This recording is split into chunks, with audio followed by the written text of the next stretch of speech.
Check 1, 2.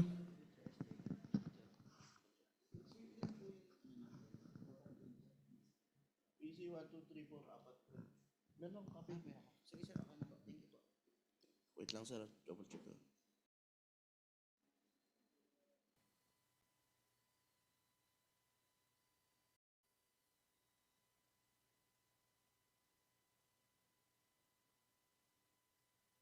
Girl 2. Girl. Hello, check. Check, sound check. Check.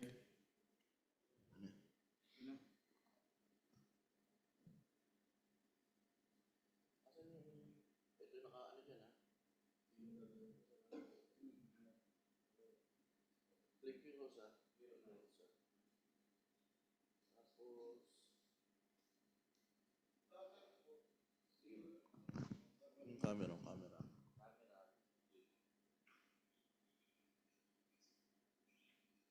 Sino itong webinar na isa? Sino pa nakamin dyan?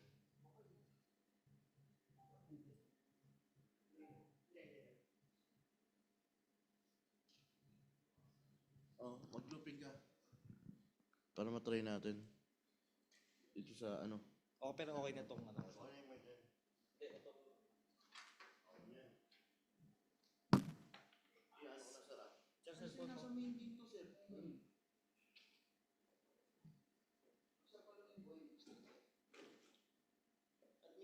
Ay, sige mag-looping ka natin sir. Baka mag-try nyo muna ako. Ah, ito naka-zoom ba? Oo, ba't may BMX dito? May BMX dito? Ang galing ko to.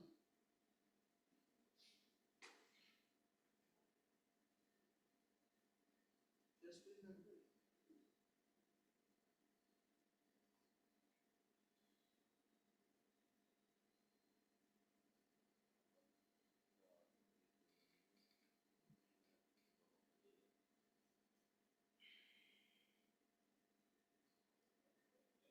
Parang telepono ko. Saan mo pala ito sir? 25.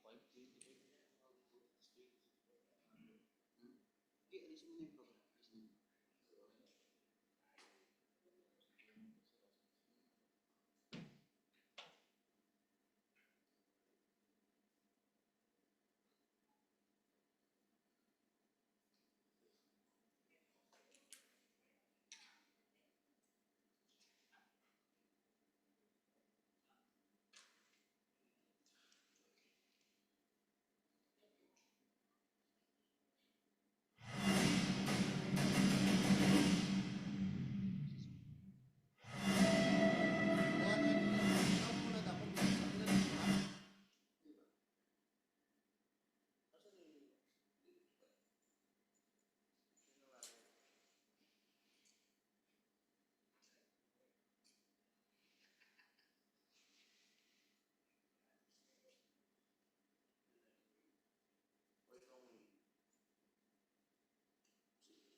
Hindi, walang one ah. Walang one. 2, 3 lang yan. 2, 3. 2. Yun, walang one. Walang one. Walang one. Sira yung one. 2, camera. 3, testing. 4,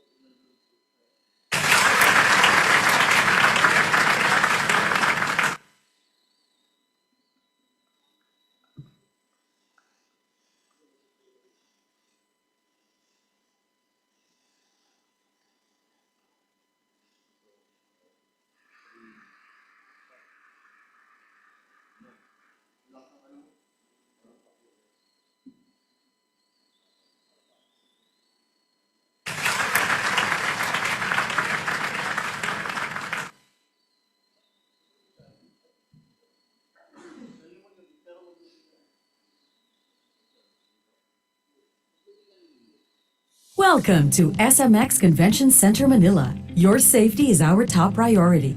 And for us to accomplish this, it is essential that you are familiar with our security and emergency procedures. For your safety and security, everyone entering the facility is subject to body frisking and bag inspection. All vehicles are inspected prior to entering the parking area. The facility is also equipped with CCTV cameras. For emergency situations, kindly take note of this safety procedures. In case of fire or earthquake, do not use the elevators and escalators. Instead, use the safest way, using the fire exit stairway. There are fire extinguishers and fire hose cabinets located within the facility. The medical clinic is located at the south mezzanine level near the administration office. When trapped in an elevator, press the emergency call button for your rescue. SMX Convention Center Manila is equipped with a fire alarm system that automatically activates during emergency situations.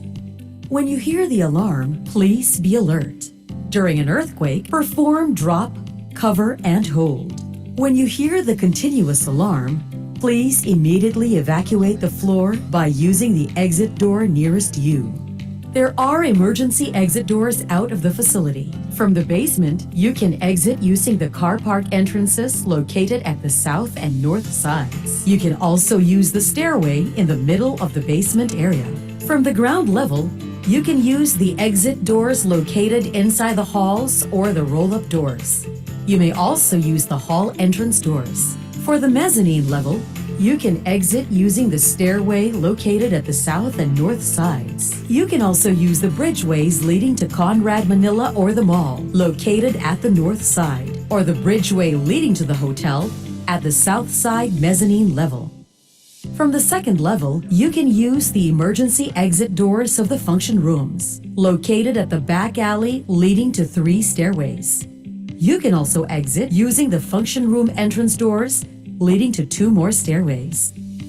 Our security and evacuation team will direct you to the assembly area, located at Coral Way beside the facility.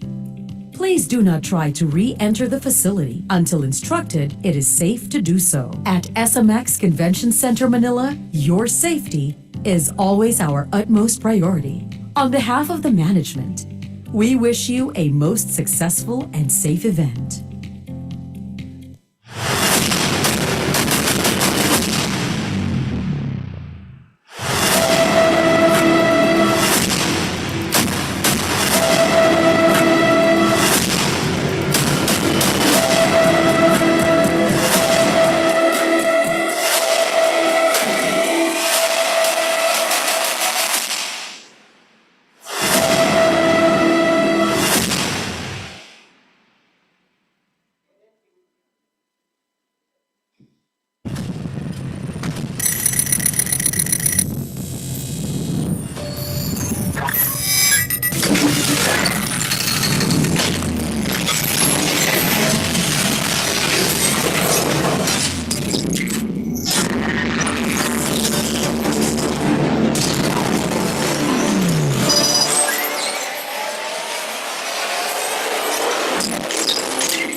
The Institute of Integrated Electrical Engineers of the Philippines, Incorporated, IIE, is thrilled to invite every electrical practitioner and innovation enthusiast to the biggest gathering of electrical, energy, and electronics sectors. 3E Expo is the IIE's premier event showcasing the transformative power of innovative products and services from industry-leading companies. 3E Expo expects to gather 200 leading companies to unveil their latest breakthroughs and solutions. This year's 3E Expo will put a spotlight on cutting-edge technologies by featuring renewable energy solutions and display of electrical vehicles. 3E Expo is poised to be a catalyst for endless possibilities and new ideas. The 3E Expo will certainly be a venue of unparalleled networking possibilities, as IIEE expects more than 15,000 trade visitors. 3E Expo is not just an exhibition. 3E Expo is a journey into the future. Together, let us all witness revolutionary designs and technological solutions that will shape the world as we know it. So what are you waiting for? Mark your calendar and visit the IIE 3E Expo.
IIEE is celebrating its 5th decade.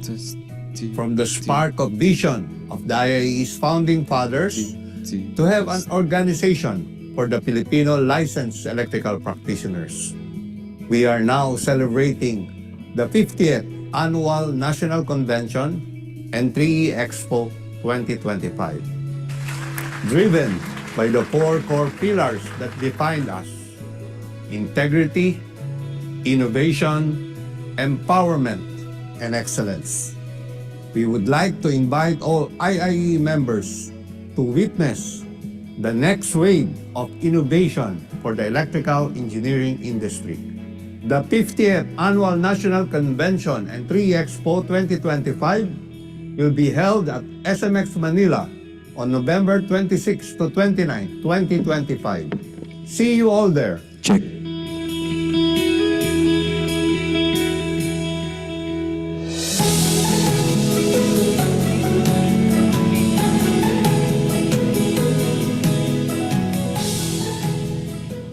Welcome. Before we begin our meeting,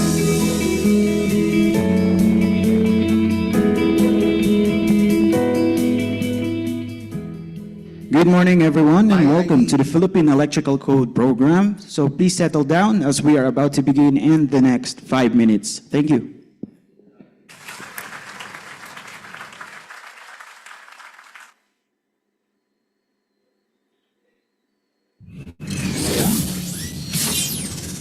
We, members of the Institute of Integrated Electrical Engineers of the Philippines Incorporated, IIEE, in recognition of the constant involvement of technology in uplifting the quality of life, and in accepting a personal obligation and dedication to our profession, its members, and the communities we serve, do hereby pledge and commit ourselves to the highest ethical and professional conduct, and agree to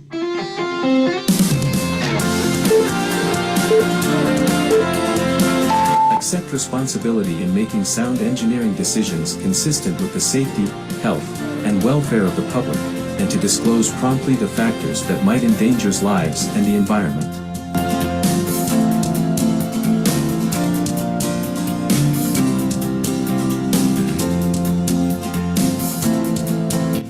Avoid real or perceived conflict of interest or disclose existence of such to affected parties.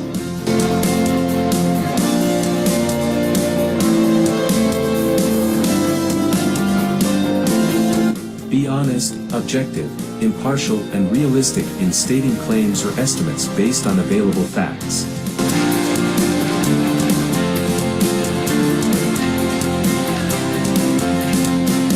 Avoid at all cost graft and corruption in all its forms.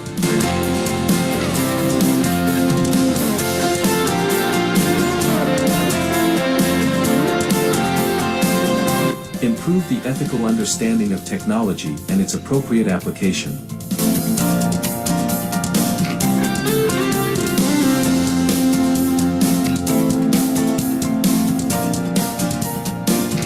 Continuously improve practitioners' technical competence.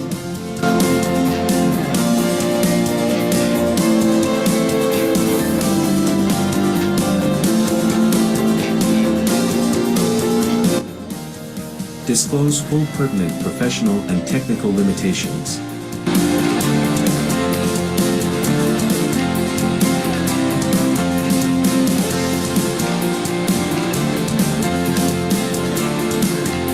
Seek, accept, and offer constructive criticism of technical work, acknowledge and mitigate errors, and give credit where it is due.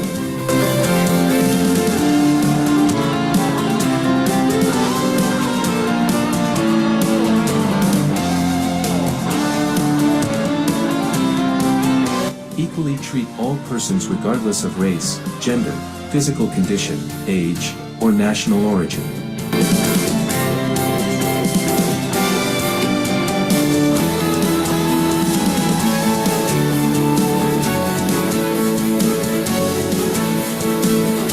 Protect and avoid injury to others' life, property, reputation, or livelihood by false or malicious actions.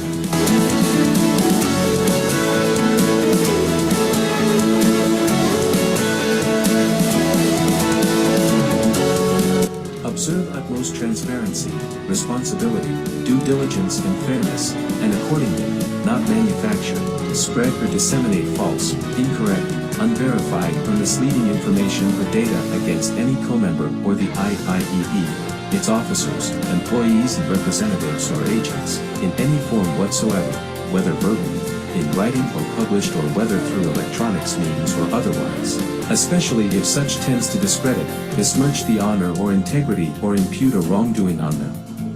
Part of a co-member of the IIEE, its officers, employees and representatives or agents.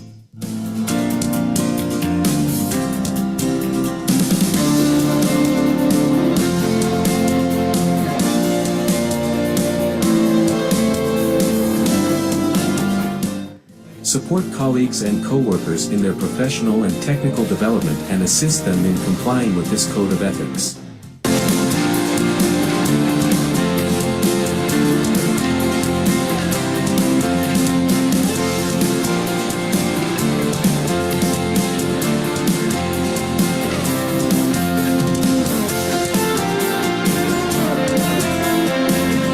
Timely and fully comply and abide with any and all of his obligations to a co-member of the IIEE, the IIEE itself or any third party, and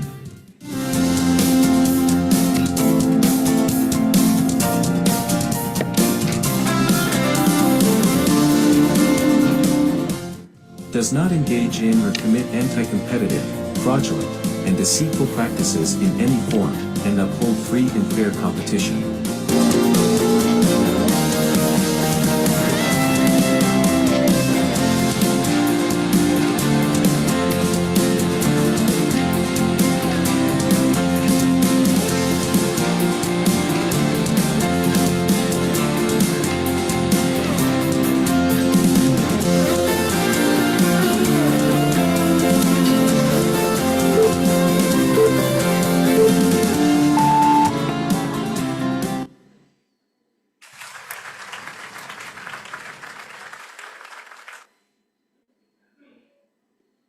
Ladies and gentlemen, once again, good morning. Before we start, I would like to request everyone to please rise as we begin with our opening prayer, followed by the national anthem and the IIEE hymn. O divine creator, source of all wisdom, love, and compassion, we come together today in gratitude for the gift of life and in reverence for the diverse paths that lead us to you.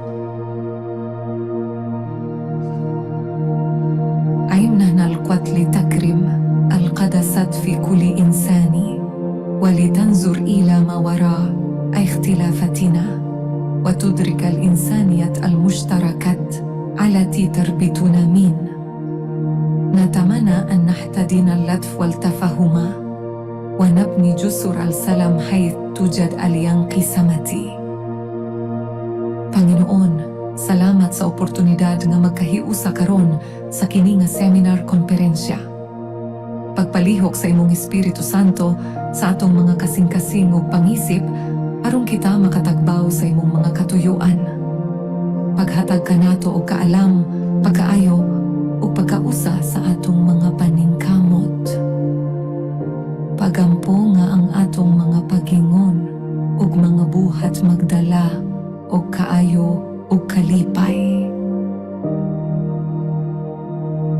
हेज्ञान के स्रोत हमारे मन को प्रकाशित करे ताकि हम समान और खुलेपन के साथ जुड़ सके सभी लोगों और हमारी साझा धराती के परस्पर संबंध का सम्मान कर सके हमें अन्याय को चुनौती देने का साहस गहराई से सुनने की बुद्धि और समझाने की सहानुभूति प्रदान करे यह सम्मेलन एक ऐसा स्थान हो जहां विचार पनापे और जहां हम एक अधिक न्यायपूर्ण और दयालु दुनिया के लिए मिलाकर काम कराने के लिए प्रतिबद्ध हों.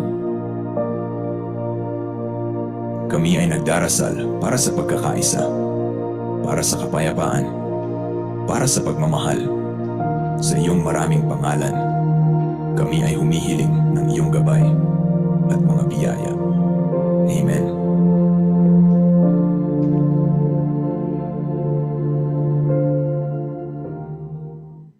Mga kababayan, ang pambansang awit ng Pilipinas.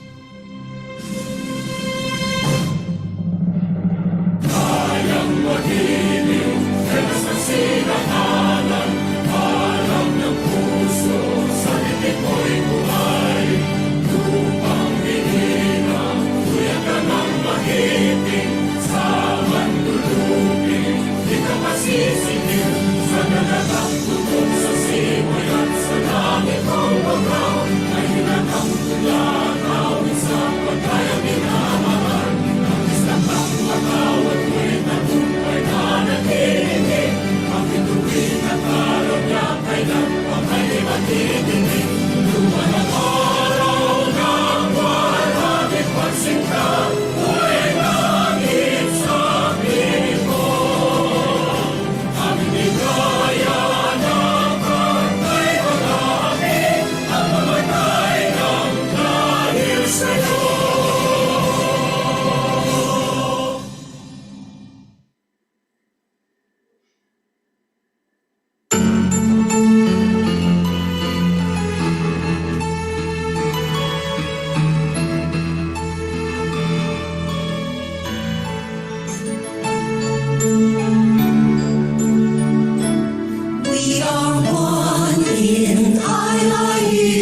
mission and vision, instilling excellence in electrical profession, having a dynamic professional association, making innovative contributions to our nation.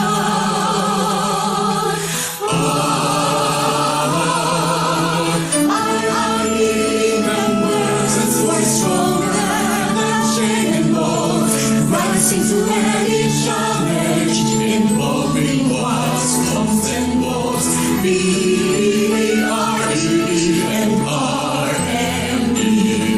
connecting industries by electric circuits.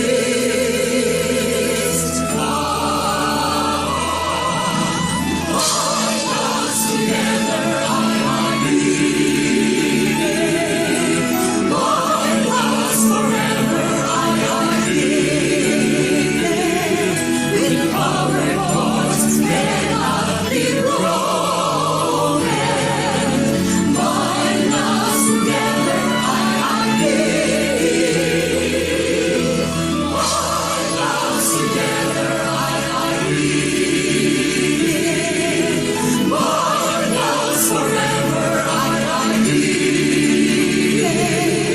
synchronize our hearts to reach greater heights and brighter lives. We serve humanity with the power of electricity, making grid transmission, grid for reliability, ensuring little power loss and high efficiency. From shifting from one place, the use of all energy.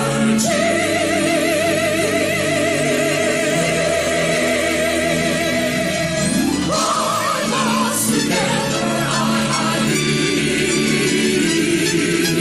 bind us forever, with power voice cannot be broken. Bind us together, bind us together, bind us forever, synchronize our hearts to reach greater heights and brighter lives. There's only one institute, no one else can substitute. There's only one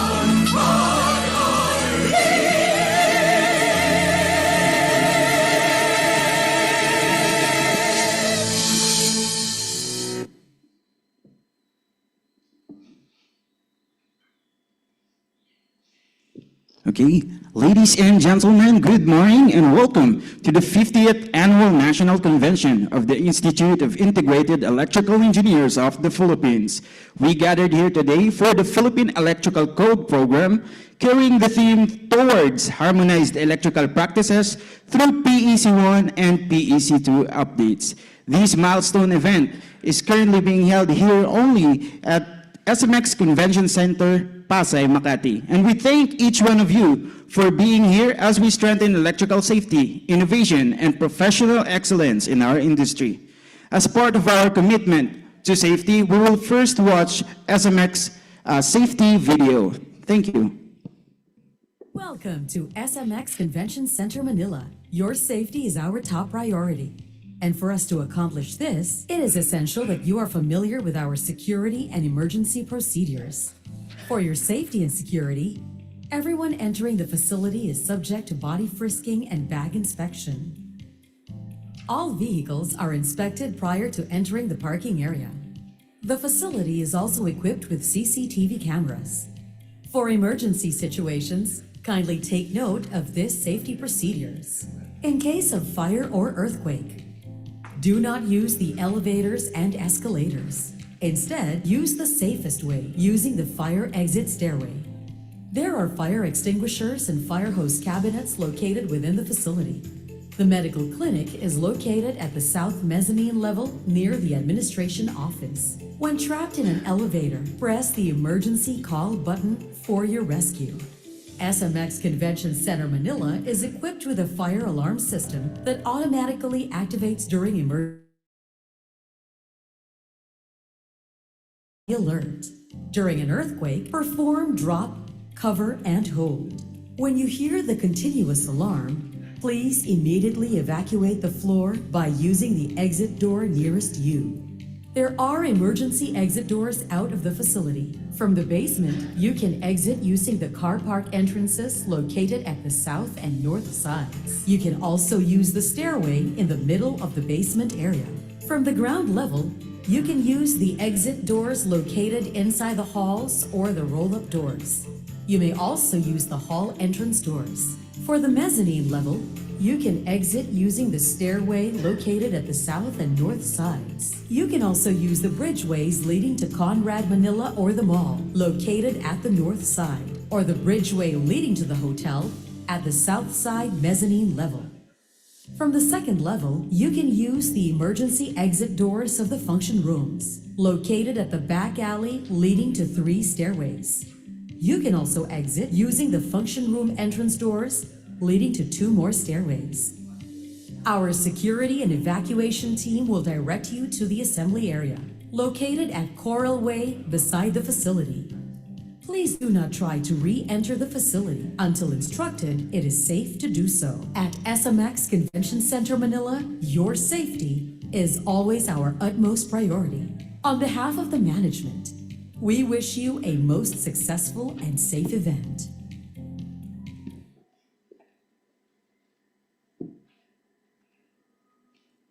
To officially begin our program for this morning session, may we call on our Vice President for Technical Affairs, Engineer Cleo Fetica Idik, for the opening remarks. Let us all give her a warm round of applause.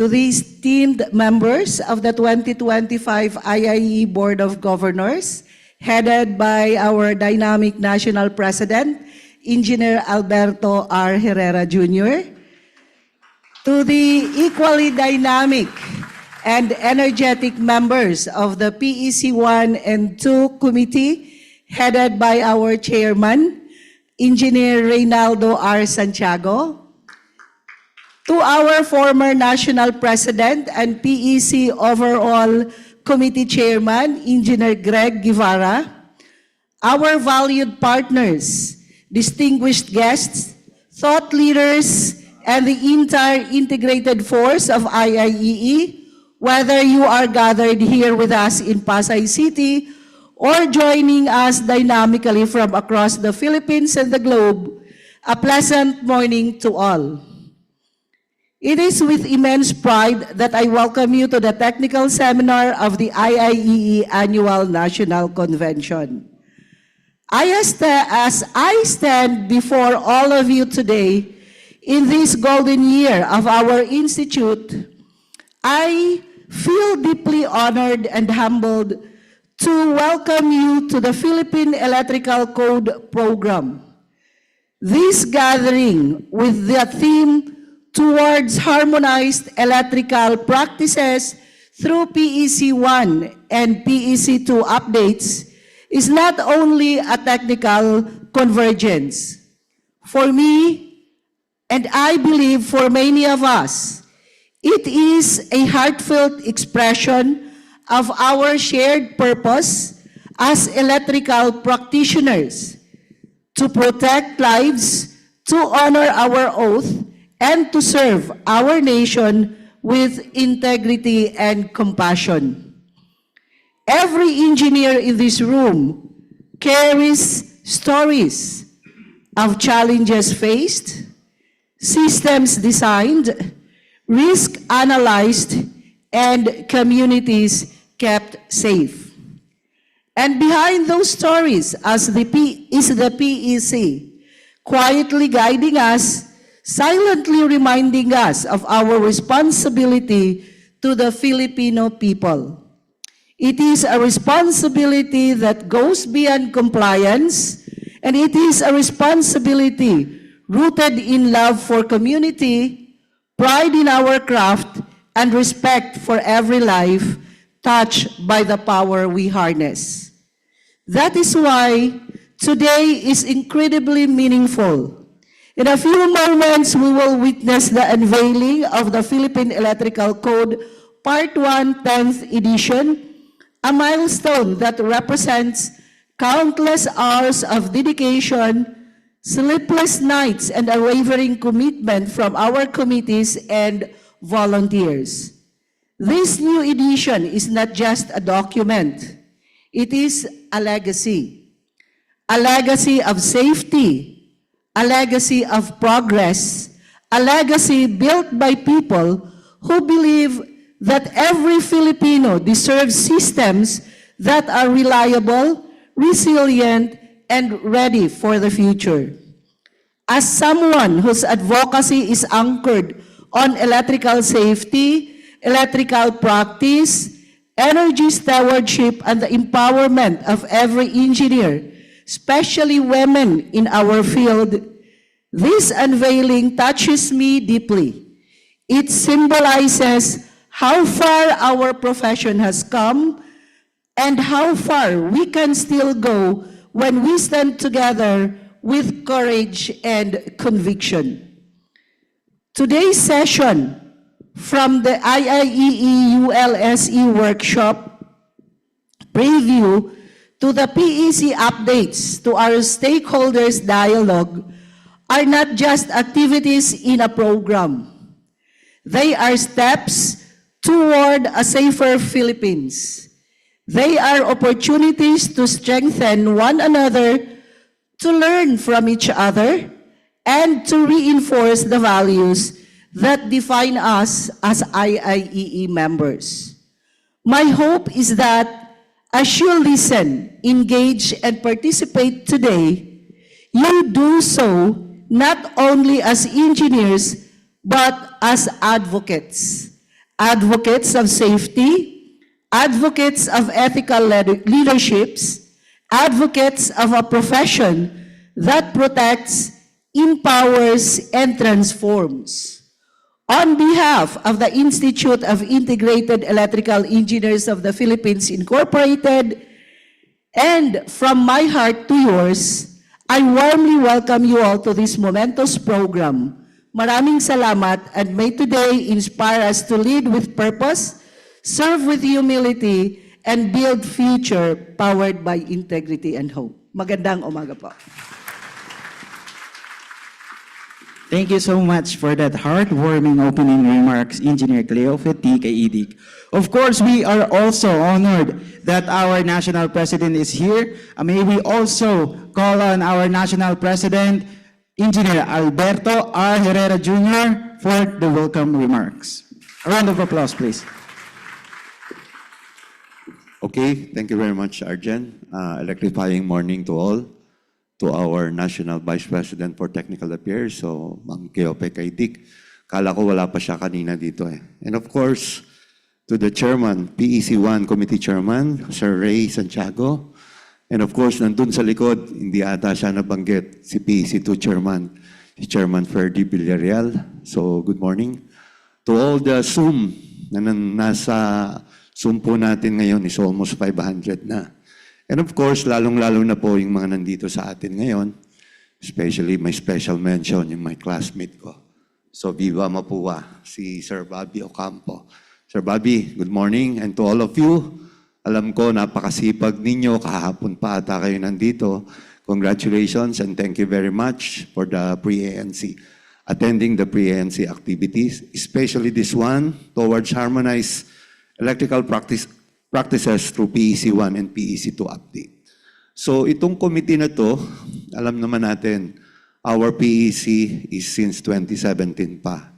So I always remember na from 2017 to 2025, 8 years na, di ba? So medyo it's about time na makapag-update tayo we were targeting this ANC sana, pero pinakamaganda, this ANC, maipakita sa mga members natin, ano ba yung mga revisions na ginagawa natin. No? And with that, I would like again to thank the committee kasi sabi nga ni Henry Ford, no, yung committee na to, coming together is the beginning. Yun nga, nag-start sila mag-meeting, keeping together is progress. So, continue na gano yan for almost 8 years na. And then working together is success. So, yun yung pinakamaganda sa committee natin na talagang dinidevelop nila para dun sa updates. And of course, because of ng, mga new technologies ngayon, sinasama na nila dito. And hopefully, with your comments, input ng mga stakeholders natin mamaya, so we need your inputs really, no? Naibigay na natin to sa board, but of course, the stakeholder is one of the most important in order for us to revise our PEC. With that, again, good morning, and hoping for the continued success of our 50th Annual National Convention. Good morning.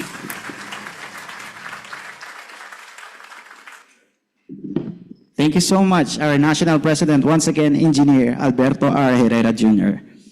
And of course, we now proceed to the first part of our program, which features a recorded meeting session between IIEE and ULSE. So to give us a little bit of insight on this video, let us all welcome the chairman of the Philippine Electrical Code 1, Engineer Reynaldo R. Santiago. Round of applause, please. Hi, good morning to each and every one of you.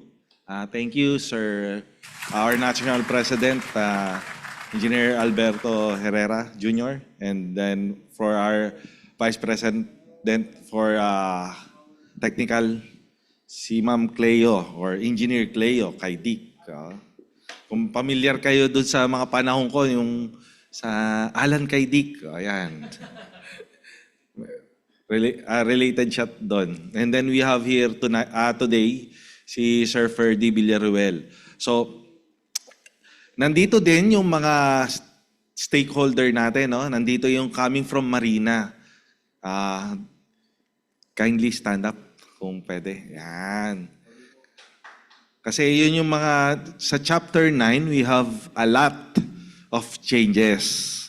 So, andyan sila. And then we will be sharing yung video presentation kasi sabi ko sabi ng committee sayang kung hindi natin to ma-share sa karamihan. Kumbaga we attended the meeting, selected mga 30 lang kami during that time. Kung kami lang ang makakaalam ng mga ideas that was presented, so sobrang sayang. So for everyone's access to this valuable information, especially those who may have missed this first discussion. So it is also reinforced our shared commitment to safety and staying updated with the best practices. With that, let us begin the replay of the UL presentation on arc flash circuit interrupters.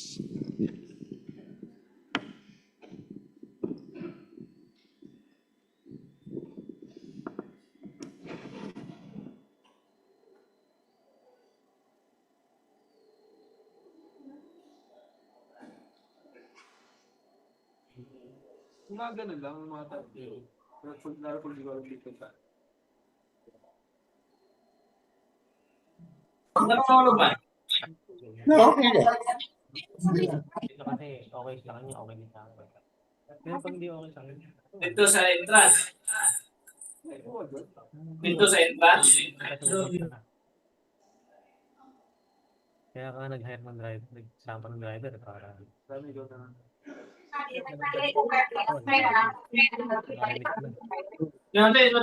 saya silang paano nito.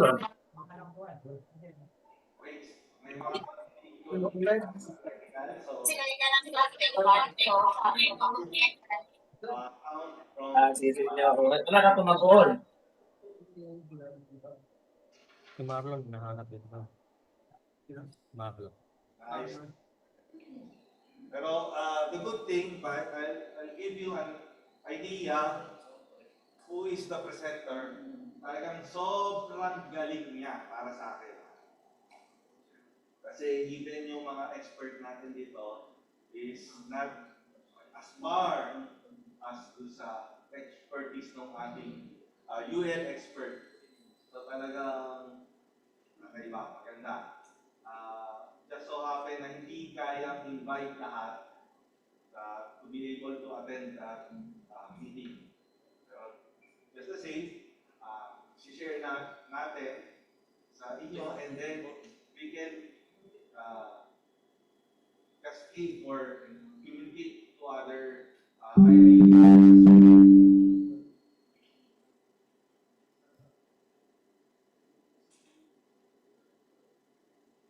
bang familiar with the AFCI?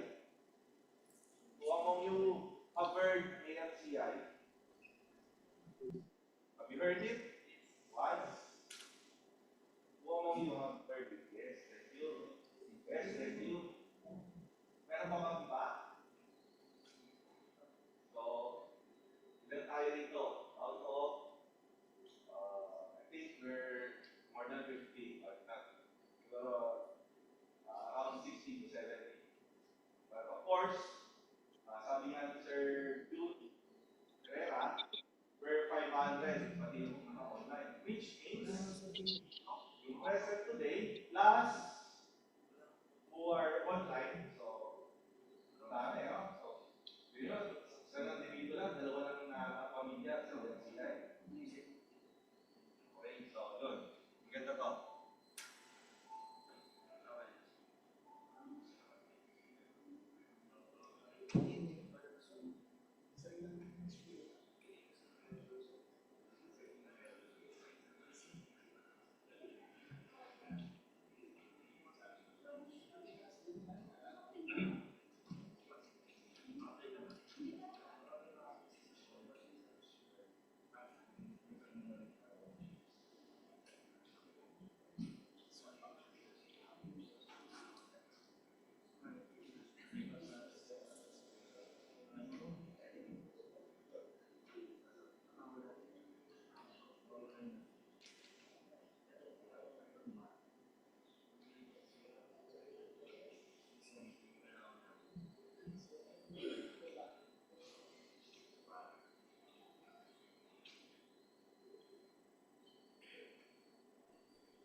Yan, naayos pa. Alam ko, okay na kanina eh.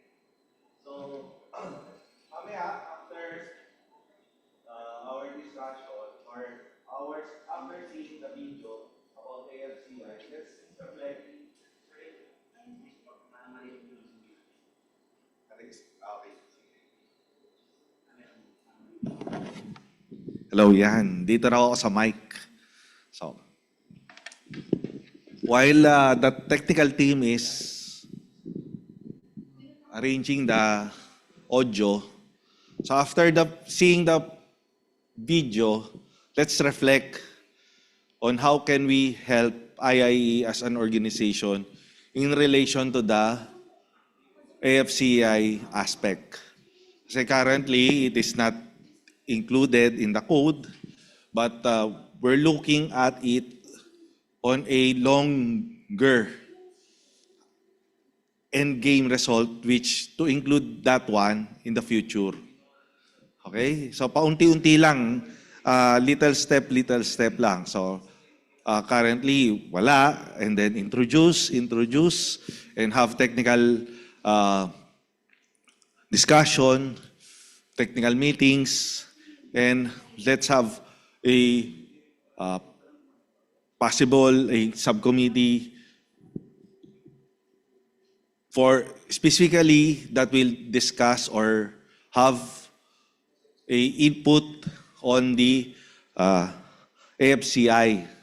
So magiging tatlong layer yon. If you are familiar with the Delphi method on how to do things, hindi yung kasi usually there are some instances wherein if there are meetings, tapos kung sino yung medyo madaming inputs, then yun na yung nagiging siya yung lumalabas na eto na yung result nung ideas. But we will make it a scientific way.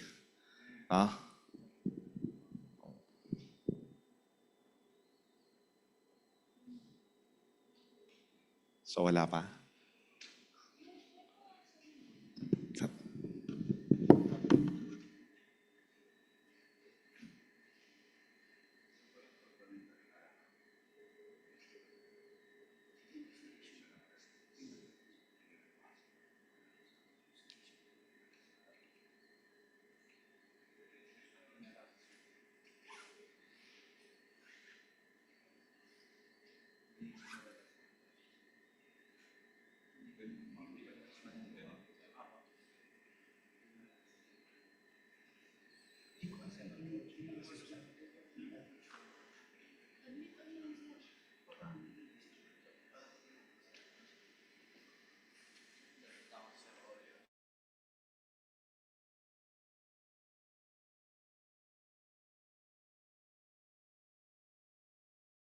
Yung naririnig kasi natin kanina, audio ng labas yon. Hindi audio rito eh. Di ba? Parang nandito na ako sa entrance. Mga tipong gano'n. So, I spoke with them. Sabi ko, pagpalitin na lang yung presentation. Instead of presenting the UL AFCI, I'll go with my presentation and then mag-switch na lang na.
Pa-play na ako. Muna ako. Sige, pa-play na lang. How I wish that some of you na nasa likod can see.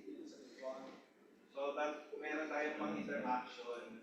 Ganda kasi sayang yung opportunity na magkaharap-harap tayo. Kahit sit in front nyo na sa likod. Salamat. Hello, welcome. Thank you again for having me. My name is Fred Reyes. I am the principal engineer here at UL Solutions. Just a brief introduction. I started my career at UL in 2006. That brings me to, I think, practically my 19th or 20th year, depending upon, I forget my inception date of when I started here. I started as an engineer, an entry-level engineer, slowly worked my way up, and I have been the UL principal engineer for the past 10 years. My responsibilities here at UL is specifically what we call special protection devices, active protection for personal shock, isolation systems or isolation monitors, arc fault protection. A lot of my categories and standards are purely horizontal, so many applications you'll find for, specifically in today's topic is for arc and ground fault, but you'll find these protection systems also integral into electric vehicle systems, for both grounded and isolated systems. You'll find medium-based systems, for example, neutral grounding resistor systems, and then the other side would be isolated systems. You also find these requirements, like Kim Collin also, that is true. We've started migrating into photovoltaic applications, so for example, 1699B, and then the new technologies that are coming to, I guess, what a buzzword would be is DC distribution systems. It seems like there is a trend transitioning over into the last mile of DC distribution, taking models from specifically, I guess, other power systems, last mile DC. So just imagine a system where the last mile from the distribution and DC entering your home. And then other topics that are really close to us now that are surfacing is separately derived systems.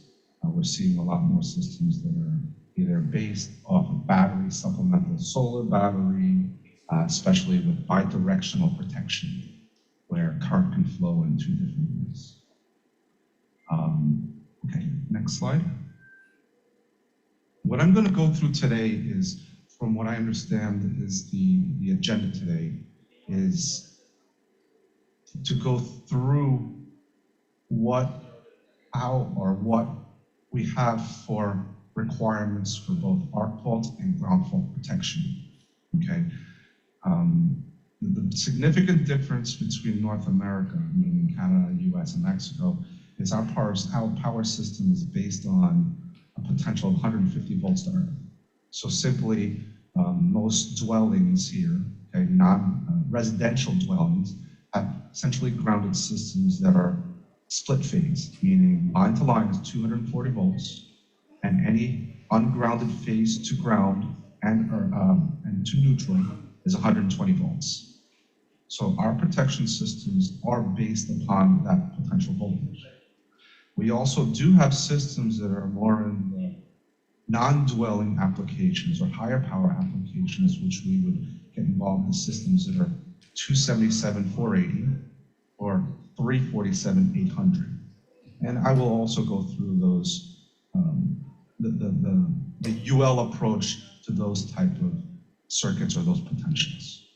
I'll start first with arc fault protectors because that's probably the simpler one, and then we'll transition later into the ground fault protection. Okay, UL 1699, if you weren't familiar, the first part of the document specifically details requirements for 120 volt AFCIs. Later in the document, you'll find in supplement essay, AFCIs that are rated 120/240, split phase, okay? The requirements in that supplement differ simply for the voltage potentials involved. We have certain assumptions of the short circuit capability of the supply circuit, as well as specific loads that we utilize for masking or for unwanted tripping validation or testing to ensure, of course, that delicate balance of detection and unwanted tripping. Specifically, I'd like to point out is there are two types of arcing that we're concerned with. One is parallel arcing, which is face-to-face faults, and series arcing, which could, parallel fault conditions, which are line-to-line faults, or they could also be arcing faults from phase to ground, okay? This, if you're familiar with arc fault testing, the requirements are based on a threshold of 8 half arcing cycles, okay? When parallel arcing occurs, the current waveform will have these shoulders right here. Do you see my pointer on the screen by any chance? No, I don't see the pointer. But Fred, in the meantime, there is a feedback that your voice is a bit soft, so can you try to get close to the microphone? Sure, sorry. Do you hear me better? Just because the much better microphone's now. Much better now. Okay, I'll just put my hand in here to help bring my voice over. And I can see the cursor now, your cursor on the screen. You can see this right here? Let me see. I'm looking for a cursor. Annotate. Can I have a little finger? Here, you see that? Okay, I don't see a finger, but I see the cursor, the arrow. You can see this little arrow, the point. Arcing, under arcing conditions, you will see these softening of the shoulders. Currently, our threshold is 8 half arcing cycles. So for example, we would count these half cycles, and these cycles can be random, and the device has to interrupt the circuit in less than 8 half arcing cycles, okay? It's based on the technology of joules. Joules is the measurement of watts over time, and the probability of this arcing half cycle is based upon approximately 1.1 joules, 1.1 kilojoules, and at 240 volts, approximately 2 kjoules.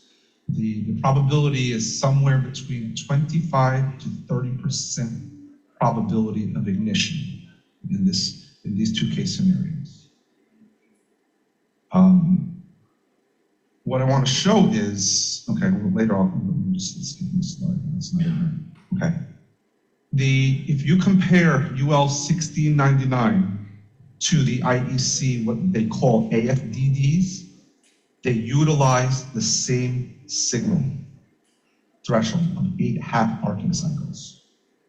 This is the threshold of what they use as well in the AFDD 6, I forget the number, but they do utilize the same threshold.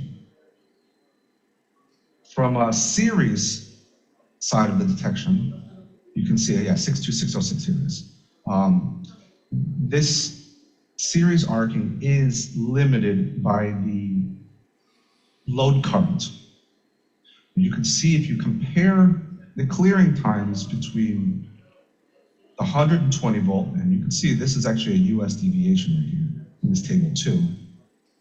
The clearing times is almost equivalent in the interrupting times, 0.4, 0.28, 14, they're very close, but what it comes down to is if you integrated the energy over time and measured the voltage and current and integrated that to power, you will notice that it's approximately less than 300 joules of energy expenditure. Similarly, if you calculate the 240 volt threshold, it also calculates to approximately 300 joules. This is the same exact technique utilized in photovoltaic, and I'm actually seeking to transition the standard not by time or indicated here. I'm seeking just to throw in a joule threshold. What it does is the AFCI's require additional time. So for example, it's lower energy at lower arcing currents, whereas at higher energy, there's a lot more energy expenditure. So what it allows is for protective devices to be more selective at the lower currents in order to make a more informed decision to sample more signals at the lower currents. It's a method to allow devices to mitigate unwanted tripping. And this is one of the work I'm exploring in the very near future is, in theory, this is already arcing energy. I'll pause here. Are there any questions? Because I'm going to jump into the next topic, but I want to stay here in the arc fault field first. Fred, there's some questions in the chat. Do you want to take a look if it is relevant? Okay, I can't. How do I see the chat? Okay, there it is. Okay, I have the chat. Okay, and we're going to go. AFCI is required to be compliant with UL 489. Okay. So, okay, this is a very good question. AFCIs in the US, if you take a look at NFPA 70, which is what we call our National Electrical Code, look at Article 210.12a. 210.12a. Within there, it will declare and state how do you provide protection. So one of the, I think 3 of the 4 options, or 5, sorry, there's 5 options. 3 of the 5 options allow you to utilize a AFCI circuit breaker. And UL 849 is a circuit breaker. So the overcurrent protection and the AFCI is put together. So therefore, because it is a circuit breaker, it needs to meet the requirements for overcurrent and 489, as well as UL 1699 for the arc fault side of it. If in an event that you decide to meet the other installation requirement, or I think it's number 4, which we call an OBC AFCI, that is basically a receptacle type AFCI. That device would need to meet UL 498, which is the receptacle portion of the device, and similarly, of course, meet UL 1699.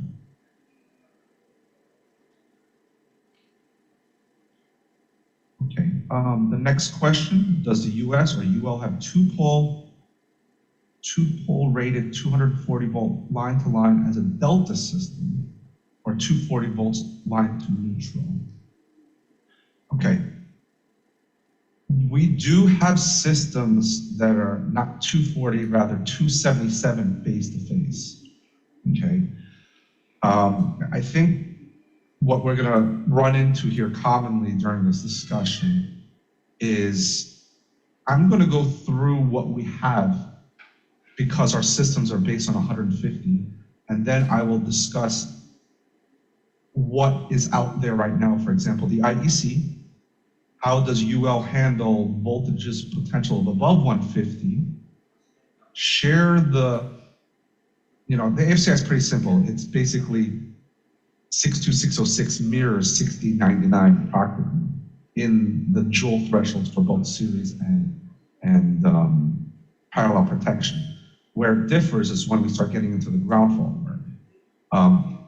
210.12 only requires in the National Electrical Code 120 volt circuits. I do expect in the next code cycles, 2032, that AFCI has incrementally expanded, and I expect it to expand to 240 volt circuits. Okay, but I am unaware of any 240 volt AFCIs at the moment, stateside at least. But I am well aware of many AFDDs that do comply with 62606. And that will be, I guess, a topic that we can also go through later, because I also do recognize that you are seeking requirements for effective protection, but also need to recognize the fact that what products are already available out out there developed and basically off the shelf.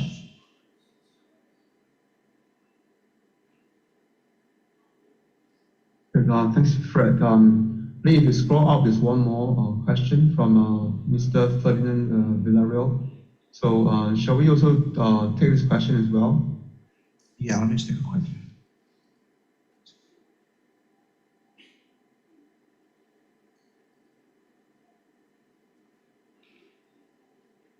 Okay, so his question is, given the evolving electrical safety standards and the increasing integration of smart home technologies, okay. Ferdinand, can you tell me what you mean by smart home technologies? Just briefly, can you give me an example of what you mean by smart home technology? You want to reply in the chat? Yes, because today we have so many appliances, equipment being controlled by IoT, and even our aircon are being controlled by smart devices. That's what I'm referring to, the smart home technologies. That's a very good point, and that's why I'm asking specifically. So you're talking what trends or what communication method? Yes. Because I often open my aircon before I arrive home. So what protection could I get without me inside my home? Okay, very good. So you're talking about the IoT of things, how protective devices become smart, meaning that you can update it, control it, etc. Okay.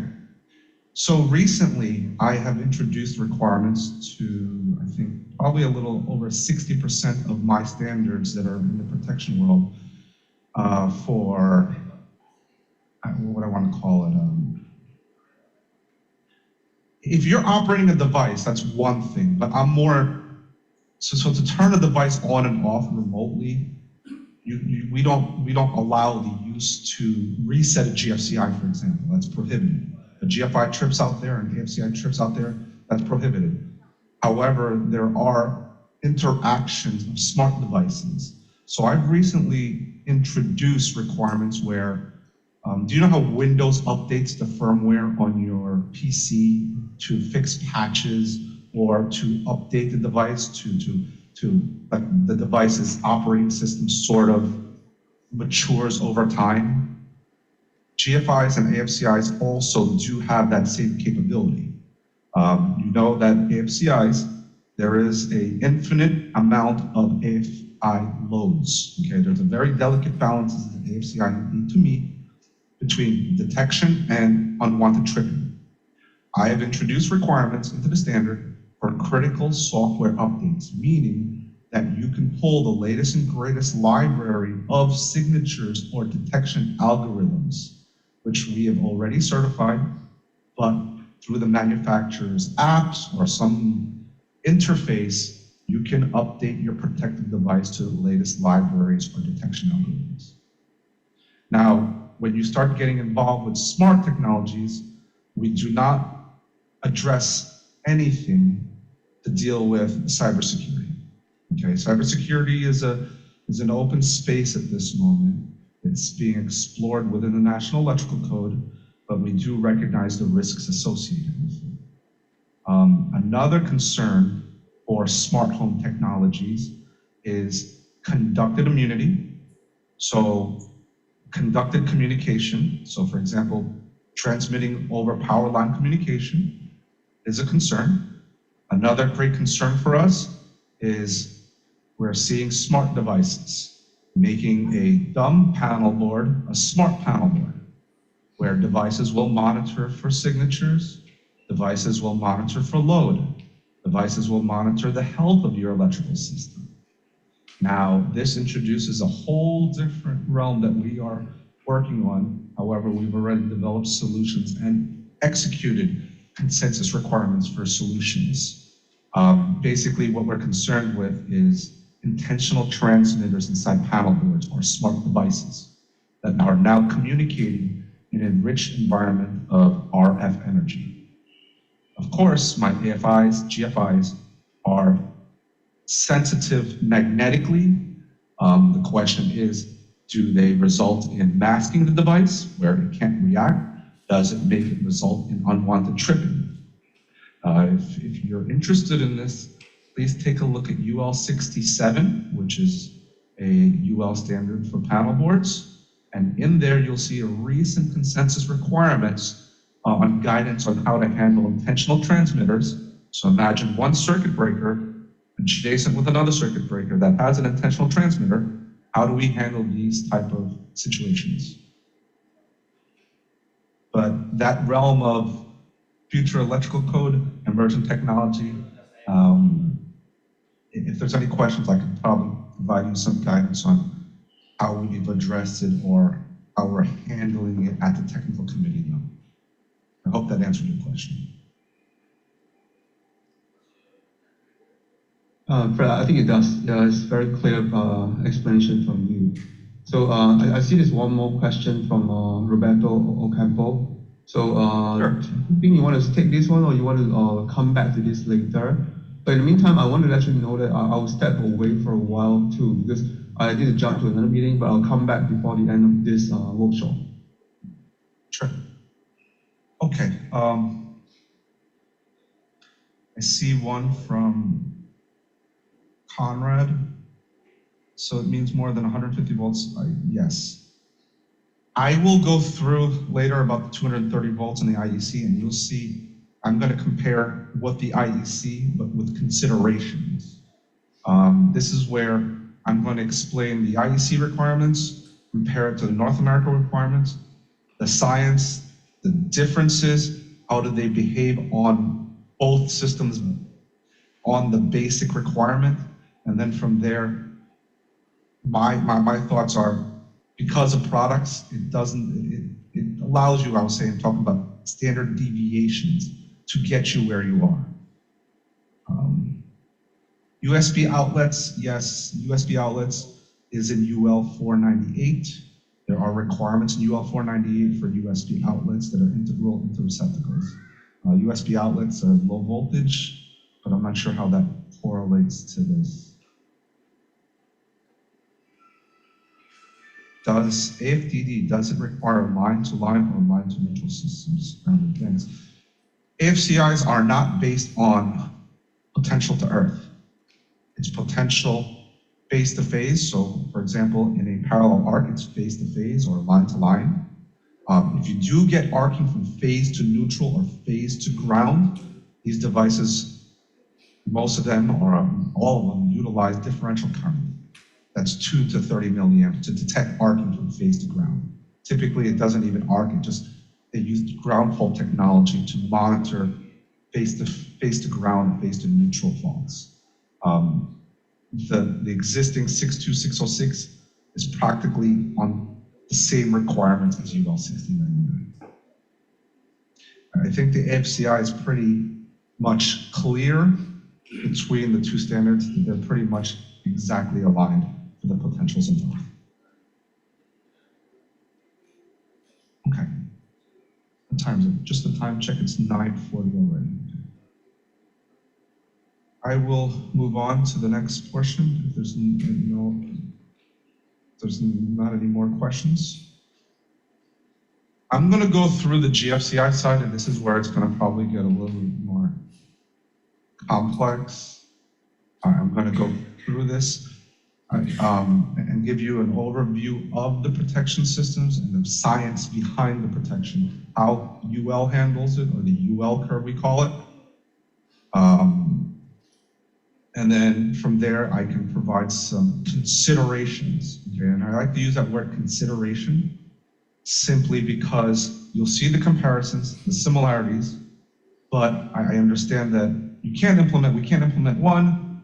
We don't want to implement the other one because we want a higher level of safety, but it doesn't prohibit having country-related deviations. June, I'll get back to you on that. I'll table that, but because I do want to get into the ground fault because I think this is a topic at this moment. But I will put your name down on the list and I will get back to you.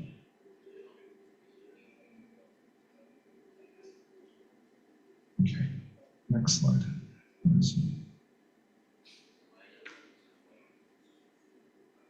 Okay, I have here a chart. I believe a lot of folks have already seen this, but I'll go over it briefly. This is the UL perspective on what is the physiological effect of leakage current through the body.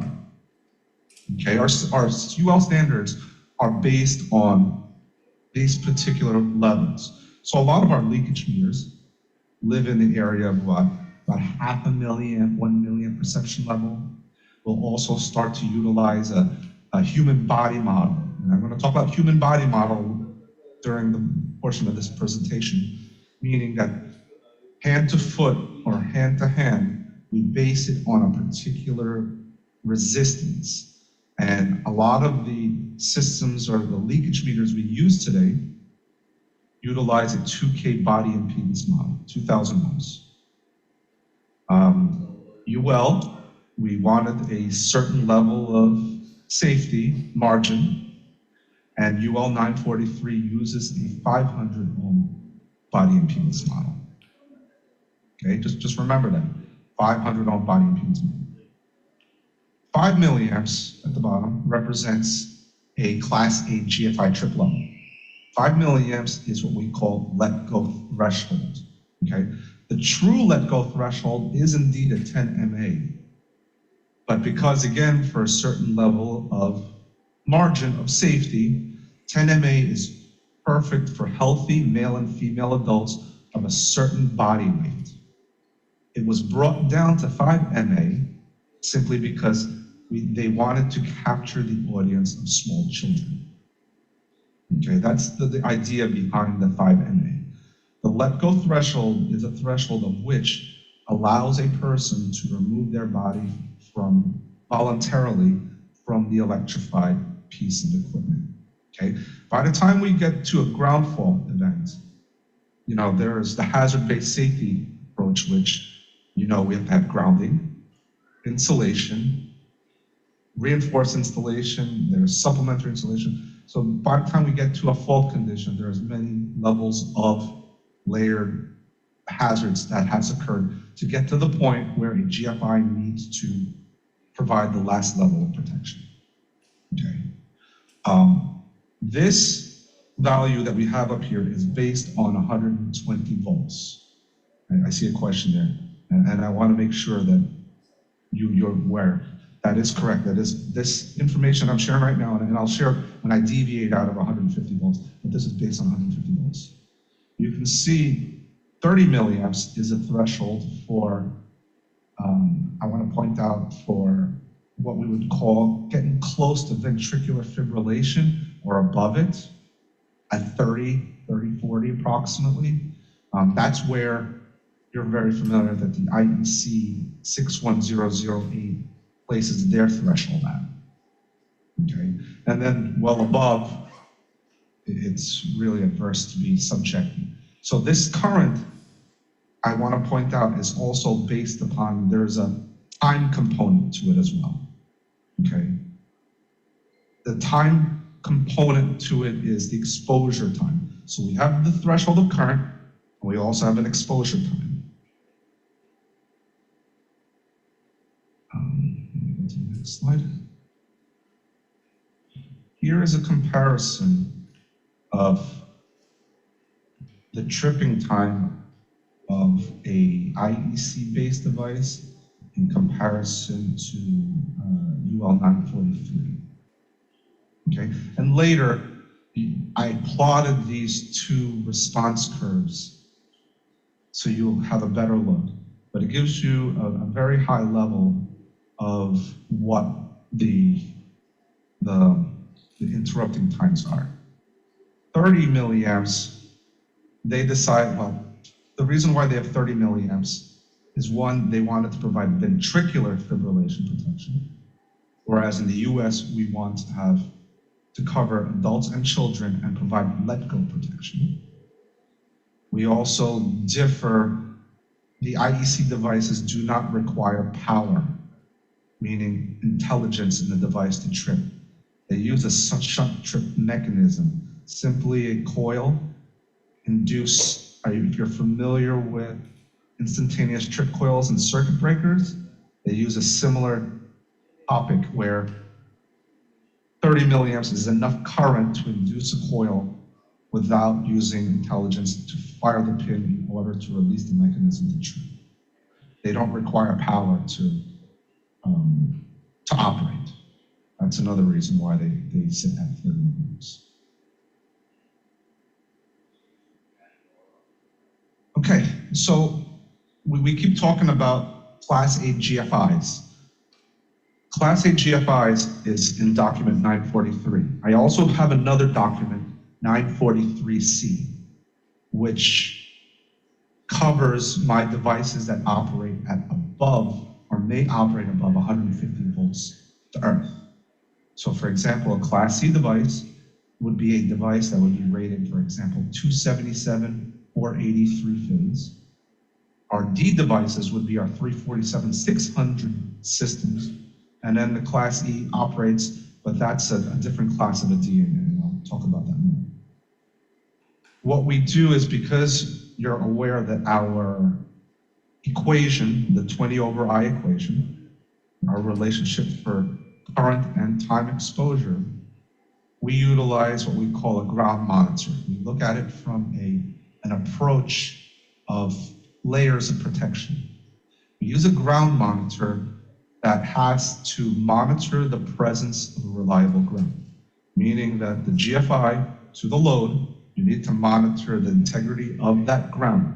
What we're looking for is a reliable ground parallel to the human body under a fault condition. This fault condition is where we attempt to channel leakage current around the body. Class C devices typically operate between 15 and 20 milliamps. However, the standard does allow us to have a pickup current of 6 milliamps. The idea is to allow a limited level of let-go protection. And this is where I want to bring these little nuances and considerations that if you desire to have a certain level of protection, this is where standard deviations or changes to the protection requirements should be considered. When we get to D, where we definitely know that we're well above 150 to ground, we want to have a low impedance ground accomplished by a double-sized ground or monitoring the impedance of the ground to ensure that you cannot have more than 150 volt potential across the body. Alternatively, if you do not want to have a ground monitor, we have a Class E. The trouble with a Class E is, and I'll show in the graph later, Class E gets us into single-digit clearing times. We're talking about 3 to 5 millisecond interrupting times. Those devices, I'm not sure if it's possible at this moment in time for using air gaps. Maybe in the future, when solid-state interruption becomes more of a mainstream technology, we can achieve those rapid high-speed isolation type of devices. Solid state, that's another emerging technology within the interrupting device world. But to summarize, this graph on the right here, this table on the far right, is what you will find in UL 943C. It provides you a flowchart of our approach for layered protection by the use of a GMI. Okay, and then later on I'll show you a potential deviation or something to consider. I talked about layers of protection, so we fall back on the whole concept of ground monitoring for higher voltages above 150. Ground monitoring is required that if grounding is gone or is not present at the turn on of the device, or lost during operation, or not present when you start to reset the device will interrupt the circuit immediately. So it monitors for that presence of that ground mount. There are challenges to the implementation of a ground monitor.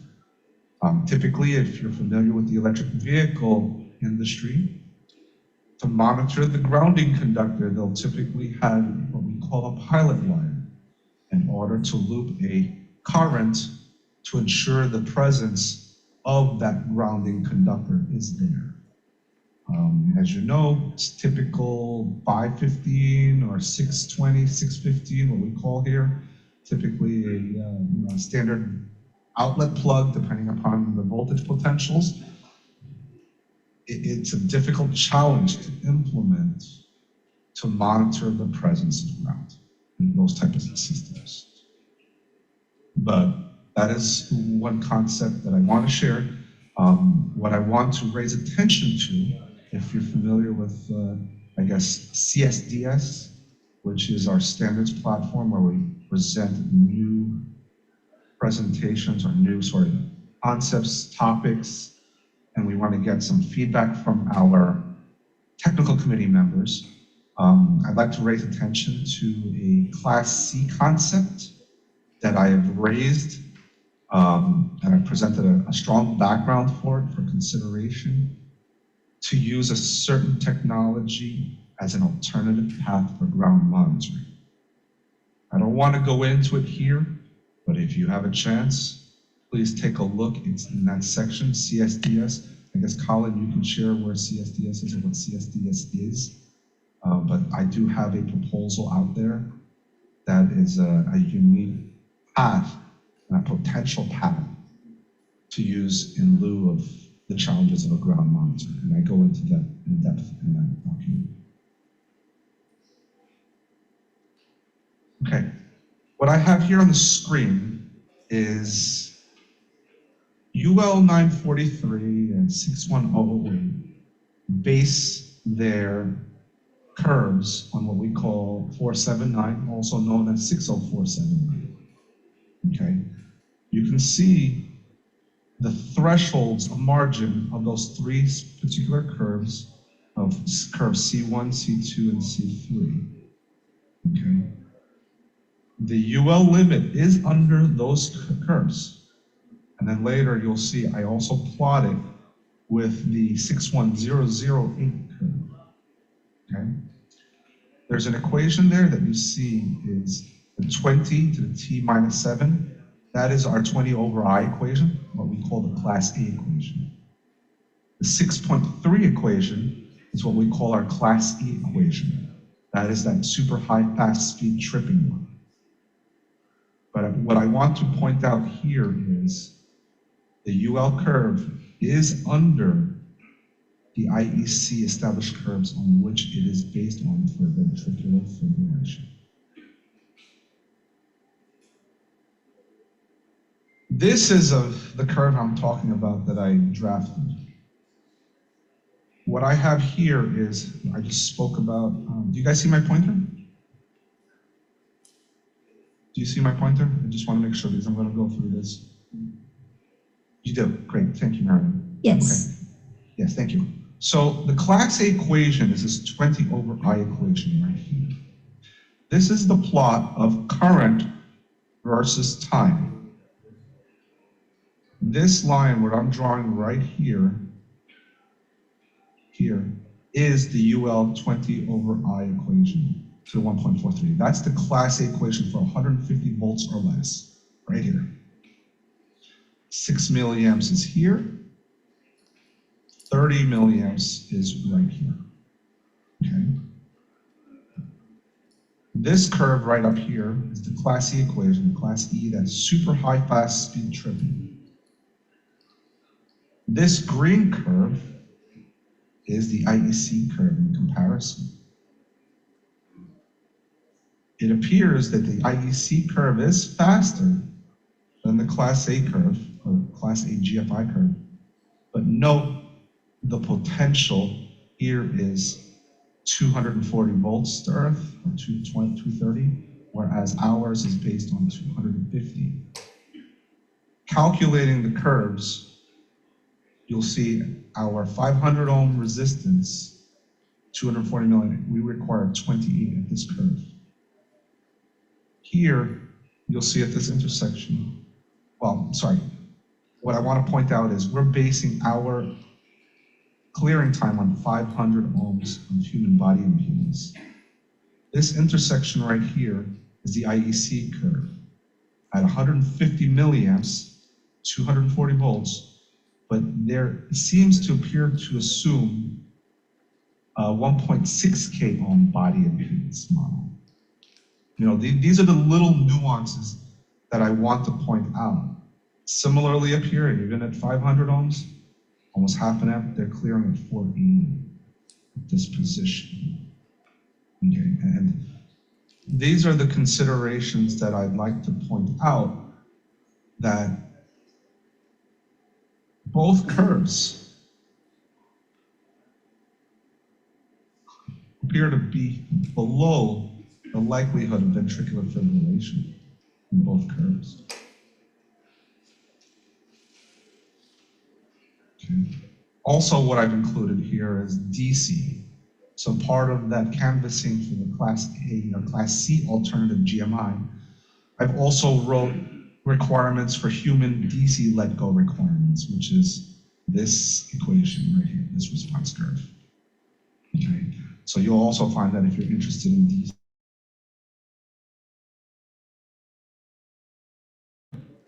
a better visual effect to see what these systems.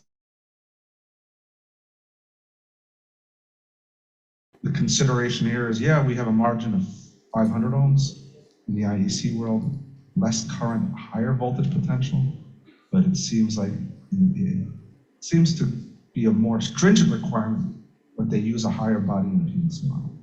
And if all of our leakage requirements for touch or reaction or startle utilizes a 2K body impedance model, it seems to me that there is already an abundance of caution already placed into these standard thresholds for exposure, voltage, and time. Oops, sorry. Okay, so what I want to share here is, I want to iterate that, yes, we do differ from the IEC world, but both accomplish the same thing. Is both curves, or response curves, do live under the ventricular fibrillation level. The UL document, I would call it conservative due to the safety margin, simply because of our human body model. We wish to have let-go protection in comparison to ventricular fibrillation. We brought it down from 10 down to 5 to include the population of children. You can see in the Class C earlier, they typically have pickup thresholds of 15 to 20. However, we do allow to get down to 6 to also have a level of limited let-go. What I have here on the right is sort of the excerpt of what I was talking about as an alternative to ground monitoring, maybe compounded with different selectable levels or lower levels, or perhaps a classification of different types. As you know, the IEC world has a type A, type B, and type C, depending upon the type of signal that it's supposed to detect. Maybe similarly, an approach for your unique system that is a hybrid of both systems. I guess that's what I'm trying to share here, is the science behind it, and then within your consensus process or your experts, to take these values into consideration of where you feel the level of protection should be to provide the sufficient protection.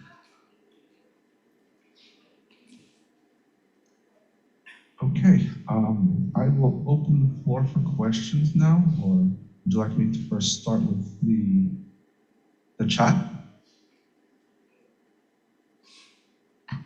Fred, this is Mary Ann. I think we should start from the chat as Sure. we mentioned earlier. Sure. Are there limitations on the capability of AFIs?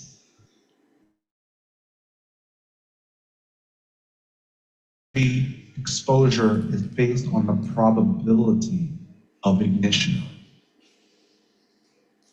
So there's a level of confidence, it's between 20 to 30, 25 to 30% probability of ignition of the material, which in this particular case is the medium of cotton. So that's where the limitation is. Okay. The next question is from Robinson. GFI offers GFCI, but they claim no need to ground them. Can you expound on that? Okay. In the US, we have old legacy systems in stateside here that are just two-wire. There is no grounding conductor. Because, here's another concept that I want to share. Because Class A GFIs, so our I guess philosophy is, because these systems do not have grounding, Class A GFIs do not rely on the presence of grounding because we are at the level of LETCO. So I want to make sure you understand the point that we require GFIs in these older homes that do not require grounding. So that's why Class A, we do not require the presence of grounding because of the threshold of LETCO. When we start to creep above that, that's where we start to leverage Class C type of devices where we start to rely on ground mounts or supplemental layers of protection. And then again, I want to bring attention here, what I have on the screen right now on the right side is sort of a preview of what I was trying to propose, but if you read the background, it'll give you more information of the technology reflecting. Are there combination GFI and AFIs? Yes. So if you look at Article 210.8, which is GFI, and Article 210.12 in the National Electrical Code, I would estimate 80% of dwelling units debut in the 2026 code all the way back to the 2016 code, about 3 cycles ago. I would say about 70 to 80% require both arc and ground fault protecting devices. These are devices, they're often referred to as dual function protective devices. So in a breaker package, it provides overcurrent, arc fault, and ground fault. Alternatively, you could also utilize a standard overcurrent protective device in the branch circuit and use an OBC AFI or a dual OBC, which is a circuit breaker, receptacle type AF and GF protective device.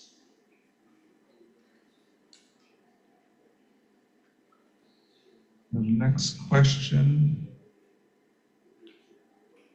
Do you allow 2 single-pole GFIs connected to prove handle ties for line to line? No. Simply because you need to, well, that's a sticky question. I need to look. So we have multi-wire branch circuits with a shared neutral is what we call it. We will use a 240 volt 2-pole circuit breaker, GFI, to protect 2 split phase branch circuits of 120 with a shared neutral. Oftentimes installers will utilize this because they'll save that 1 copper run to those 2 rooms, the shared neutral. But 99% of the time I do see them use 2 individual circuits. I don't think you can handle tie. I believe that's prohibited. But we do have 2-pole GFIs for 120, 240 volt systems.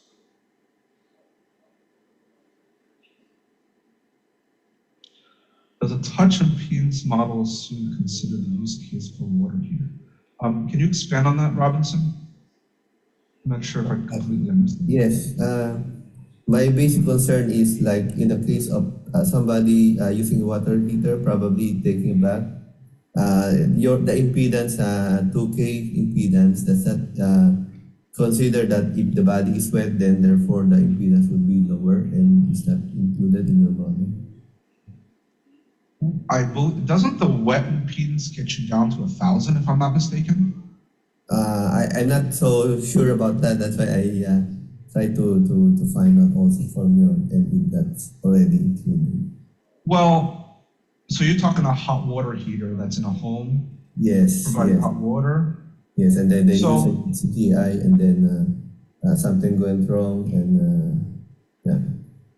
Well, you have a low impedance path, which I would assume is the metal enclosure of the heater. You could also address, touch impedance. See, pure water is it's an insulator, pure water.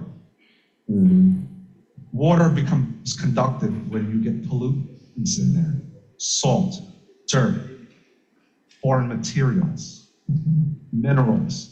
So that's where water starts to become conductive. I do have studies of impedance models, like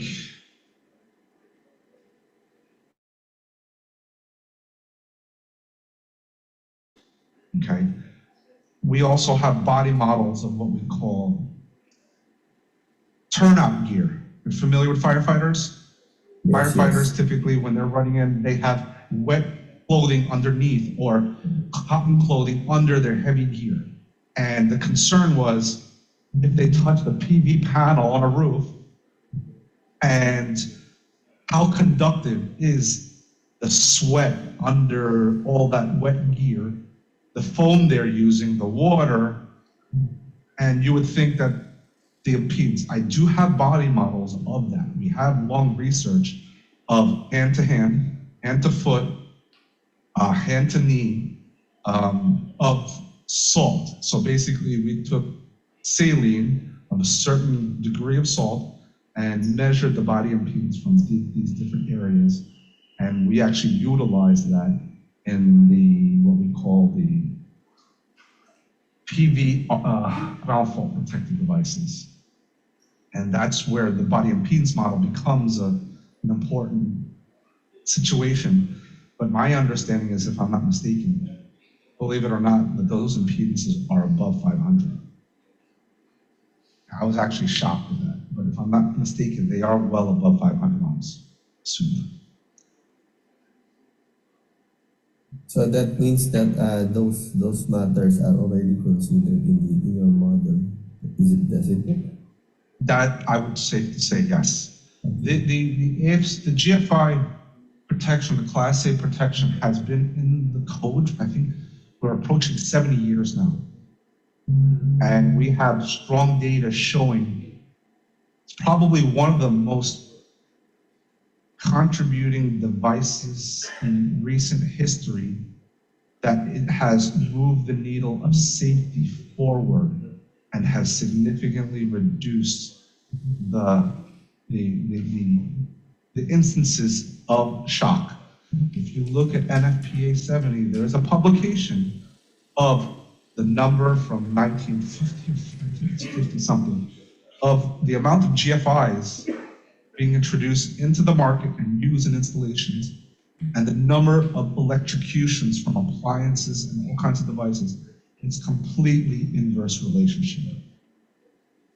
The recent one, I believe, has just been recently published in 2023. It is on the NEMA website.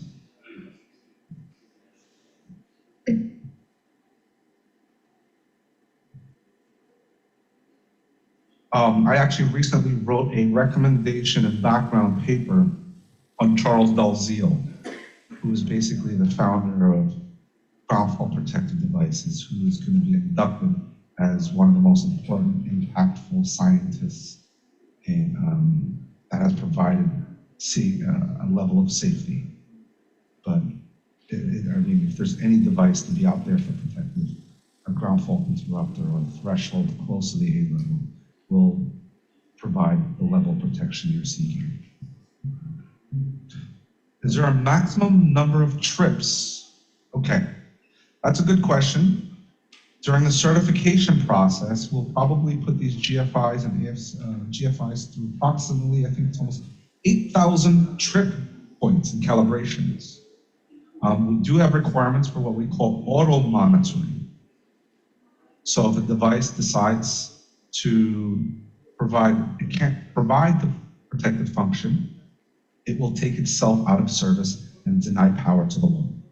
So basically, within the last 8 years, we've introduced these requirements simply because we've been finding devices in the field that were defeated either by lightning strikes, they're on receptacles on the outside of a house, water egress, insects, infestations. We've seen everything damaging these devices. So because to address that very fact, there is something what we call auto monitoring. Every 15 minutes maximum, at a frequency. Most devices will do it every 10 to 15 seconds. They'll do a self-test and ensure that protection is intact. Given the standards and requirements, what steps do you recommend for products to feature Class A features to be certified under the new NOM? Eduardo, can you please elaborate on that?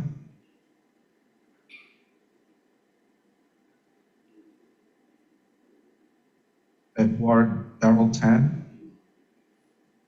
Hello, morning. Morning. Frederick. What I'm actually clarifying is we're developing products that have built-in GFCI Class A ratings as well. So if we want this to be certified and qualified for the standards of UL, what particular procedures do you have in place so we can have that tested and certified as well? Okay. Our Center of Excellence at UL, and I don't want to become a certification discussion because I want to focus on the science behind it. Simply, you could reach out to me directly and I could put you in contact. Most of our testing for GFI certifications and our fault certification testing occurs at our headquarters in Northbrook, outside of Chicago. Basically, it's certification process through any hurdle, and it's typically meeting a construction requirement followed by performance testing to the standard. But if you want to reach out to me directly, I can definitely elaborate on the certification steps a lot closer. Sounds good. Thank you. Yep, sure. Conrado mentioned, can you expand on that Class A GFI is only for dwellings while SP GFI? Okay. I use that term, maybe I'm biased here. Okay, so Article 210.8A is for dwelling. I believe 210.8C, or is it C? B is, oh no, it's B, is non-dwelling. Okay. So Class A circuits, a lot of our non-residential buildings, office buildings operate on 120 volts of earth, okay? The reason why I use the word SPGFI for commercial and industrial applications is because those type of applications, I'll give you an example, lighting. Lighting typically operates phase to neutral at 277 volts, or sometimes at 480 volts. So for example, on these, we have requirements for horticultural. So there's been a push for cannabis growing. So these heat lamps that they use to grow cannabis are in extremely high humidity environments. So that's why I use the word commercial applications. They are typically systems that operate at higher voltages here stateside. Another example is fountains. Fountains that you see water shooting, for example, at a golf course. They will use pumps or a Olympic-sized pool, public pools that are at town pools. They'll typically use three-phase drives or motors. That's why you use the word SPGFI, because they use those higher voltages. Now, we are seeing SPGFI Class C moving into the dwelling, believe it or not. If you look at Article 210.8F, we're using SPGFI for air conditioning units operating 240 volts. There are locations where the concepts are more likely to be used simply because the loads start operating at 240 volts multiplied by 50 amps. What is that, 12 kV? 12,000 watts. We're seeing that these devices typically have elevated standing leakage current requirements or operate at higher leakage. So for example, IEC 60335-2-40, which are our outdoor condenser units for air conditioning, allows for 10 milliamps of leakage current. Of course, you place a Class A GFI in front of that, the GFI is going to respond. So they sort of have that. That's why we're talking about there's got to be a balance of standards and requirements such that they can both operate in the same space. So a hard lesson we learned, Article 210.8 first debuted with the use of a Class A GFI protecting a 240 volt 50 amp circuit, which is an air conditioning load. Having a device that's allowed to leak up to 10 milliamps is incompatible with a Class A GFI. Due to, I guess, our experience, last 2 cycles, the enforcement of the code has resulted in pausing of the requirement through an exception, a future effective date. Now, recognizing that these devices typically have higher standing operating leakage due to the power involved, we've introduced Class C SPGFIs. So I'm sorry I used the word commercial because those are the particular locations where we typically see these power systems. But the example I gave to you with the air conditioning units, we do see them migrating more into the dwelling and a stronger adoption of our Class C devices for higher power loads. EV protection, CCID 20, charge circuit interrupting device, that word CCID 20 represents the same protection as an SPGFI. So we utilize the same concepts interchangeably, but we are again seeing that migration into the dwelling. But I think for a lack of better terms, I use the word commercial and industrial because of higher loads in those particular locations, machinery. McDonald's or any type of fast food location, we're seeing SPGFIs protect the workers from higher power mixers or higher power dishwashing equipment, in restaurants, etc. So again, we're using those concepts in those locations as well. Yes, I'm Filipino. I see that question came up from Alberto. Yes, I am. Any questions?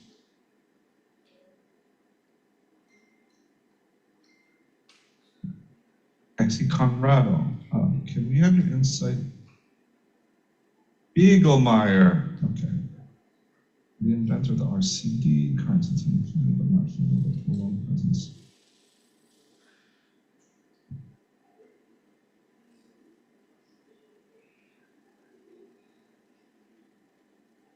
Okay, Beaglemeyer, this is from the EU. Yes, I'm familiar who Beaglemeyer is. Beaglemeyer and Dalziel and the technical committee of 6042479, it seems that and what's the last guy's name? I forget his name. It slips me. All of their plots sort of go back to this 479 plot. They all land within this probability and exposure. This is where I present you where the limits are and how UL and how the IEC compares. In commonality, we both curve and responses live under this threshold, this probability of higher values. Then we have the factor of current versus exposure time, where you can see it's plotted across here. Then I shared with you what's the equivalent body impedance model in these particular situations. What do we use for a body impedance model for leakage? The difference in potentials to Earth. And this is where I can't give you this recommendation. Rather, this is where your technical committee comes up with, through the task group, or at least here, when we develop requirements, we go through a proposal process, we go through meetings to discuss where should the level of protection be. The IEC feels it should be there, or the UL curve feels it should be here. I gave you the science and the ideas behind why we had these backgrounds. Now I don't want to bias your thoughts. I want to give you the science so you can make the best informed decision based on the science. It's a really hard question for me to answer. I do have my own opinions on some things, but I don't want to bias your thoughts. I just want to give you the science. Will short circuit cause GFCI to malfunction after a short circuit? We test GFIs according to the UL 943 for these particular requirements. GFIs are prohibited after all abnormal fault conditions to weld, whereas motor controllers, contactors, and those devices have performance requirements to ensure and to expect the level of short circuit current the circuit will have. So yes, they are tested against short circuit.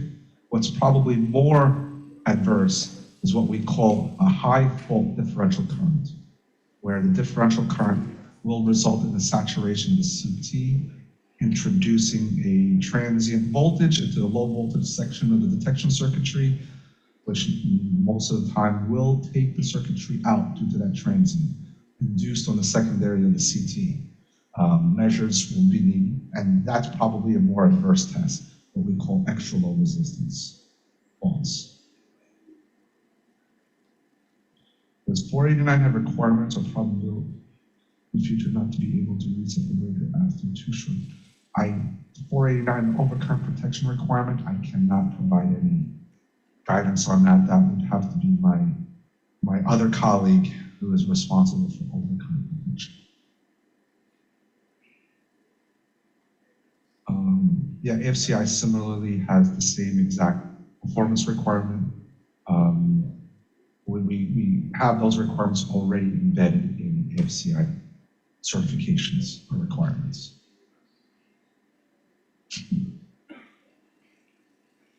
I'd like to open the floor out again more for any additional questions. Would anyone like to ask a question online or type it in, either way? This is your chance to talk to Fred and clear everything. Hi, Sir Conrad. Go ahead. Hi. Good morning, everyone. Good morning, Frederick. It's really nice to see you here again.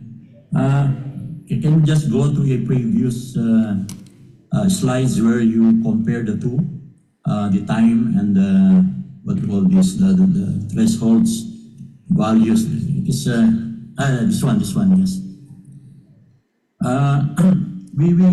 I can see here that there are 2 points that in IEC 61008 we have the 6 milliamperes, 12 milliamperes. They are not included in this calculation of the time, the tripping time.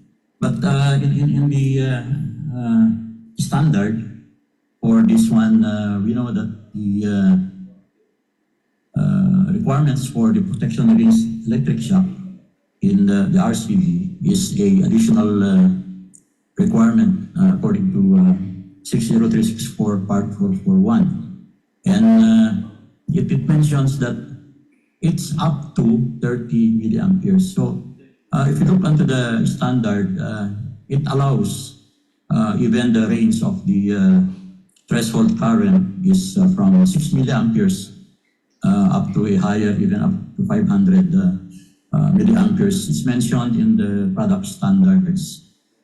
So therefore, there was cases wherein the application of GFCI, as we know in various places, it cannot go beyond 150 volts potential to ground.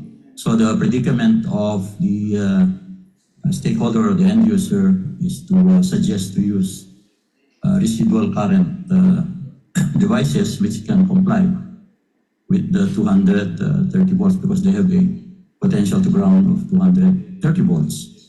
But because to have a safe margin, because he's looking at the the level of protection, the magnitude up to the that go threshold of 10 milliamperes. So they asked to comment on using the 10 milliamperes because it's available in the market, the RCD, which is RCBO, because they have also the overcurrent protection, 10 milliamperes.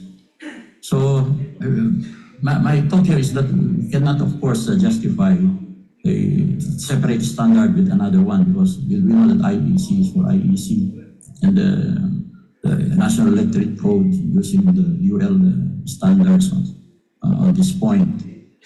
So this is only my thoughts that I can share. I don't know if you have any other comment or inputs on this application, because a while ago I was actually pointing to a question on the application of the GFCI and the RCD, because this is our predicament in the Philippines. We have a voltage of 230 volts of potential to ground. Unless we have the split phase, we have very common that we can use the GFCI, the split phase to 40 volts with potential of 115 volts. So what's your thought on this one regarding recommendations like this to go instead to a solution wherein was not mentioned in our code to put up an RCD in the code. So what is your consider suggestions that you may impart on us regarding this actual scenarios? You have a system you have two different systems, right? Yes. You have a 150 and you have a 240. And the 120 seems to be a very straightforward item because you can utilize a Class A device in those circuits. It's pretty straightforward. The other dilemma is available products in the market, right? If you start developing requirements or deviations, then the availability of the devices in the market or opens new opportunities. So you mentioned that there was a consideration to have a 10 milliamp threshold below, right? Yes, correct. Correct. So for example, if you did 10 if you went to 10 milliamps, that is absolutely fine. I mean, that's a deviation for the Philippines for those circuits. And a lot of the IEC standards, you read them, they do say, in Canada it does this, in Germany it says does this. Yeah. That's okay, absolutely. And that's why I sort of suggested or hinted or I want to share to you that Class C devices, we wish to sometimes bring it down to 6 to give that limited let go threshold. That's where the committee members need to discuss what's good for us may not be good for you. We always joke around that Europeans are tougher than us because they can withstand 30 milliamps and we can't, in the US. We also joke we got more lawyers here stateside than we do in the EU, right? So what's good for us is different from what's good for other countries. And that's where your technical experts review this work to determine what you feel is a safety margin and level. And you see, I shared with you how much margin we have. Yeah. Okay? That's where I don't want to recommend something strictly. I want to share with you how we got here. How does it compare? Because, this exercise of going through this and plotting these curves, it also opened up my eyes to see. At first, I looked at this, I'm like, oh my God, why is the IEC curve so more stringent? It's lower, right? But I also recognized the higher voltage potential. And then I started noticing, okay, the body impedance model is a little higher. But I know probably in reality, it's well above 2K. The body impedance. So again, both curves live under the 479 line, which is sort of are we seeing a rash of excessive shock in IEC adopted countries? Do we see less shock hazards in UL Class A devices? I think both have effectively provided the necessary shock protection. And I don't think there's any evidence at this moment to even say that these curves are not effective.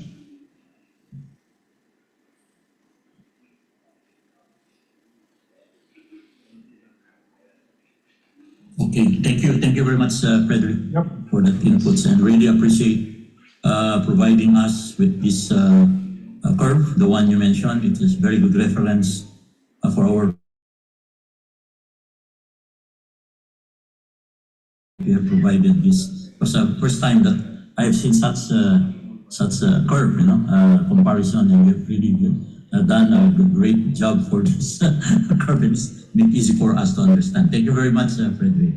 You're welcome. Yeah, please, if you have any questions on the curves or as you go through your committee and your discussions, I can provide you the science or why that curve is that way. The new curve here I want to bring out is the DC let go. Okay, this is the first time it's going to debut. That is the UL DC let go threshold line that I'm proposing. And the science that goes behind it, if you're interested, look at the CSDS recent one I submitted. We'll give you the background on that, the science behind it. I see a quick question here, easy one, from Roberto Ocampo. Is GFI mandatory in the NEC? Yes, 100%. Today's circuits have about 90% circuits, and they are mandatory and required to be GFI protected. I think the only location is attics in a house that doesn't have GFI protection. Unfinished attics, rather. Fred, Mr. Robert Ocampo raised his hands. Maybe he wanted to add something else. Sure. Hey, Roberto. Good morning. You're muted, sir. Robert.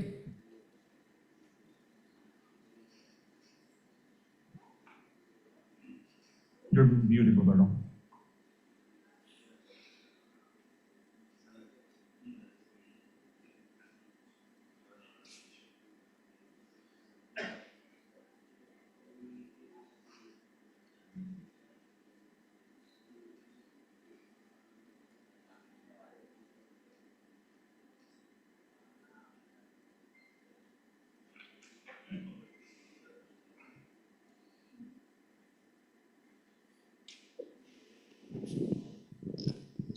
Okay, so that ends the first part of our program, which is about the IIEE and ULSE engagement regarding the AFCI and the GFCI provision. Also, I would like to remind everyone, especially sa ating mga face-to-face participant, so yung attendance po natin for the face-to-face participant, so QR po kayo dito sa labas.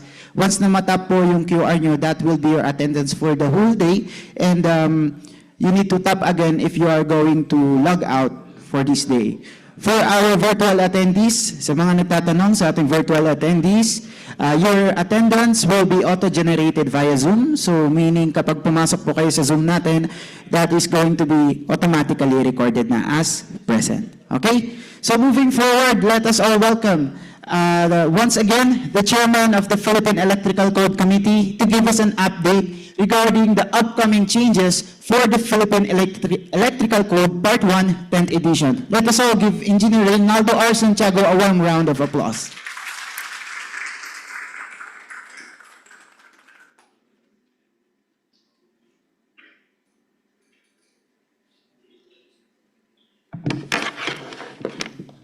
Hi, magandang araw sa inyong lahat.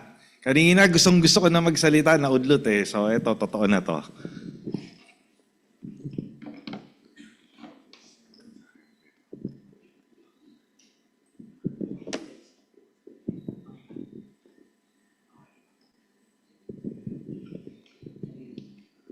So by the way, ano ba yung mga salient points na napag-usapan kanina? Sayang, no? Hindi natin natapos lahat kasi in the interest of time. Pero yung mismong concept ng AFCI at saka GFCI, pinaliwanag sa atin nung engineer galing sa UL. Pero sounds familiar, di ba? Yung pangalan nung engineer sa UL. Sounds familiar, di ba? Yung pangalan niya. Meron ba kayong idea? Bakit sounds familiar?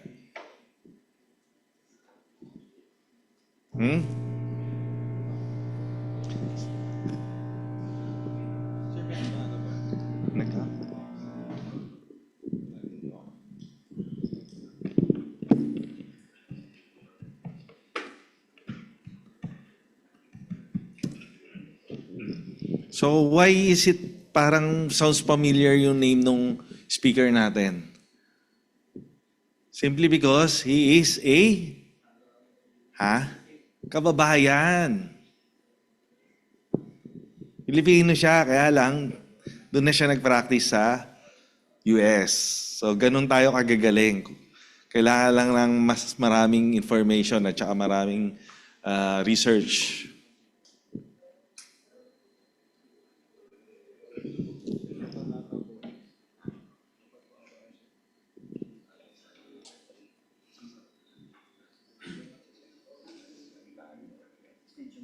Kaya ba?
Ayan. Okay. All right. So, let's start, no? Masishare na? Na? Nasa Canva eh. Dito na lang. August 8. Sige, yan. So, while waiting do sa, yes. Di pa tayo. Sige, sir. May question?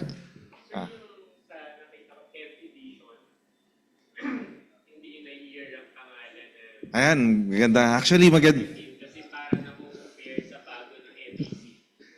Oo. Yes, maganda yung question, no? Doon sa habang inaayos yung link. Bali, nakalagay 10th edition. Bakit hindi na lang year? No? So, 2025. Unlike doon sa mga naunang mga previous edition based on year. So, maganda naman talaga yung pinopoint ni Sir Bobby. Ang challenge lang kasi doon is, since we are working on a code that progresses, so nag-start pa kami year 2020.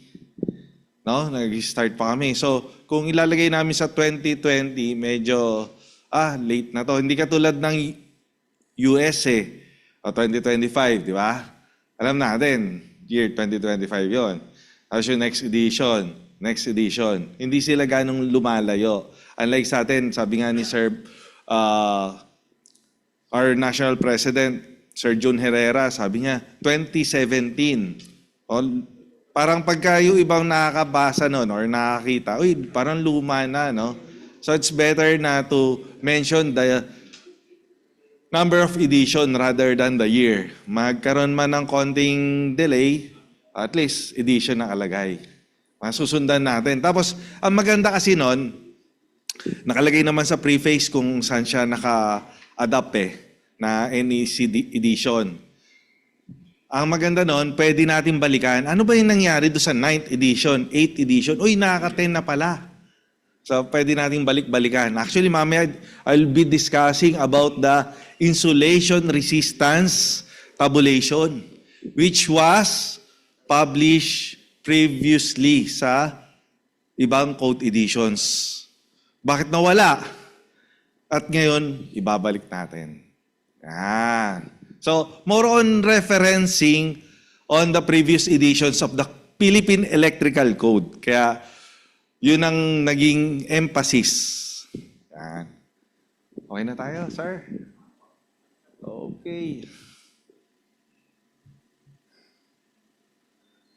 Kaya talaga minsan nagkakaroon ng mga technical difficulties. Hindi natin maiwasan. Kaya may mga feelers tayo while working on it. Maganda, nagtanong si Sir Bobby. Okay, here is the 10th edition of the Philippine Electrical Code.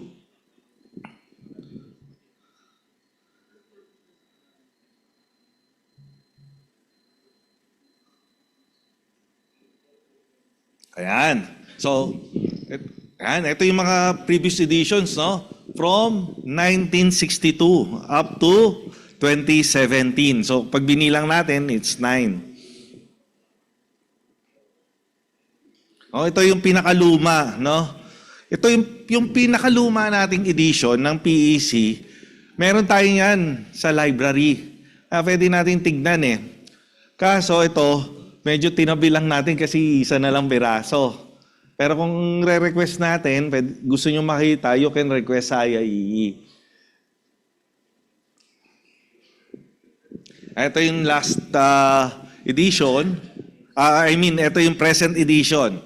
And then this is the cover of the proposed edition. Ganda, no? Gold. Kasi base sa Golden Edition or Golden Anniversary. Nandito tayo sa chapter 1. Ito, yung mga more on overview, no, ng buong PEC, no? Introduction, definition, permits, and the rest. Ito yung mga addition no, sa coverage. Kasi due to technological advancement, so we have to add new items, new coverage. No? And andito, napakadami. Hindi na dati, puro ano lang, may watercraft, kaya natin na-invite ang marina, dockyards, trailers, mobile homes, recreational vehicles, offshore facilities, solar photovoltaic system. Yan yung sapang electrical. Kasama yan sa implementing rules and regulation ng Bureau of Fire. So, kanino yung solar? Akala ko, hindi kayo sasagot eh. Other renewable systems. Oh, hindi lang pang solar. Energy storage system. Ito, usong-uso to ngayon. Energy management system, data center facilities, resorts, hotels, restaurants, and entertainment facilities and casinos.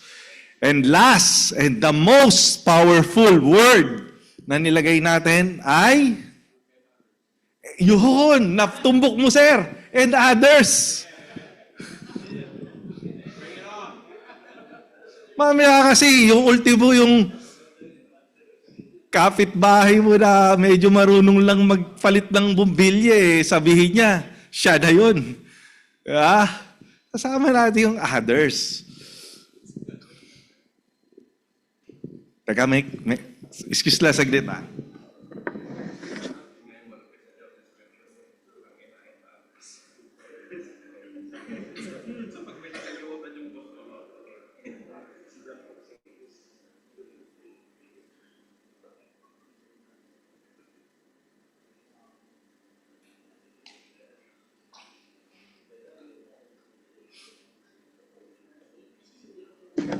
Yan. May narinig akong reaction sa ating live participant. Para lang daw yan job description and other. Narinig ko lang yun. Ayaw mo nun. Kung ano yung narinig ko coming from the audience, sinasabi ko. Ibig sabihin, may boses. And of course, meron pa nadagdag na hindi nakasulat dito. Ano yun? Temporary facilities. Electrical, okay? Importante. Kaya, mas lalo nating palalakasin pa yan.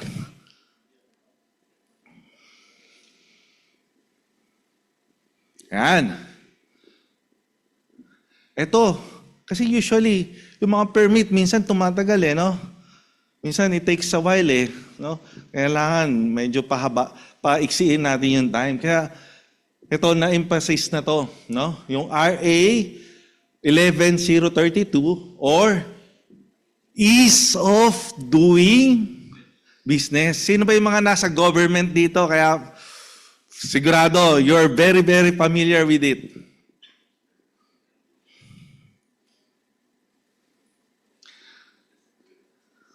Ito.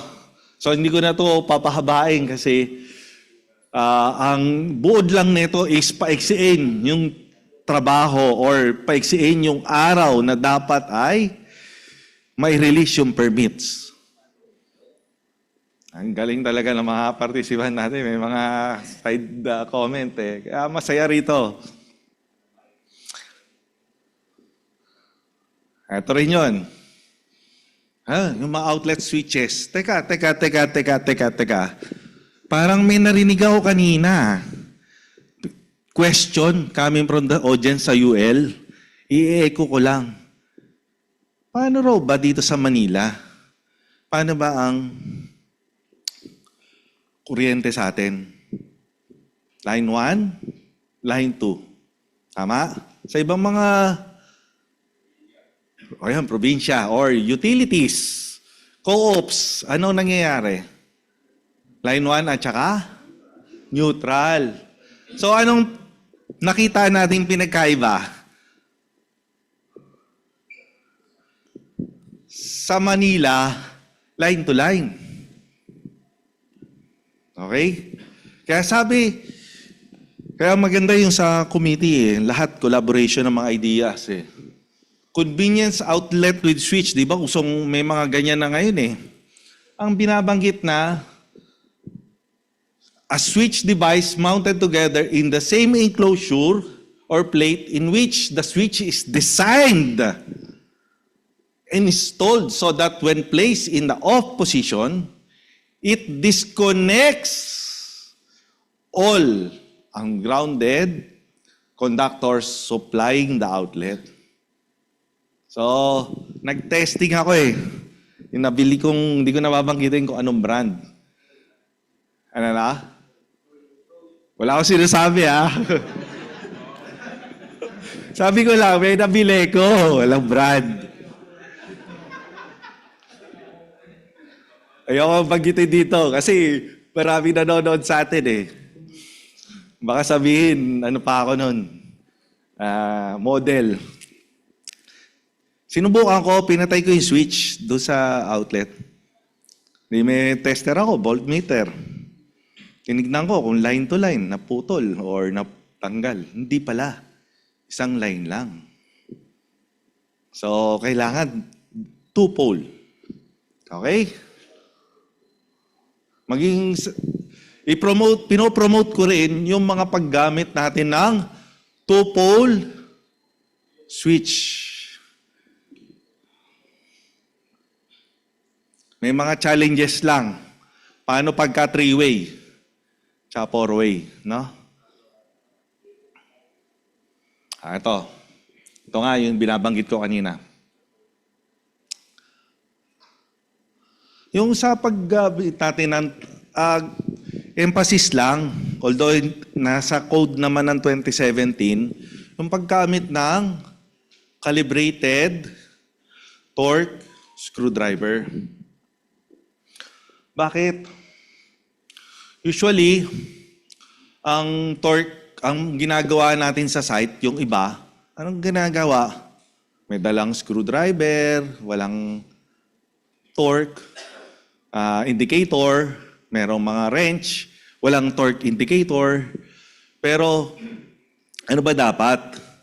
Dapat, bawat terminal has its own torque requirement. Alam ni Sir Bobby yan kasi galing siya sa Schneider. Pero ba't ako nagbanggit ng brand? Not because I'm promoting the brand, but because pag bumili ka ng brand na ganon, meron doon. Bago mong gamitin, may kulay orange na label. So bago mo siya tornilyuhin o gamitan ng torque screwdriver, tatanggalin mo yung tape or marking, nakalagay doon kung ilang Newton meter. No? Pag mapapansin nyo, yung UL brand at saka versus do sa IEC certified, IEC compliant rather, magkaiba sila ng torque requirement. Hindi porket 100 ampere trip, pareha sila na yung Newton meter na required dito at saka dito ay iisa. Hindi kailangan basahin nyo mabuti. O ito, yung mga working space. Very critical yan. Kala ko may tinatawag na pangalang mic dito Okay, yung kailangan may clearances. No? Anong usually ginagawa sa mga electrical rooms? Dyan na lang ilagay yan sa mga kaduluduluhan, kasingit-singitan, kadilim-diliman na lugar. So kailangan may mga clearances na tayo, no? Mas pinaigting, Dating meron na, pero mas nagkaroon ng emphasis.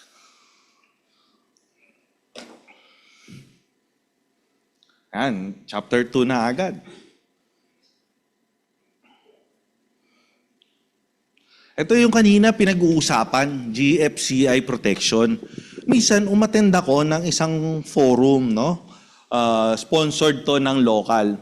So ito, may mga nagtatanong, ano ba yung totoo? Sabi niyang isa, 5 ba o 30? Ha? Ano ba totoo? 5 milliamps ba o 30 milliamps ba? Ha?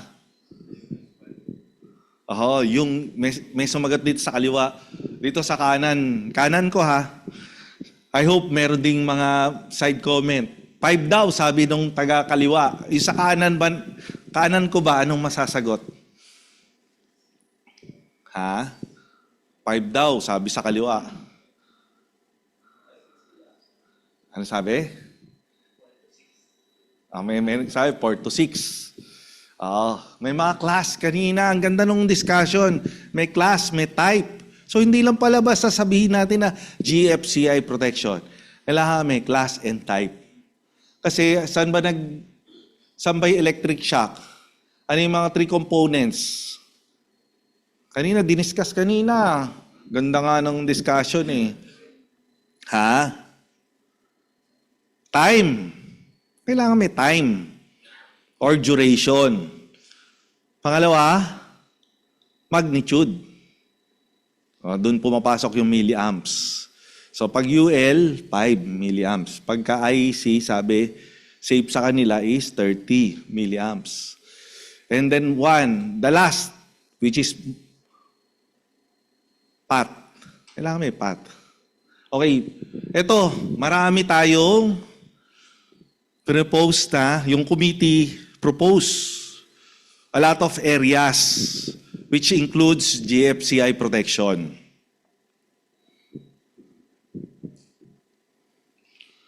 Cord and plug connected appliances in kitchens. So sa lahat, hindi lang basta sabihin natin na, ito kasi malapit sa lababo, lagyan natin ng GFCI. Ngayon, anong gagawin? Yung propose anong gagawin?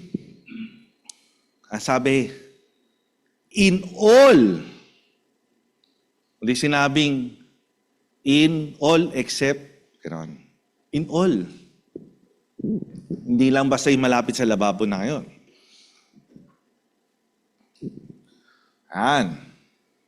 Kasi yung GFCI protection sa ngayon, yung sa 2017, sa other than dwelling units, lalo na sa mga restaurants, ini-implement na sa code yung paggamit ng GFCI protection in all. Pero yung 2017, ano sinasabi? May mga sukat, no? Mga limitations. Pero ngayon, lahat na. Bakit? Ano ba purpose ng code? For safety. Kasi baka may marinig tayo. Hindi, mahal niyan eh. 4,000. Meron yan, 2,000, no? Ito rin, yung mga specific appliances. Even yung sa mga likod ng ref natin or oven, kailangan lagyan na. Ito yung outdoor outlets. May mga nabibili kasi ngayon na mga pinaplug lang na mga air conditioning units instead of may mga breakers. So ito, may provision tayo dyan.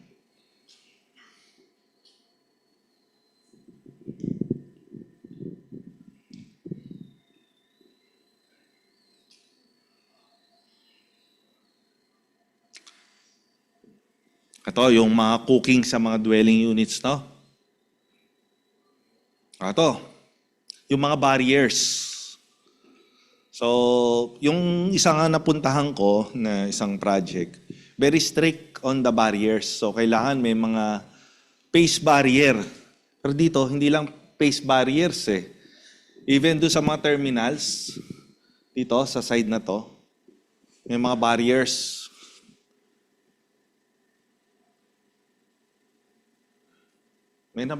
Pag bumili kayo ng mga breakers, may mga kasama ng ganyan. Yung pace barrier pala, kala ko nga nung una, it's an accessory. No? Mahirap din pala bumili niyan.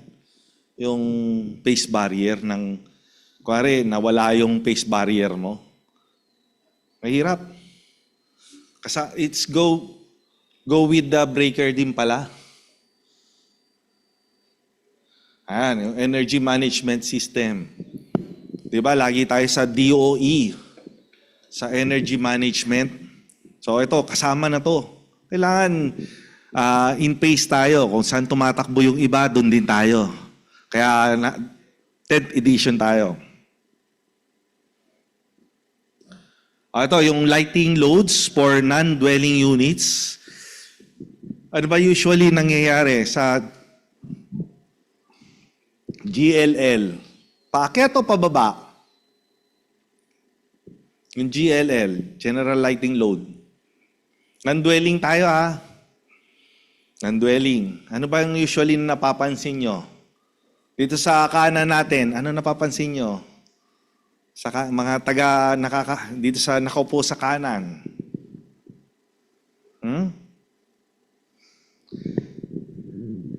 Yung camera natin, hindi automatic Hindi sumusunod sa nagsasalita Sa mga nasa kanan natin, ano ba napansin nyo sa non-dwelling? Goes up? Same? Or goes down? GLL Medyo mahihain. Baka dito, makarinig tayo. Goes up? The same? Or goes down? Goes down. Yes!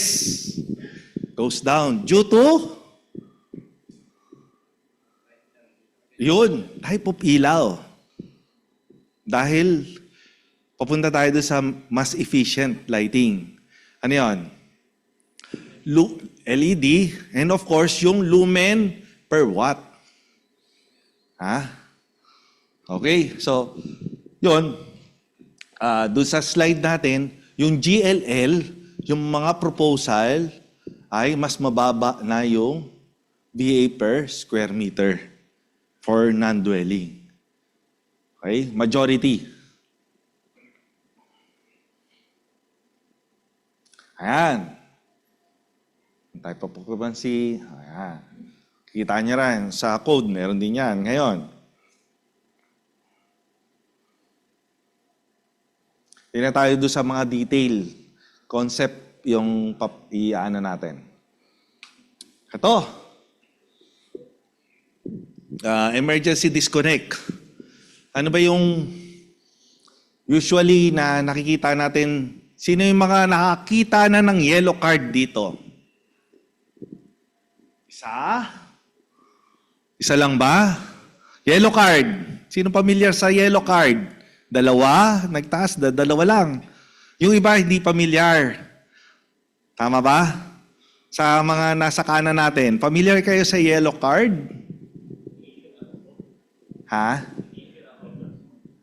Yung sa utility company, galing, okay? So, sa yellow card, nakikita natin na yung meter, meron siyang circuit breaker adjacent sa baba niya. So, ito is being implemented for specific locality or utility company.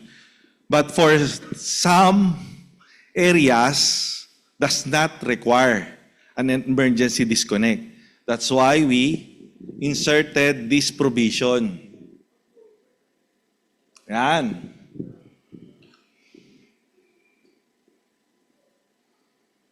Usually ito, importante ito Kasi yung bahay namin, ma-recall ko lang, ma-share ko lang sa inyo, sa bahay namin, walang ganitong provision. Metro, tas diretso sa bahay. Tas andun na yung panel board sa loob. But ito, adjacent lang talaga. As in, nasa labas ang premises, kasama ng metro. Para kung ano yung man yung maging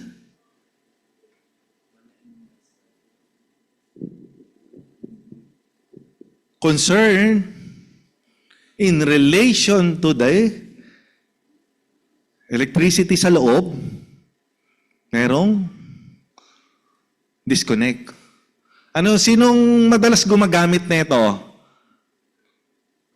Bukod doon sa, parang may narinig ako, utility daw kasi para pagpuputulan ng kuryente. Meron pa isa. Ano pa? Firefighters. Kasi magpapasok sila sa loob ng premises, kailangan patayin nila yon. Ngayon, yung iba ginagawa na Lalagyan ng, natatakot sila. Baka ma-vandalize yan, magkaroon ng patayin, paglaruan. Kaya nilalagyan ng padlock. Buti na lang, ang BFP, nagdadala ng mga bolt cutters yan.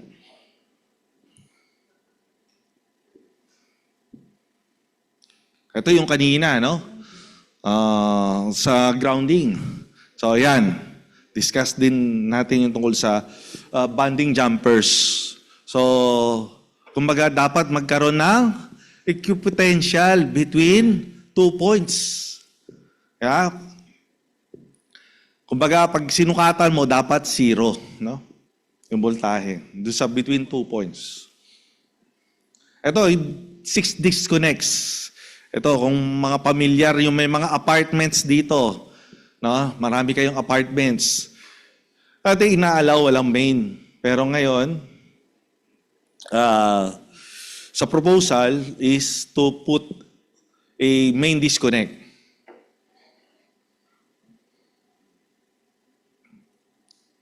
Dito sa chapter 3, hindi masyado siyang nagkaroon ng maraming changes na significant. More on terminologies and new type of insulation.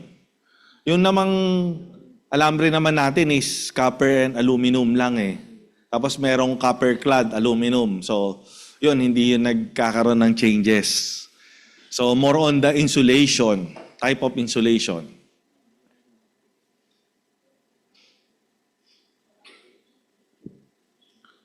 O ito yung screws and or fasteners, no? Ma-share ko lang sa inyo, no? One time, hindi lang pala one time twice nangyari na sa akin to, no, sa site. Yung contractor uses this type of screws sa outlet kasi minsan malalim yung utility box Malalim. So wala na mahagilap na metal screw na mahaba. Ang gagawin na lang yung black screw. So natapat naman, pag nung ginamit niya, siyempre, inspection, bubuksan. So, sumayad yung screw. In short, so nagkaroon ng fault. Ganon din sa mga circuit breakers. Minsan, pag pupunta ka sa mga sites, black screw. Yan, chapter 4. Ito, tamper-resistant outlets. Bakit? Usually, ngayon, meron na talagang ganyang provision sa 2017. But, ano yung proposal ng committee? The proposal of the committee to expand the use of tamper-resistant outlets.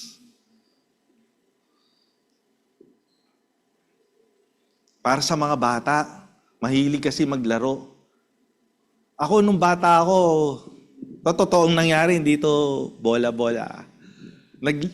Pinaglalaroan ko yung outlet. Tapos, talagang nakuryente ko. Buti na lang, nabitawan ko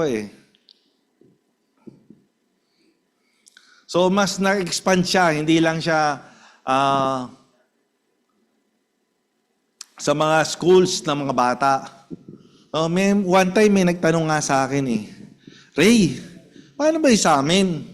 Hindi naman kami eskwelahan ng mga bata. Hindi naman kami eskwelahan ng mga toddler or elementary school.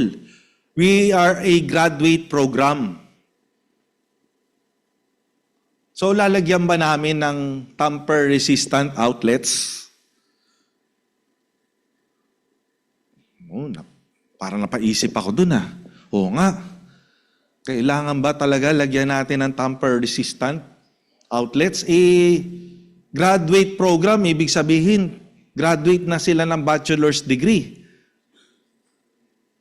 Anong sabi sa mga ibang mga references in relation to the adoption of the National Electrical Code? Ang sabi, walang exemption. Kasi posibleng gamitin yung facility para sa graduate program but for children. Yan.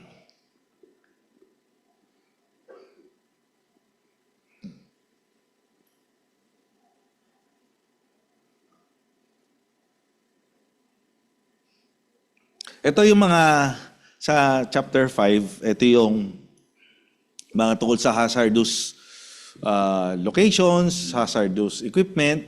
So more on terminologies lang ang mga nagbago, no? Although importante, pero ibig sabihin, sa tingin ko,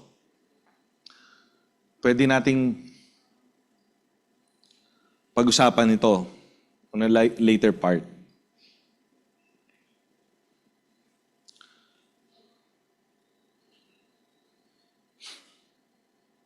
Ito yung e-vehicle. No? E-vehicle. Ito yung usong-uso na ngayon. Actually, napakarami ko na nakikita, unlike sa mga previous years na marami nang gumagamit ng e-vehicle kasi one is economical. Sabi ng ganun ng kaibigan ko, mura to. Mura yung pagka nagdadrive ako, instead na ganito yung nagagastos ko, ito na lang. So, pinakadulo nun, kaya that's why merong nagkaroon ng proposal ng committee na to include this on the electrical code. Kasi, siyempre, anong susundan? Anong pamantayan? Kailangan meron. No? Ano yung mga BA or power requirement na nasa code, sa proposed code? Ano yung minimum? Ha? Parang may narinig ako eh. Ilan? Ilang BA? O ilang, ha? May narinig ako eh. May narinig ako. 6, may narinig ako parang 6. No? Iba pa, mayroon pang ibang sagot.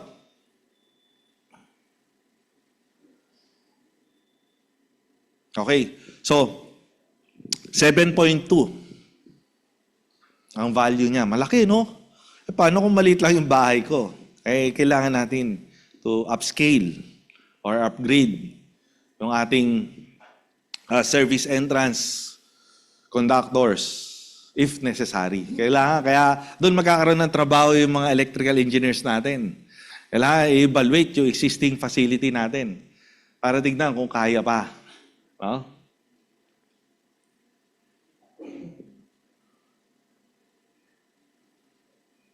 Ito yung mga madalas na overlook na item, no? Yung paggamit ng GFCI protection, even for motors, installed sa mga swimming pools, splash pads, and the rest. Ito, best example. Ayan, fountains. Usually, yung sa mga fire pumps natin, yung mga power supply niyan, pirated yung mga kable, no? Or, pwede rin naman encase siya, basta sa 2 hour protection. Bakit 2 hour, di na lang 1 hour? Kasi para sa ganon, yung time na makapunta yung firefighters. Tsaka makalabas din yung mga personnel or occupants ng building.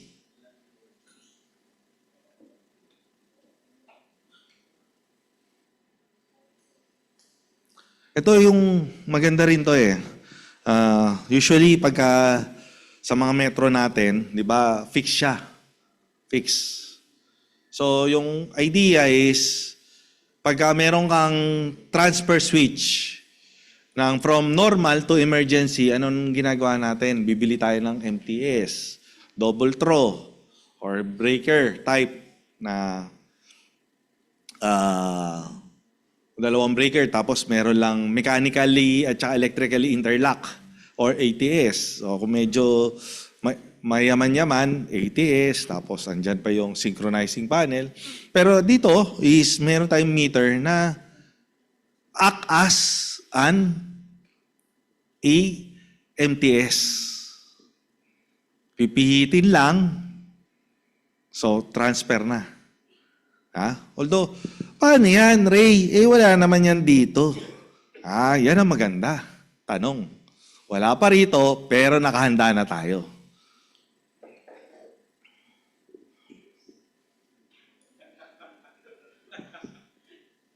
Kaibigan nga kita. Supportive ka sa akin eh. Yes. Ayan, chapter 8. May mga terminologies. Kaya natin ito pag-uusapan. Kaya watercraft, ito yung paborito ng ating mga kaibigan sa Marina. For 2 past editions ng code, yan, doon tayo babalik na naman doon sa pagtawag. Hindi ko na matandaan yung, naalala ko yung nakaraan, yung sinundan nitong 2017. Pero yung mas sinundan nito, hindi ko na matandaan anong year yun eh. Usually, ganun tayo, di ba? Pero yung 9th ngayon, yung 8th at saka yung 7th edition, ano nakalagay sa chapter 9? Sino nakapansin? Ha? Ano, sir? Tables? Yes, tables. Aside from that,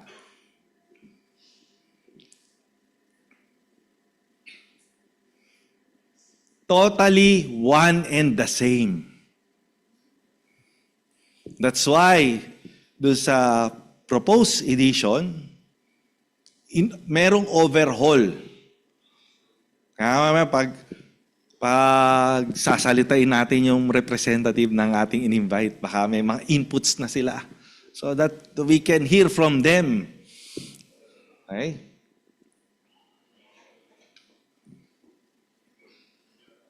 Ayan, ito pa yung una, 2000. Volume 1, Volume 2 pa nun eh. Kasi chapter 9, yung iba, madalas ginagamit, yung iba, or karamihan, hindi masyado itong nababasa, no? Kaya hiniwalay, pero pinagsama rin, kalaunan.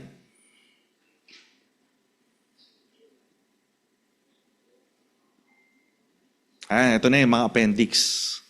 May pinalitan na natin yung seldom na natin gagamitin yung mga AWG. Yung mga inches. More on mm tayo. Para SI. Kaya yung mga familiar pa sa AWG, may mga nakaka-meeting pa ako eh. Lagi niya sinasabi, number. Ulit.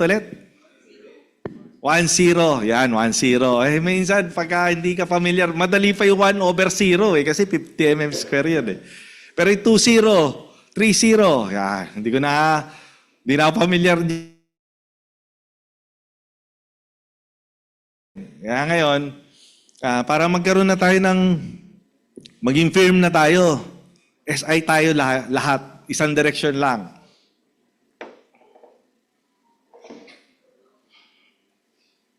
Yan yun, no? Ito.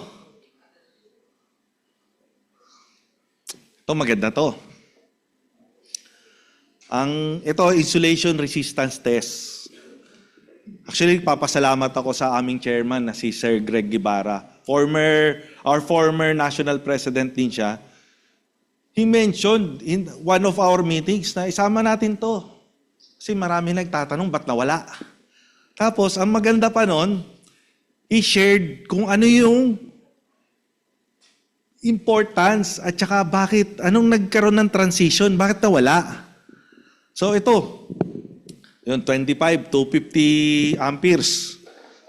Ito yun, 250,000 ohms. Malaki ba? Ano ba sabi ng iba?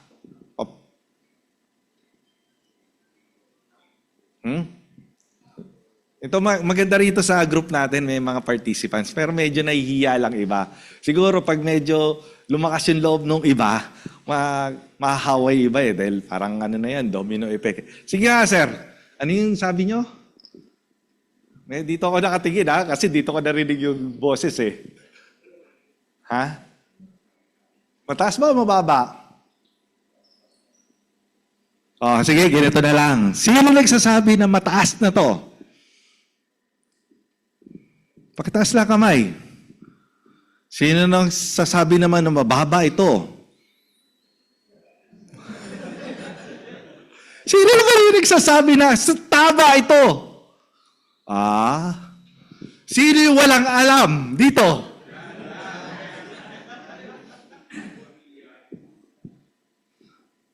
Walang nagtaas ng mataas, mababa, walang alam dito, tungkol dito sa pinag-uusapan natin. Sige, pag-usapan natin, what is insulation resistance?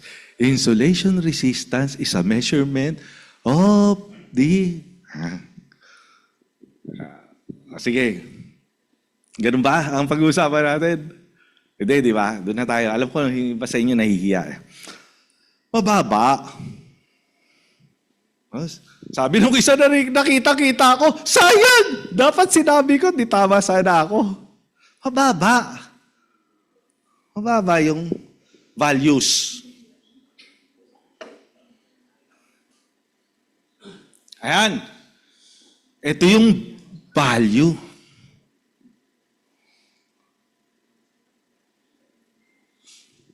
Ano, tama ba? Mababa yung dati kumpara ngayon. Teka, ngingiti ako. Pinipicturean nyo pala ako eh. Sige, picturean nyo lang. Download? Bibili kayo ng PEC, syempre.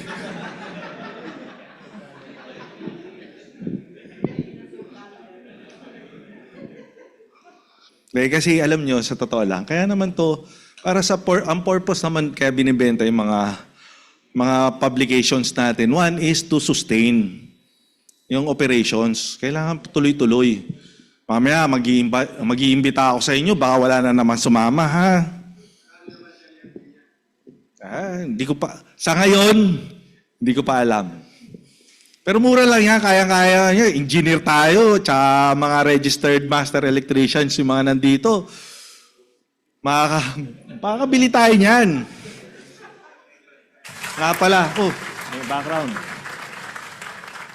Huwag tayong bibili sa Lazada, Shopee, or any other source of PC.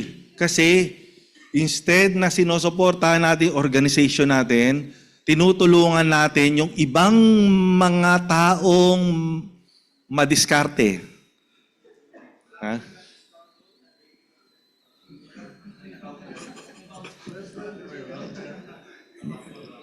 Ang ginagawa kasi natin sa IIE, yung mga hindi pamilyar, bumibili tayo ng mga books. Marami tayong investment. Kaya bisita rin kayo sa IIE. Okay, ito na. So ito. Ano yung value kanina? Ano, ilan? Ulit. Sa kanan natin, ilan? Yun, 250,000. So ngayon, yung nasa kaliwa ko naman, anong value na ngayon? 25 centavos? Mega ohms. So ang laki ng difference, no? 250 kilo. Isa, mega pala. Ano, 250 oh. Kaya, ito, limited lang tong chance nyo makita yan. Sa susunod, may bayad na. Kasi bibili na kayo. Okay? Ayan, sige, picturean nyo ng picturean. Libre pa yan ngayon.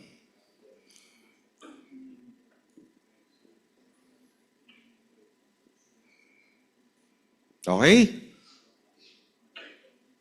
Tapos na ba? Okay, teka, sorry. May mga kumukuha pa pala ng litrato sa likod. Siyempre, dapat basahin din natin to, ha? Ito, overview lang to. Kumbaga sa pelikula, ano lang to, trailer.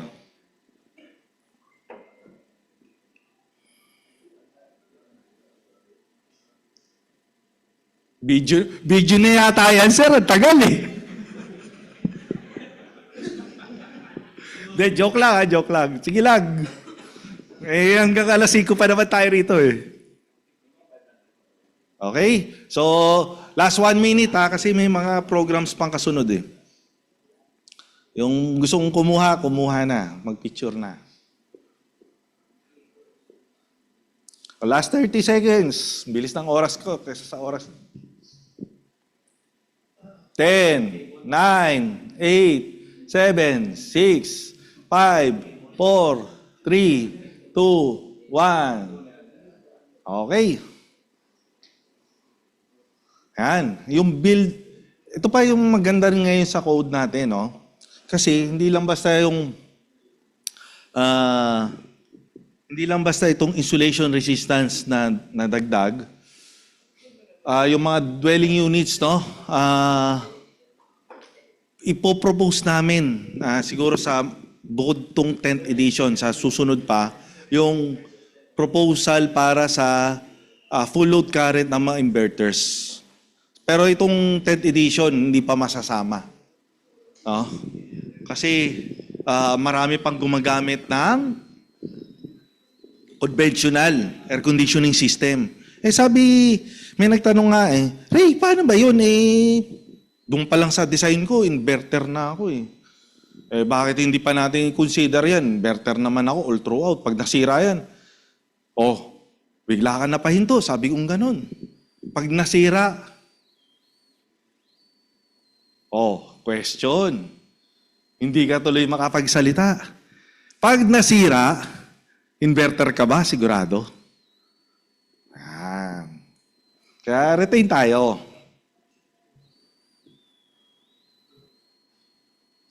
End of the presentation. Of course, nandyan din yung RA 7920, dadagdag natin. Kaya pag bumili kayo ng code, may libre kayong RA 7920 na at saka Code of Ethics. Importante. Yun ang nawawala sa iba na yung siyam na atayin na kulong. Nawalan sila ng ethics. Importante. Okay, with that, I'll turn over the microphone to our, by the way, si Sir Arjen is our head ng technical. So, in case na may mga clarification kayo with the PEC, siya yung hahanapin nyo. Bali, engineer din siya, ha? Engineer. Lastly, yes, sir. Okay. Lastly, the committee is inviting resource persons. Kung sabi nga kanina, yung item na hindi nagtataas ng kamay, baka dito lumabas, no? Inviting resource persons with the following qualification. Kasi kailangan meron din tayo niyan. Not less than 5 years of experience. Kaya tignan nyo na kung saan ba kayo mapupunta.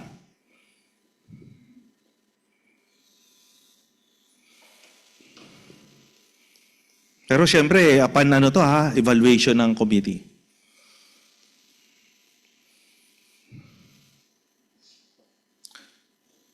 Ang invited, government and regulatory agencies, expert.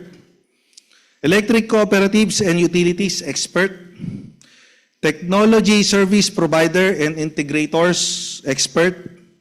Academics, research, technology management, and other specialization, expert. Local government, and technical experts. So one have at least 5 years of related experience, Kailangan align. Have direct involvement on specific item. And lastly, ito medyo mahirap hanapin doon sa iba. Willing to participate in several rounds of meetings. So hindi siya yung one time, pwede ko. Teka, expert ako dyan. Sama ako. Pero yung time, wala. Hindi ako available ngayon Kasi meron kaming ganitong commitment. Yan. So ngayon pa lang, binabanggit na. Kailangan available series of meetings. Hindi lang isa, hindi lang dalawa. Possibly in a whole year term. Okay? With that, I conclude my discussion. Thank you so much, Chairman Reynaldo R. Santiago. Ayan, siguro naman maraming natutunan ang lahat sa atin dito sa face-to-face at saka virtual. May natutunan po ba? Yun, a resounding yes para sa lahat. Okay, with that, of course, we now formally open the question and answer portion ng ating presentation ngayon. So for our face-to-face attendees, taas lang po na kamay. And yung mga virtual attendees po natin, you may chat your questions sa chat box and babasahin po natin. So I invite now the PEC1 committee to lead the question and answer portion po.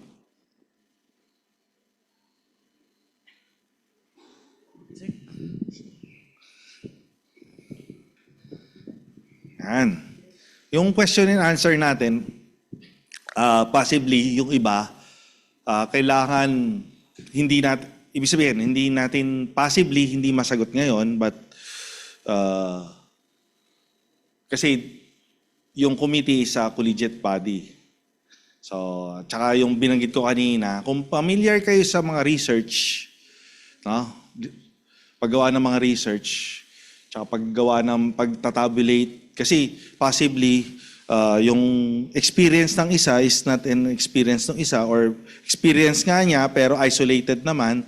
So, gagamit tayo ng mga techniques in research. Okay. Ayan. Yes, sir. Sir Bobby, yes.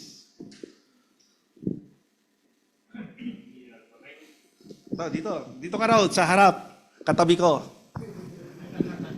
By the way, let's applause din nga pala habang palakad siya.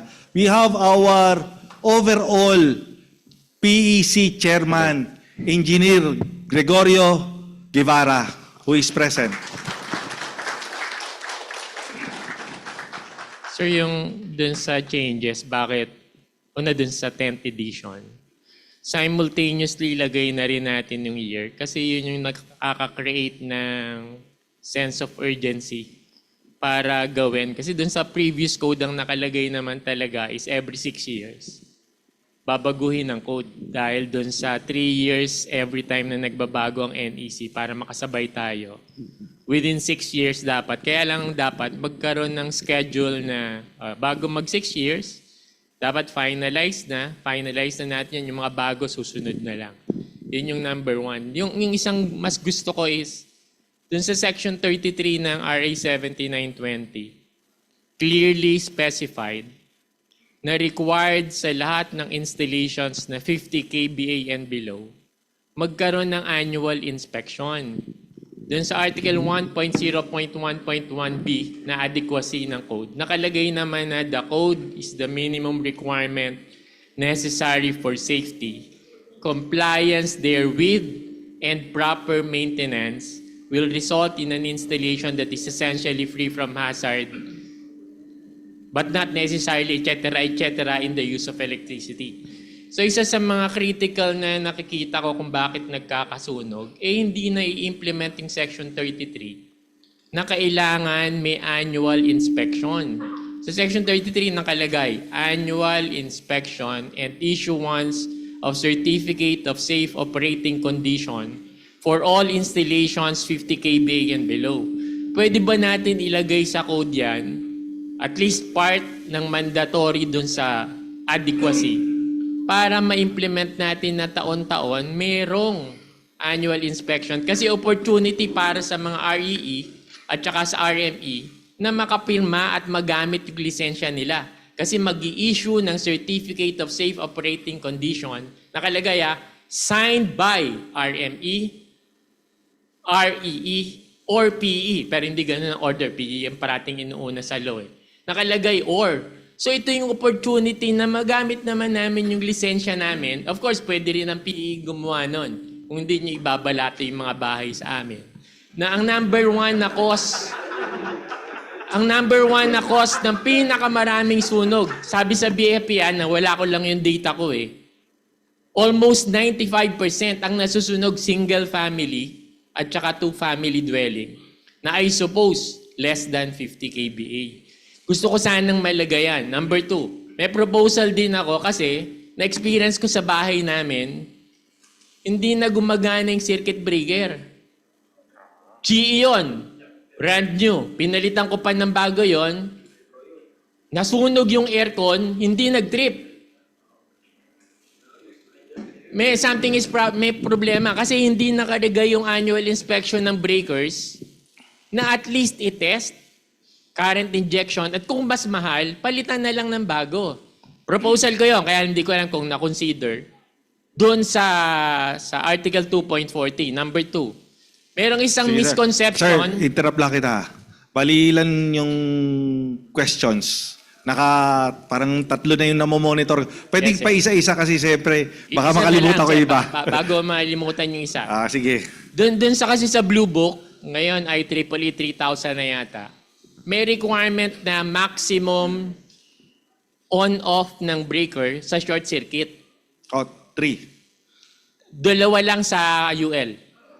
Kung UL yung black, 2 lang ang required. Pagka sa IEC, may required na ICU dinideclare sa ICS kung ilang percent para malaman mo kung ilang percent. So majority sa lahat ng naikutan ko, ang perception is pag nag-trip, reset, on. Pag nag-trip ulit, reset, on. Ibig sabihin, kailangan mailagay sa code na minimum requirement na hanggang 2 lang at most 3 na pagka nag-trip, reset on dahil yung pangatlo pwedeng sumabog or sa susunod hindi na siya mag-trip. Kasama sa proposal ko yun, kaya lang hindi ko alam kung na-consider yung mga proposals ko para at least mas maging safer. Total, bumili tayo ng IEEE 3000, hindi ko lang alam kung ano yung series kasi Blue Book yung may kopya ko, libre na kasi sa... So yun yung isa. At last but not the least, pwede ba kaming humiram ng libro na biniling IEEE 3000? Yan, sige sir. Parang 5 ata yung tanong. Paano ba sir? May limited time tayo. Pipilitin ko sagutin lahat, no? Yung mga nare-recall ko sa mga tanong. Sabi niya, ay mga clarification rather. Sabi ni Engineer Bobby, ano ko yan friend ko yan sa Facebook, bale. Sir Bobby, sabi niya yung tungkol sa RA 7920, yung Section 33. Dahil, syempre, may maraming, bukod kay Sir Bobby, may iba rin may mga suggestion. Yung iba mga sector. So, dahil lahat ay magaganda rin naman yung mga suggestion tulad nung kay Sir Bobby, nilagay namin sa PEC yung buong RA 7920. Hindi lang Section 33. So pagka yun ay nakalagay, which means, 1, nasa RA na, nasa code pa. Talagang hinighlight na, binold pa, in-italic pa, nilagyan pa ng marker. Okay, so wala nang lusot. Hindi lang Section 33. Pagdating doon sa IEEE standard na nasa IIE, yes, you can borrow it, but you cannot take it home. Pwedeng hiramin, doon kayo magbasa. Tama ba, Sir Arjen? Yung, ayan, tama raw. Pwede kayo magbasa doon. May library tayo. Marami tayong collection of books. Alam ko, medyo mahal yung pagkakabili noon. Kaya yung membership fees natin, isa yun sa mga items na napupuntahan. Next yung, ano pa ba yung mga tanong? Nakalimutan ko na iba. Yung tungkol sa testing ng mga circuit breakers, na yung tungkol sa IEEE standard, yung mga number of trips. Pero meron lang ako dadagdag. Depende sa trip. One is due to, parehas kasi overcurrent is overload, and the other one is short circuit. So more on dun sa short circuit yata yung binabanggit ni Sir Bobby, no? Pagdating doon, meron akong kaklase na ang bahay nila nag-trip, akala lang ordinaryong trip. So inon, after a while, nag-trip. Inon, hindi nag-trip ulit kasi nga na-reach na yung maximum number of trips. So, nasunog na yung buong bahay nila. Diyan yan sa may Hipodromo, Makati. Nasunog. So, critical yon. Ang depende kasi yun sa, tulad ng sinabi ni Sir Bobby, is IEEE standard. How about other standards? So pagdating doon, That's why there's a code and there is a standard. So, maybe yung standard na yun is not a standard do sa ibang mga brands. So, that's why we have to verify. No? Pagdating do sa ibang mga items nung binabanggit ni Sir Bobby, I'm very thankful na one is he's very active on the proposals. Currently, parang nasa page, ano pa lang kami do sa mga current. We have a form. Pwede ba natin pakita, Sir Arjen, yung form for the proposal? Email. Okay. You can email it to publication at, chat niya mamaya. No? Para maibigay sa inyo yung form ng recommendation. Kung may mga recommendation kayo sa mga changes or anything, may form doon, nakalagay doon, ano yung mga reasons behind bakit ito yung gusto nyong changes. Kumbaga, supporting documents.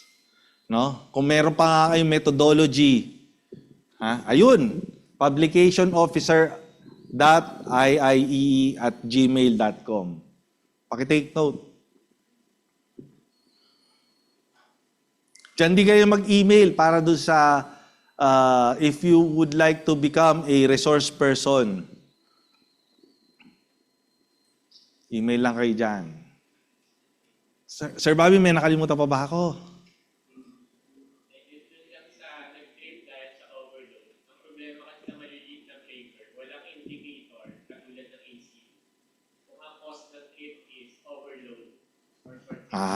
Okay.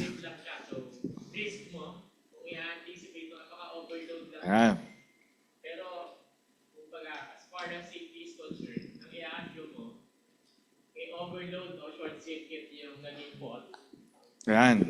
Hanggang dalawa lang. Dahil baka yung pangalawa mong on, kasabog na sa harap. Yung sa kaibigan ko, hindi na siya nag-trip, no? Parang pag-on niya, hindi na siya naging operational. So pagdating doon is, we have to verify what's the cause of the tripping. Ano ba yon? Overcurrent due to overload or over short circuit? Ma-identify naman natin yun eh. So, being a licensed professional, pwede natin ma-verify. Okay? Pero ang gusto ko lang sana ma-include para ma-warn. Kasi ako hindi ko rin alam eh. Binasa ko lang yung blue book kaya ako nalaman eh. Nailagay sa code na after 2 trips, i-test muna bago mo i-on ulit. Otherwise, baka may ma-accidente. Safety pa naman ako. Minimum requirement. Yes, tama yon. So, doon sa nabasa ko naman, pagka 2 trips na, yung pagka-third one is wala na yon.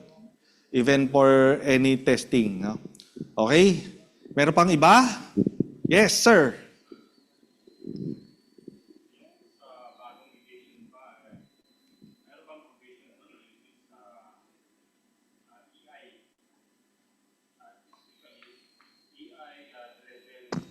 Systems.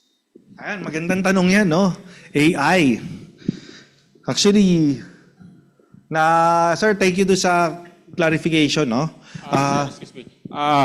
Na-raise ko lang yan kasi, as you recall, no, yesterday, there was one guy, I think he came from, he represented National Grid Corporation of the Philippines. He mentioned that smart grid. So, I think nagbiro siya, sinisine yung AI. May bagong equipment na di ba i-install? Ano ba? Nag-umpisa ng S yun eh. SMAP ba yun? So, mayroon ba tayong provision yan sa natin, sa bagong... Ayan, maganda yung tanong, no? Yung pagdating sa AI, sir, wala pa tayong provision para sa AI. Although you can check other standards. Like sa IEEE, mapakarami silang standards that governs specific purpose, specific applications. Pero maganda yon. We will consider that one in the future. Sir, si Sir Ferdy. Siguro, second to the last na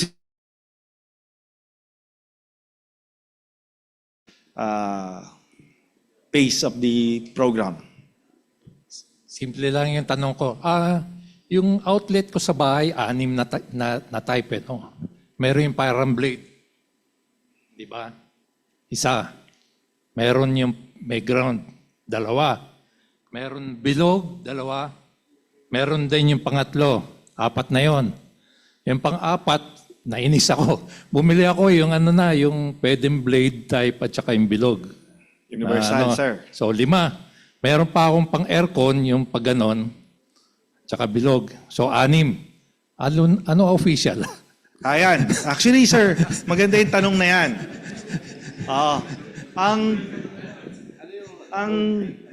Ano yung nasa code? Okay, sir. Tama yan, sir. Maganda yung tanong mo.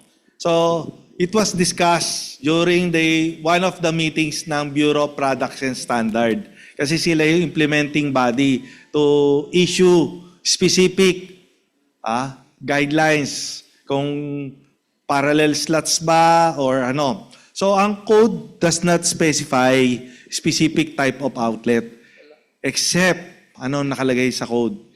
Yung grounding. Pagdating doon sa grounding, yun, yung nakalagay sa code. Ano ba yung sinasabi sa code? Ang grounding is everywhere. So, sa lahat. Kaya yung mga outlets that you see in the market na walang grounding, non-compliant siya. Unless you will be using a double insulated equipment. Pagdating doon, sir, there is a specific committee who handles the standard, handled by Sir Conrad Binondo, and it is being discussed or handled also by the TC or Technical Committee number 10 of the Bureau of Product Standard. Yun, sir. Ipo-forward natin yung clarification nyo kay Sir Conrad. So, meron ka mabababa sa PEC 1 na stating that yung niraise mo ngayon na kumbaga sa dapat grounded siya. Ayun, sir. Meron tayo meron. grounded. May portion doon. Oh, yes, sir. Lahat. Okay. Equipment should be grounded. So, kahit na yung dalawang blade type, basta grounded yung isa, okay na yon. Ground with equipment grounding. Kasi ang technical definition ng grounded is neutral. So, equipment grounding conductor. And then, one more, no? Kunyari, lumabas na yung bago, no? Bagong PEC. Yung dati mong equipment based sa old code, kailan mo siya papalitan kung nasira? Assuming nasira lang siya. Specific na lang, breaker na lang, no? Breaker sa panel. Nasira yung yung 30 ampere o nasira yun.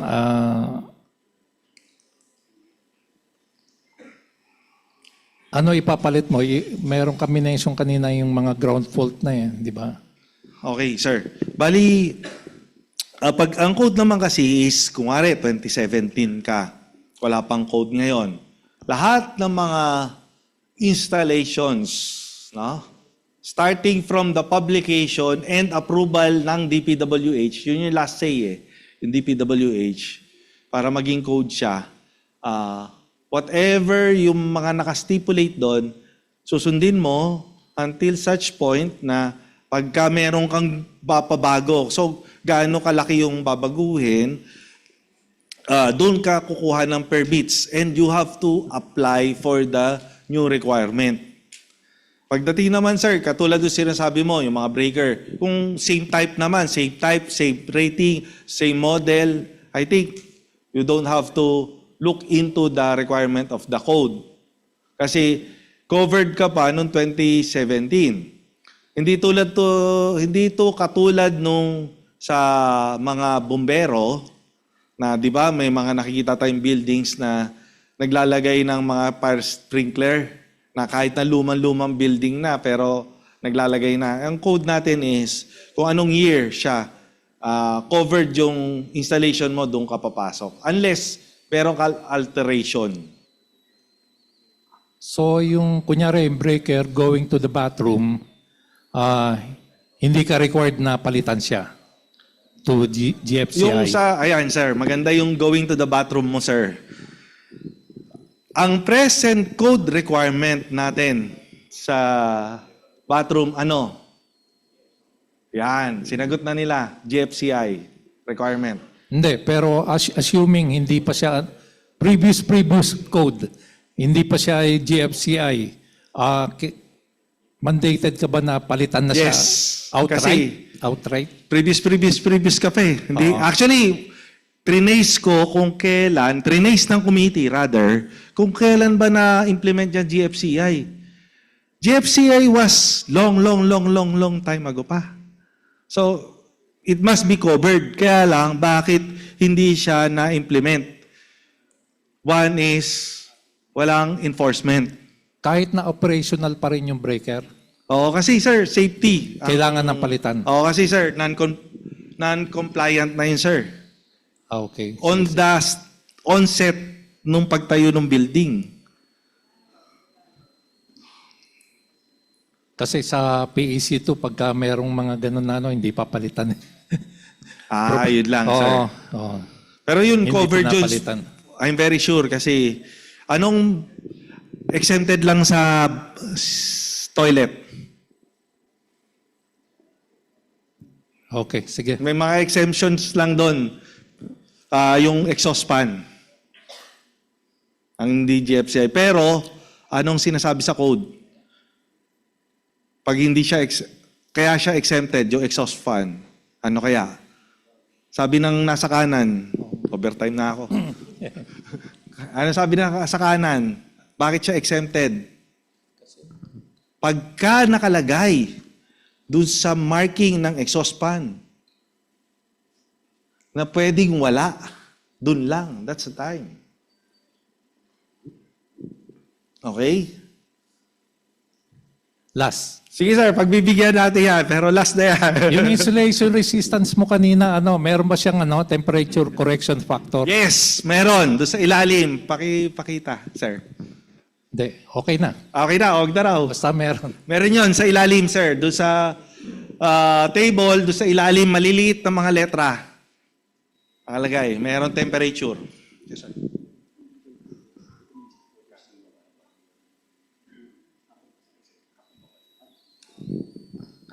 Oh, may chance pa pala. Papaliwanag ko lang muna, sir. Bali yung stakeholders meeting natin, anong oras? Bali is 11 to 12. Ito yung kasama na to. Pero we'll give chance do sa Marina until 11:45 para meron silang time. Okay lang ba sa inyo? Kasi medyo mag-overtime tayong konting-konti lang kasi to give chance din dun sa mga ibang mga nagtatanong. At the same time, mabigyan natin ng boses yung mga taga-Marina, no?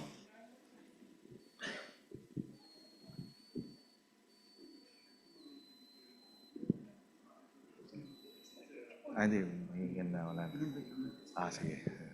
Sige. Pero, ayan, bali, magbibigyan lang natin sila ng, konting message lang para at least marinig natin sila. And then in case na may mga inputs kayo, no? Okay, may virtual. Sir, unahin ko lang yung virtual kasi ang mechanics natin ng question and answer, isang tanong lang bawat isa, no? Okay.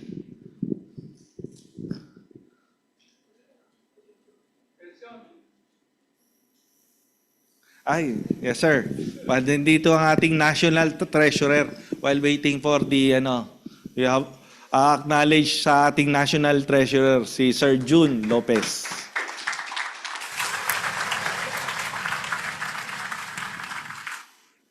May questions sa Yes, online? sir. We have several questions here online, and I think this is a good question, sir, and very relevant on the current situation. So, question from virtual attendee Joel Zabala. Ano po?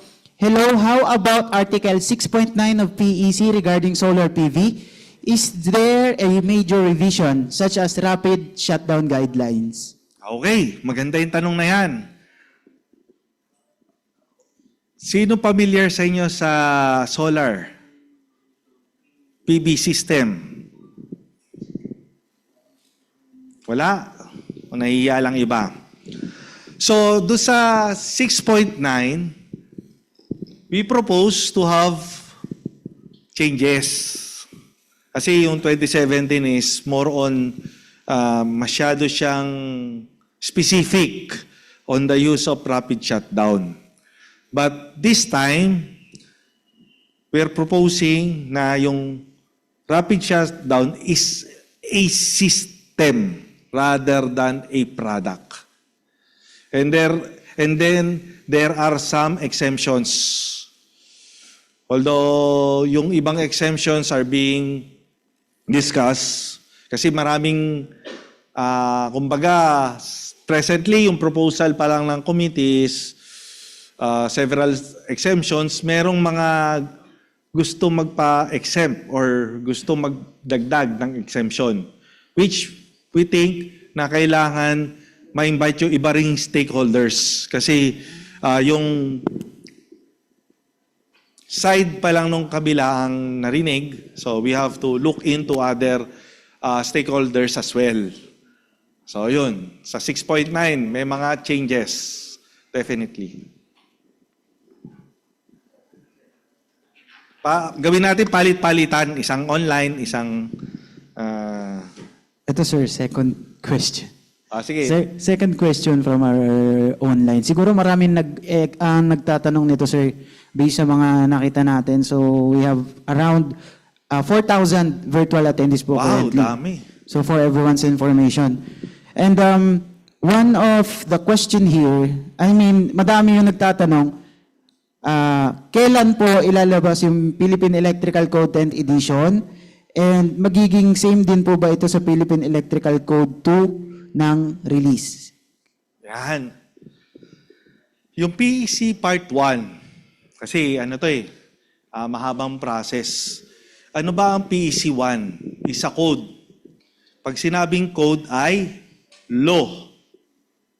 Pag naging law siya, hindi lang tayong, although it is specific for electrical practitioners, specifically tayo ang gagamit, pero dahil magiging batas siya, dadaan sa maraming proseso. Currently, ang status niya ngayon, napasa na ng committee sa BOG. Pag sinabing BOG, Board of Governors. Na-forward na rin siya sa Board of Electrical Engineers. Okay? So, yung lahat ng mga requirements na ipasa na. So, what's next after that? So, they are reviewing it, and then after that, ipapasa pa yan sa DPWH. And then, ipapublish pa. Pagka-publish, may number of days pa para ma-implement. Okay? So, malapit na. Indefinite na day lang at saka month yung uncertain. Pero definitely, umusad na siya. So, kung katulad siya ng PEC 2, mas maganda kung kasi under one leadership lang kami kay Sir Greg. So, magiging katulad din siya ng PEC 2. Okay? So, next sir. Sir, kayo, sir. Regarding sir sa, good morning everyone. No? Good morning sir. Regarding sa underground cable for medium voltage and low voltage, may installation kit ba tayo regarding sa splicing? Standard na for this application na to follow? Kasi nangyari kasi as my experience, no, mayroon kami nag-argue between the contractors for this matter.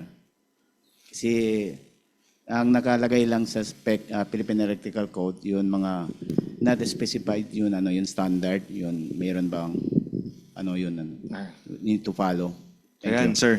Maganda yung tanong na yan. Actually, yung splicing kit ng underground cables, dagdagan ko lang, sir, magandang ano yan, pag ikaw yung expert dyan, kasi alam ko per terminal yan eh.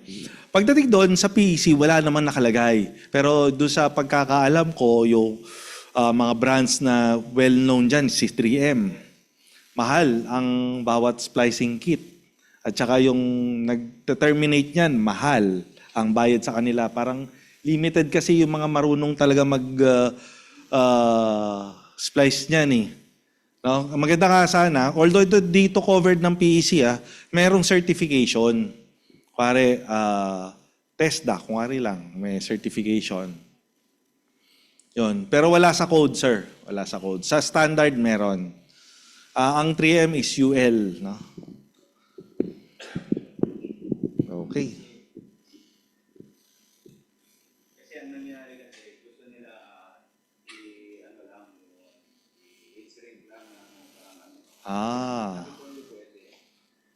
Oo. Kasi yung cable kasi, paminsan exposed to water. Ayan. Maganda yung sinabi ni sir, no? Ang susudlungan ko lang, ang sabi lang sa code, kung ano yung tinanggal, siya ibabalik mo na type ng insulation, no? Yun lang yung nakalagay sa code, pero other than that, wala nang nakaspecify. Medyo challenge yun pag ako yung nasa owner side. Kasi may specific terminal kits. Okay, next. Meron ba rito? Sir, yes sir, my friend.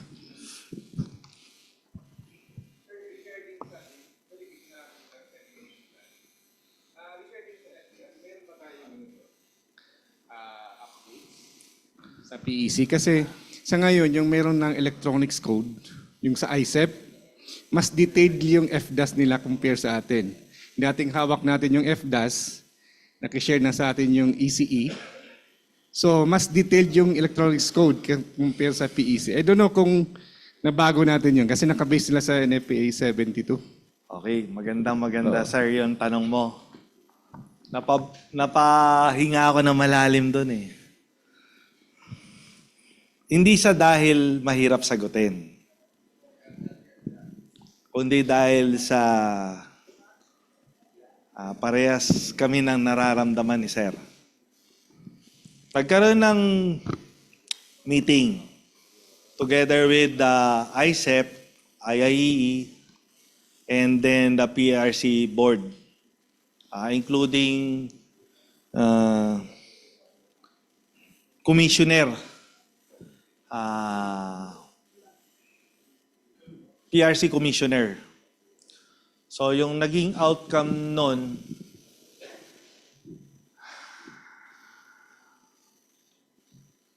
is,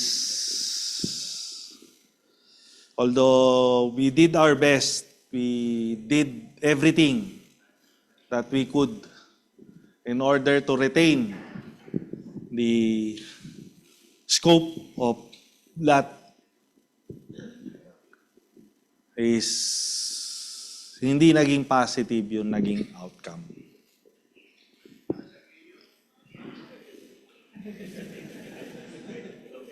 In the point ng electrical engineering.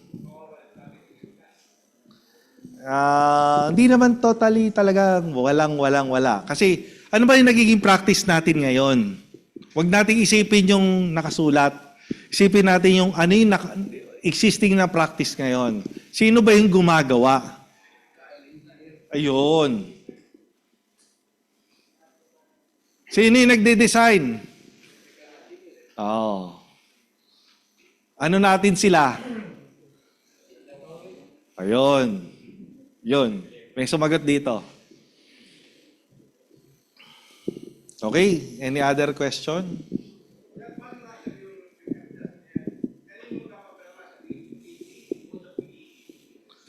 Yan. May sumagot na rito sa harap ko.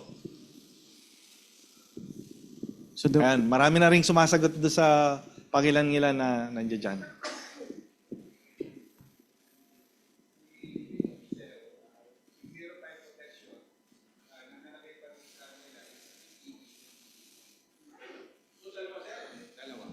Any of the two, tinatanggap ni BFP, sa FDAS, PEE and PECE. Sa ngayon.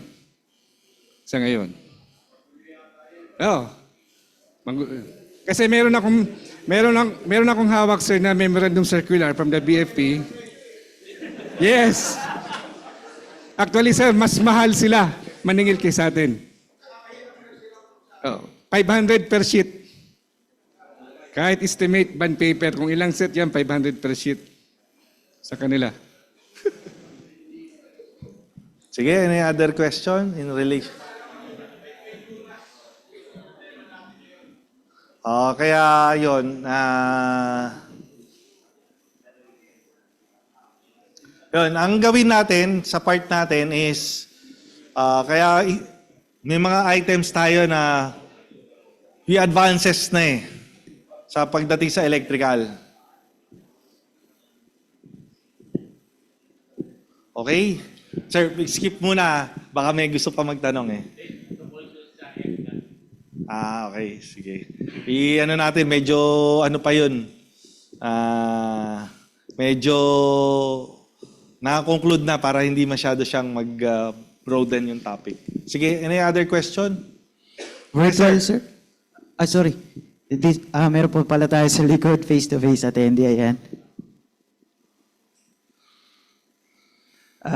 Sir, tanong ko lang, on PEC 2017 kasi, on Article 2.95 actually, inilagay natin yung lightning protection system, which is wala siya doon sa NEC.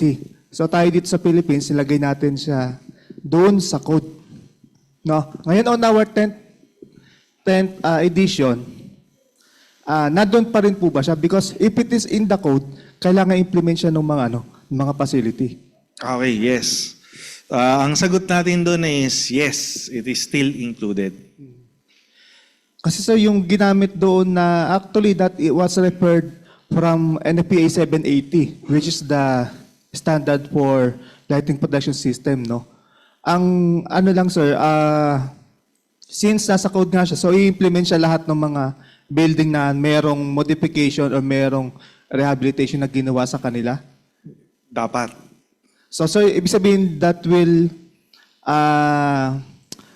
limit na yung ibang lighting protection system na hindi tanggap sa NFPA 780. Yung type of lighting... Yes, sir. Kasi ang NFPA 780 is conventional lighting protection system. Clarify ko lang yung sagot ko, no?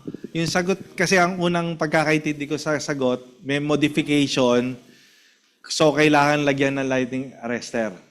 So, conventional, sir, kasi yun yung nakalagay doon sa code. Yung ibig mo sabihin, sir. Ang pagkakaintindi ko, wala, tapos kailangan lagyan. So, in relation doon sa conventional at saka early streamer, so, as long as meron kayong lightning arrestor, so either of the two, pwede. Pero pag gagamit kayong conventional, you have to follow kung ano yung nakastipulate sa code. Pero kung gagamit kayo ng early streamer, you have to follow yung standard.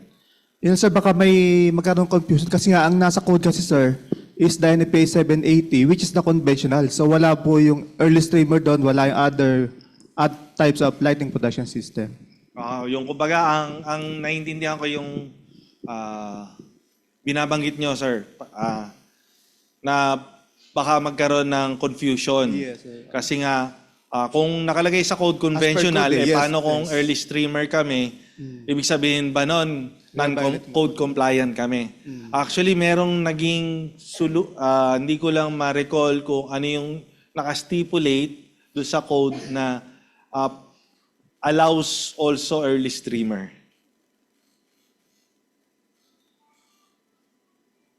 Sige sir, we'll check na lang yun. Pero Sir. parang walang... Sige sir. We'll check Thank you, na. thank you. Thank you sir.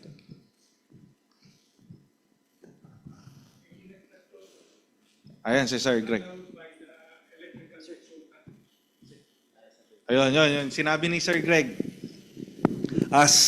Ito pala, buti na-recall ni Sir Greg, no?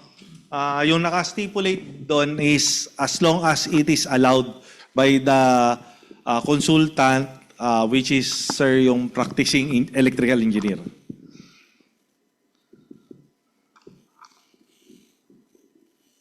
Okay. So with that concludes the the question and answer. O meron pa dyan? Marami pa, sir. Pero Marami pa. piliin natin, sir. Ito, sir, follow-up siguro dun sa rapid shutdown question kanina. Confirm ko lang po kung strictly required ang rapid shutdown. If yes, may exemption po ba sa capacity maliban dun sa nakasulat pag nakamount sa ground and PV panels? Pagdating doon sa capacity,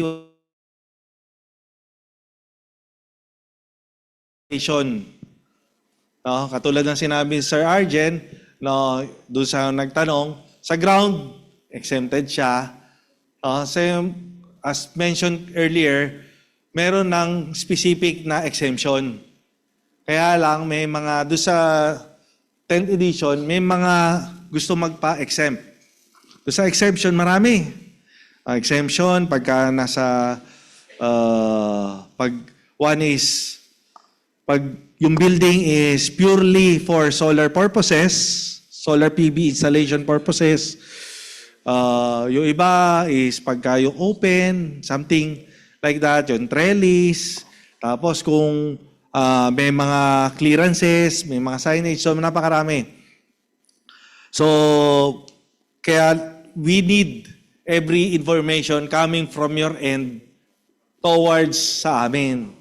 Bali, ang mangyayari, the PEC committee will be administering yung mga resource personnel.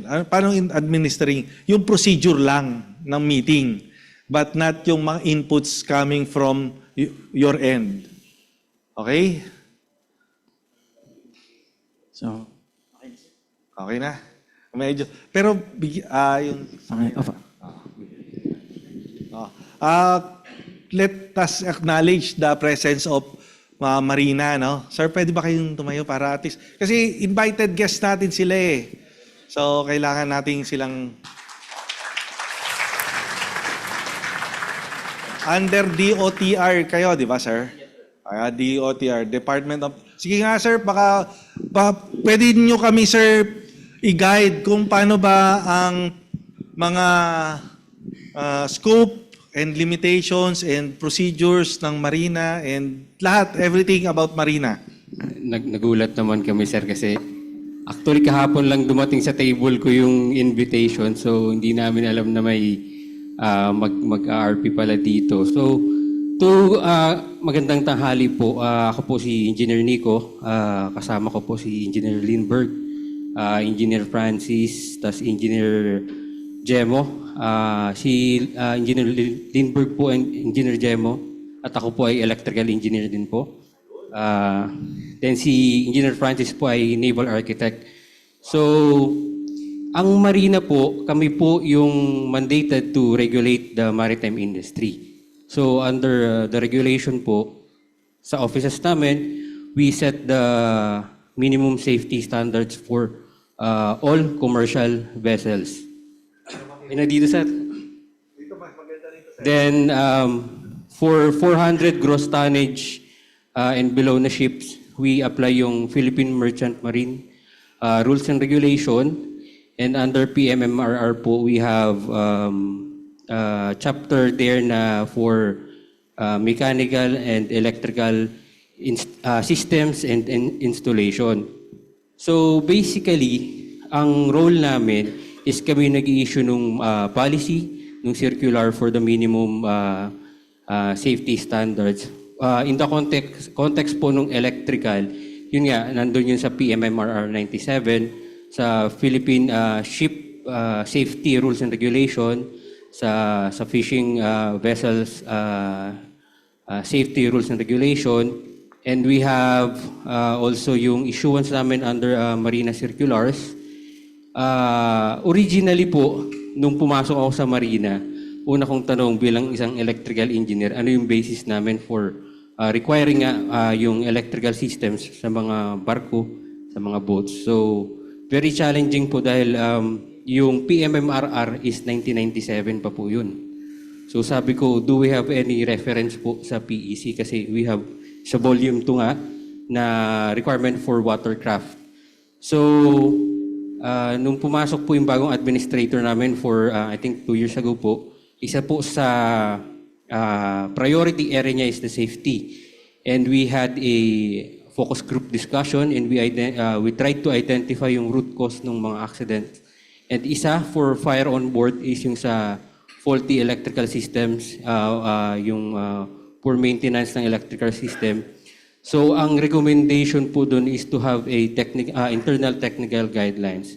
So kaming tatlo na electrical, we issued a technical guideline na adapting yung PEC requirement, especially dun sa plans approval. So yun po, kami din po, isa din to sa challenge sa amin dahil nag-a-approve din po kami ng electrical plans. So ang challenge po doon, ang gumagawa ng electrical plan ay PEE. Kaso kami po na nagbabalidate and nagbe-verify ay mga REE lang. Though we have classification societies po and recognized organizations na acting on behalf of Marina to do the plans approval and review.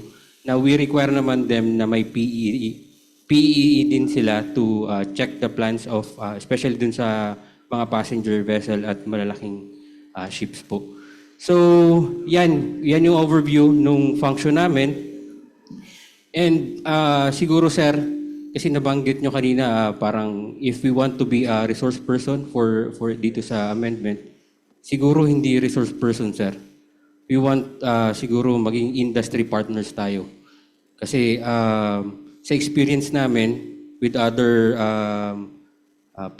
ibang profession na mga associations, organizations like yung Society of Naval Architects and Marine Engineers, part sila ng Marina Board. So I think yung safety, yung electrical is very critical sa safety ng vessel din. So yan, ipopropose namin, pinag-uusapan namin kanina na siguro we can start with a memorandum of agreement between Marina and the IIE para mapurso natin na maging sustainable yung partnership na hindi lang during itong may amendment, may revision. Siguro dun sa MOA natin, maano natin na yun nga, yung continuing partnership, yung mga programs kung ano, halimbawa sa yung mga areas na pwede nyo kami matulungan sa maritime and yung mga areas na pwede naman namin kayong matulungan pagdating sa maritime din. So yun po, key points para dun sa amendment siguro, number 1 po yung sa electric vehicle, di ba na ano natin. Kasi under EVIDA law, nakalimutan po yung electric boats. So baka pwede nating ipasok din po. And dun sa requirement naman po ng watercraft, we will commit, kaming tatlo, kaming apat, na we will be participating po dito. Kasi ito po talaga yung target namin na ma-integrate yung PEC sa Marina Rules and Regulations. So maraming salamat po sa pag-invite sa amin to attend this. Sana maging annual din to and siguro may filma rin din kami, may expo din kami. I-invite din namin kayo doon para maging RPs namin. Salamat po.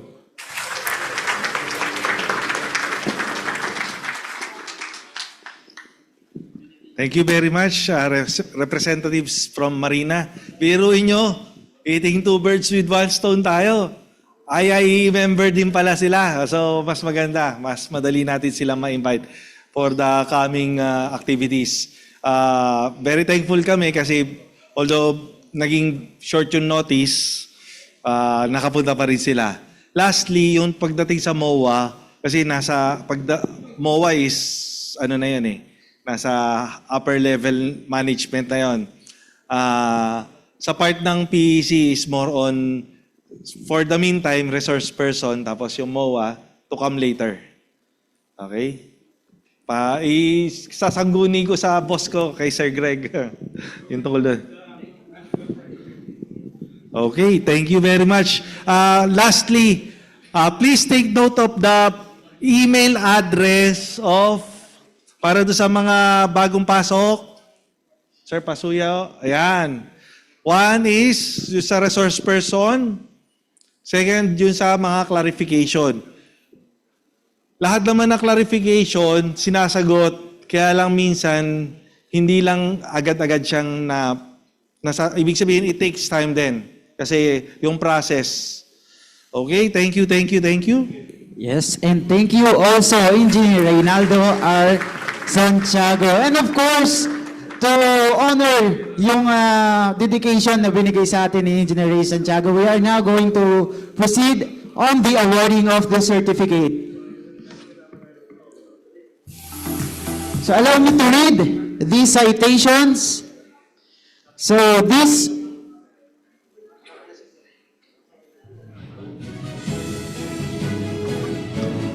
allow me to read the citations. This certificate of appreciation is presented to Engineer Reynaldo R. Santiago for imparting valuable insights as technical resource speaker on the topic Philippine Electrical Code 10th edition updates during the Philippine Electrical Code program in conjunction with the 50th Annual National Convention and 3E Expo 2025. With the theme IIEE celebrating 50 years of integrity, innovation, empowerment, and excellence, given this 25th day of November 2025, signed by Engineer Jedper N. De Castro, National Secretary, Engineer Gregorio Y. Guevara, PEC Committee Chairman, Engineer Cleofe T.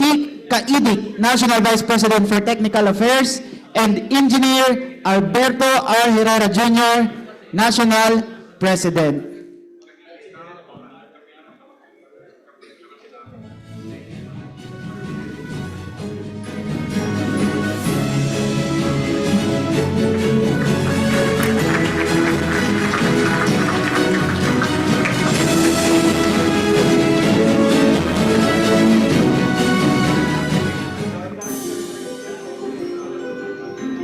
So may we call on the Chairman of PEC, Overall Chairman, Engineer Guevara, to award the certificate of appreciation, sir. And of course, the Chairman of the Philippine Electrical Code 2, Engineer Ferdinand Villarreal. Sir, join us here, sir. Sir, Honor, sama na rin po kayo, sir.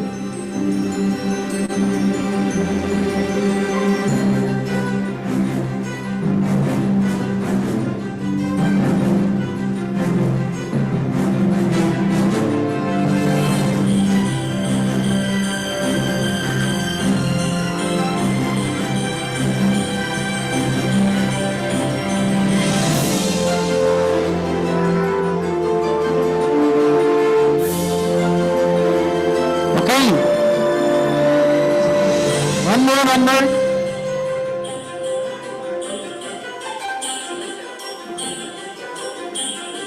So reminder lang po sa mga attendees natin, meron pa po tayong afternoon session which we are going to discuss naman yung ating Philippine Electrical Code 2 and the maintenance guidelines as well as the topic for the grid forming inverter. So make sure po na bumalik ang lahat. We will resume our session at 1 o'clock p.m. So maraming salamat po sa lahat ng umattend. And of course, for our virtual, again, ulitin ko po, automatically generated na po yung ating attendance. So you don't need to worry about your attendance na po. Once you're in the Zoom, you're considered present. So maraming salamat po muli sa lahat ng umattend. See you po mamayang 1 o'clock p.m. Salamat po.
Integrated Electrical Engineers of the Philippines Incorporated, IIEE, is thrilled to invite every electrical practitioner and innovation enthusiast to the biggest gathering of electrical, energy, and electronics sectors.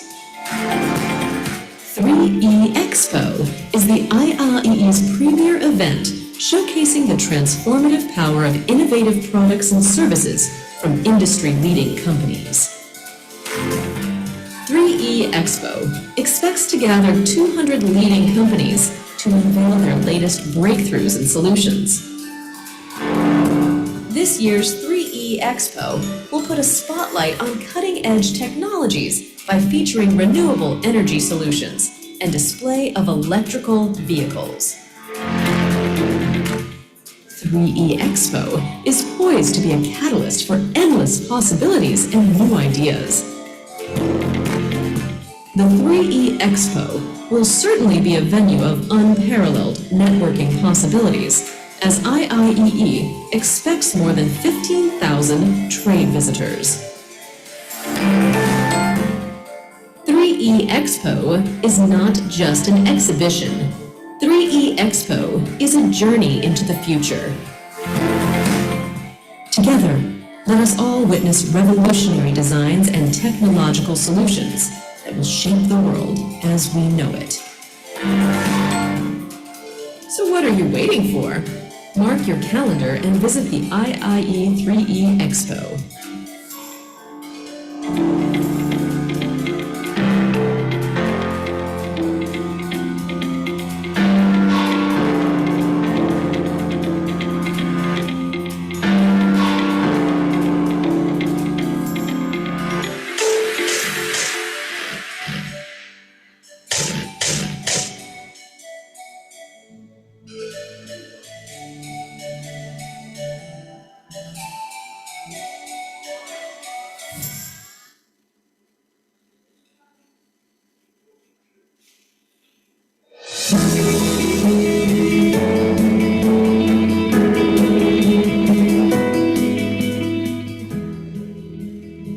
IIEE is celebrating its 5th decade.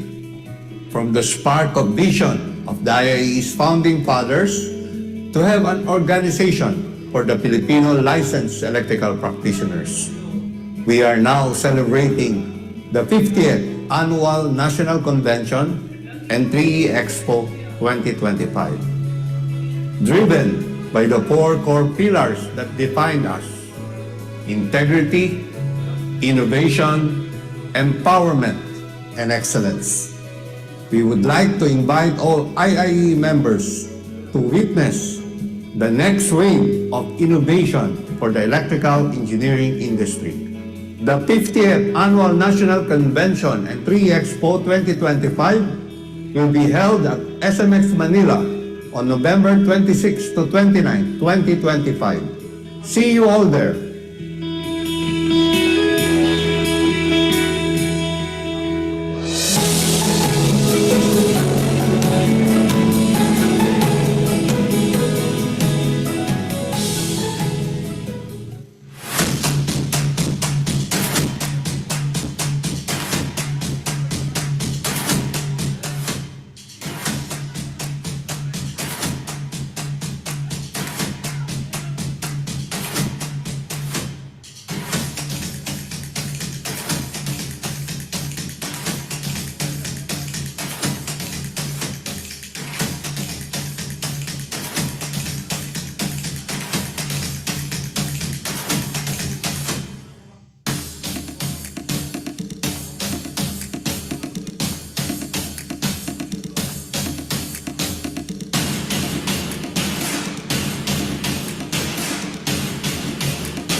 Welcome. Before we begin our meeting, please be informed of the following video conferencing etiquette. Number 1. If using a laptop, tablet, or mobile phone, make sure that your battery is fully charged to avoid sudden disconnection. Number 2. To be the best, you have to look the best by observing and wearing appropriate attire fit for the meeting. Number 3. Be on mute at all times and listen attentively to whoever is speaking. Number 4. Maximize the use of chat box and other tools made available by the system whenever you want your voice to be heard. Number 5. Avoid interrupting the speaker and make sure that you are acknowledged before you speak. Number 6. As much as possible, turn on your video so that we could have a wonderful conversation. Number 7. We encourage you to station yourselves at a place free of destructive noise so that you could focus on the meeting. And lastly, number 8. We want to capture the moment with you. Kindly stay until the end as we will have a group photo after. Thanks.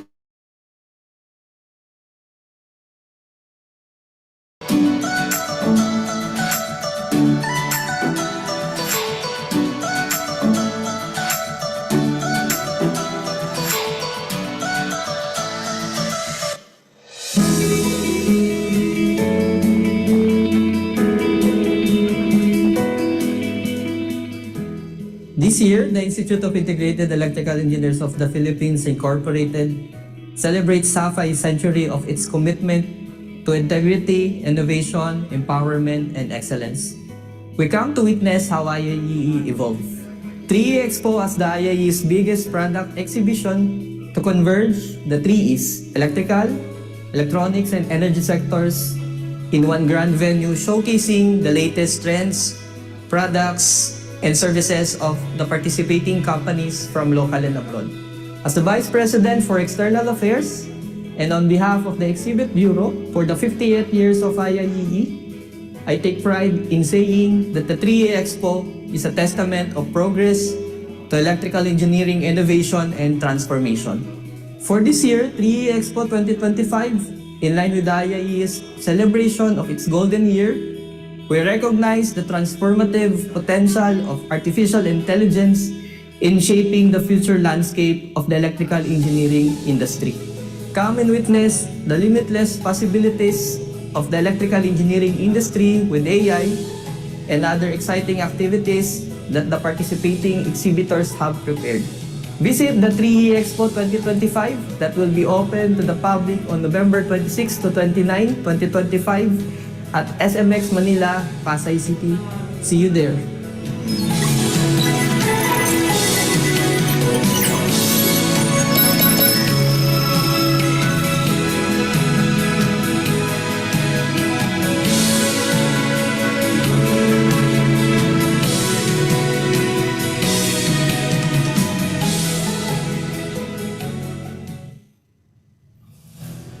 Welcome to the Institute of Integrated Electrical Engineers of the Philippines, a professional organization of electrical practitioners founded in 1975 with the core values of integrity, innovation, empowerment, and excellence. For 50 years now,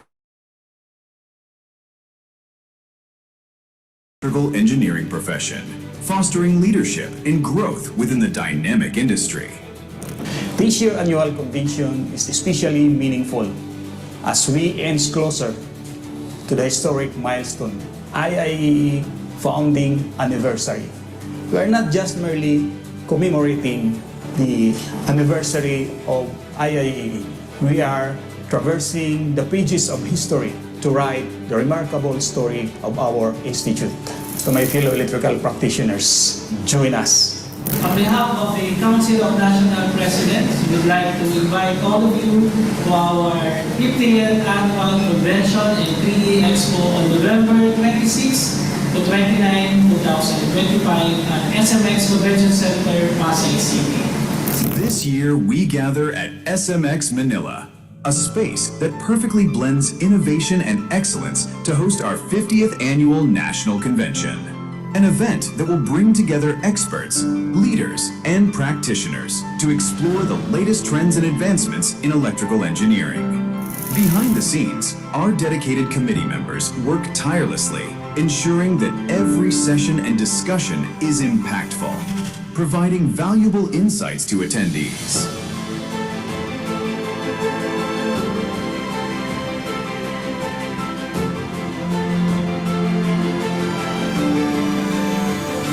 Our seamless registration process to efficient kit distribution ensures that all our attendees are ready to experience the full scope of our event, from intuitive technical sessions to exciting networking opportunities.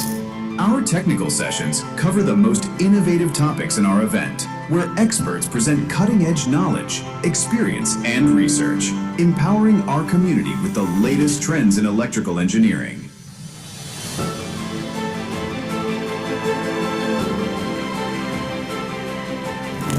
We believe in the importance of balance with a healthy mind and body.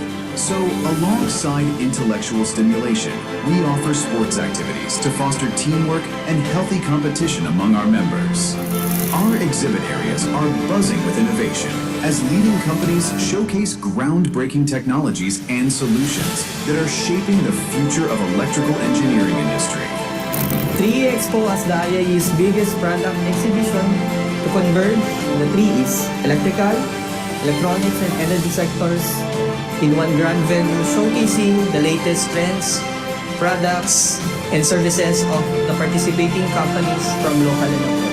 The Golden Pavilion is a special highlight of our event where we celebrate the outstanding achievements and contributions of our members and partners. We are proud to present our showcase of electric vehicles, an inspiring glimpse into the future of sustainable transportation and energy. Our B2B Dinner and Exhibitors Night is a relaxation event that brings together leaders and industry partners to build valuable relationship for networking and potential collaborations. And of course, what would an event be without a bit of excitement? Our raffle draws bring a thrill to our attendees with fantastic prizes up for grabs. We are bringing 2E vehicles for our fabulous prizes during raffle draw. At IIEE, we also celebrate the involvement of our regional chapters, acknowledging their dedication and contribution to the growth of our profession. Join us as we mark our half-a-century milestone with remarkable innovation, progress, and contributions to the field of electrical engineering.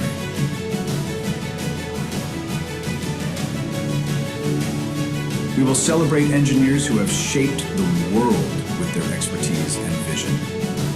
And we invite you to be a part of this unforgettable event, where we will reflect on the past 50 years of growth in our field, recognize outstanding achievements, and look forward to the future of electrical engineering.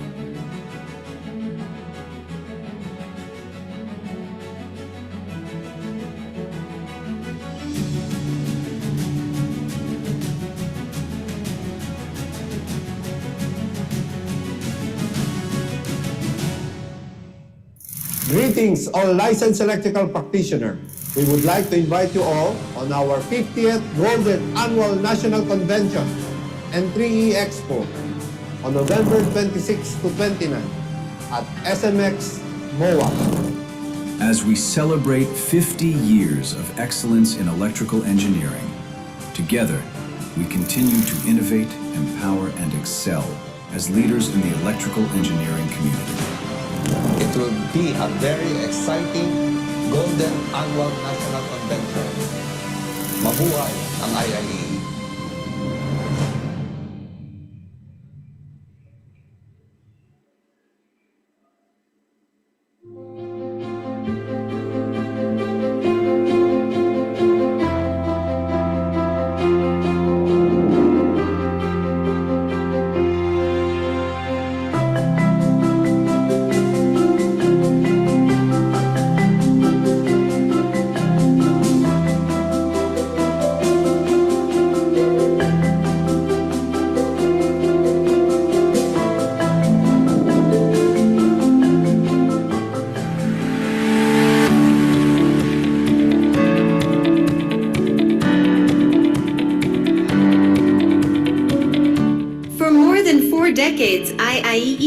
always been committed to its core values of integrity, innovation, empowerment, and excellence.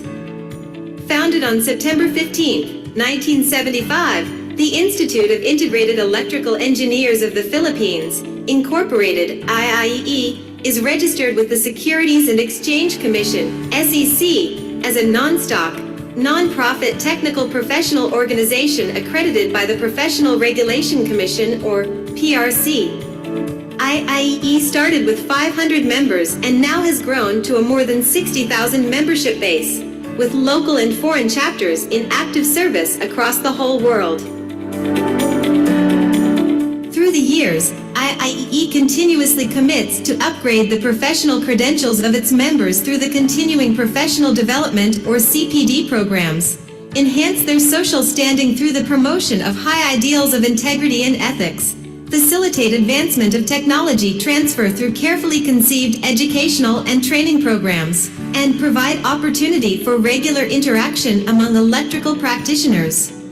Inspiring future electrical practitioner leaders, IIEE organizes activities such as conferences, conventions, and exhibits showcasing the latest technologies, trends, products, and services relevant to the industry, motivating the members to be globally competitive and be able to adequately adapt to the changes, needs, and developments that constantly occur in the electrical profession. IIEE activities are planned to be a venue of endless possibilities, new ideas, and valuable market trend insights on energy-efficient products and services.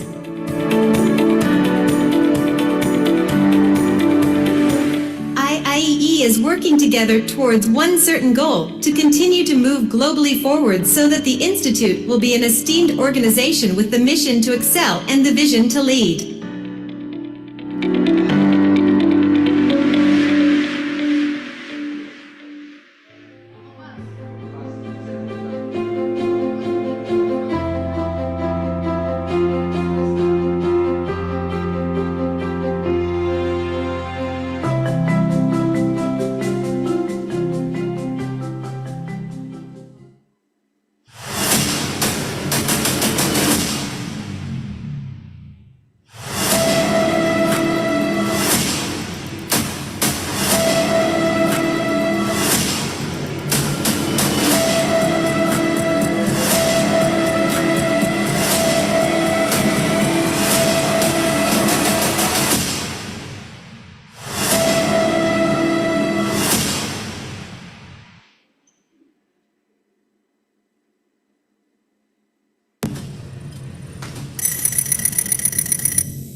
The Institute of Integrated Electrical Engineers of the Philippines, Incorporated, IIEE, is thrilled to invite every electrical practitioner and innovation enthusiast to the biggest gathering of electrical, energy, and electronics sectors. 3E Expo is the IIEE's premier event showcasing the transformative power of innovative products and services from industry-leading companies. 3E Expo expects to gather 200 leading companies to unveil their latest breakthroughs and solutions. This year's 3E Expo will put a spotlight on cutting-edge technologies by featuring renewable energy solutions and display of electrical vehicles. 3E Expo is poised to be a catalyst for endless possibilities and new ideas. The 3E Expo will certainly be a venue of unparalleled networking possibilities, as IIEE expects more than 15,000 trade visitors. 3E Expo is not just an exhibition. 3E Expo is a journey into the future. Together, let us all witness revolutionary designs and technological solutions that will shape the world as we know it. So what are you waiting for? Mark your calendar and visit the IIE 3E Expo.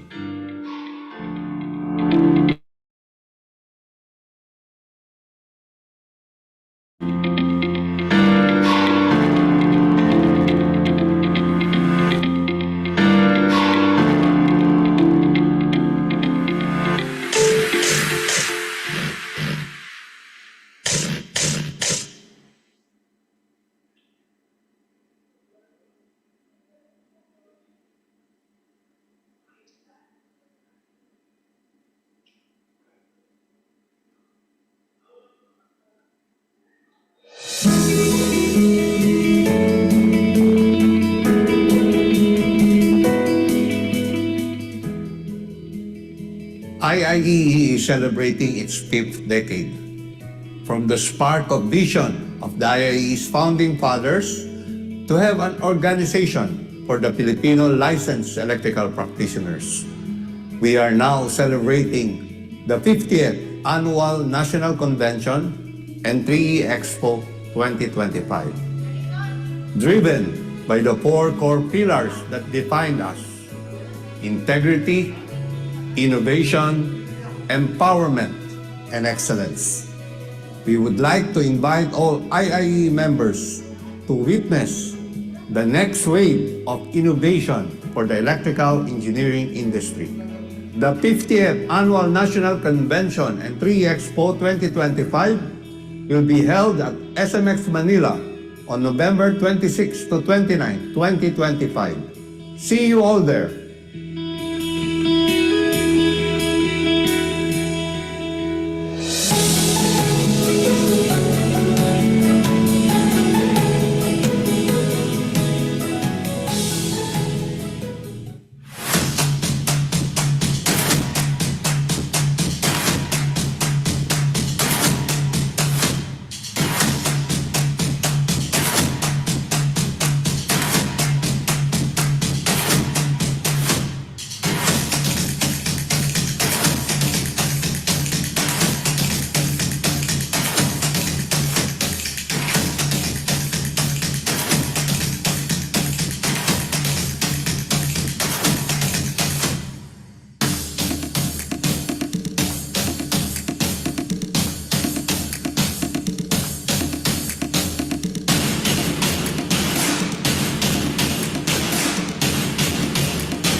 Welcome. Before we begin our meeting, please be informed of the following video conferencing etiquette. Number 1. If using a laptop, tablet, or mobile phone, make sure that your battery is fully charged to avoid sudden disconnection. Number 2. To be the best, you have to look the best by observing and wearing appropriate attire fit for the meeting. Number 3, be on mute at all times and listen attentively to whoever is speaking. Number 4, maximize the use of chat box and other tools made available by the system whenever you want your voice to be heard. Number 5, avoid interrupting the speaker and make sure that you are acknowledged before you speak. Number 6, as much as possible, turn on your video so that we could have a wonderful conversation. Number 7, we encourage you to station yourselves at a place free of destructive noise so that you could focus on the meeting. And lastly, number 8, we want to capture the moment with you. Kindly stay until the end as we will have a group photo after. Thank you, and have a good day ahead.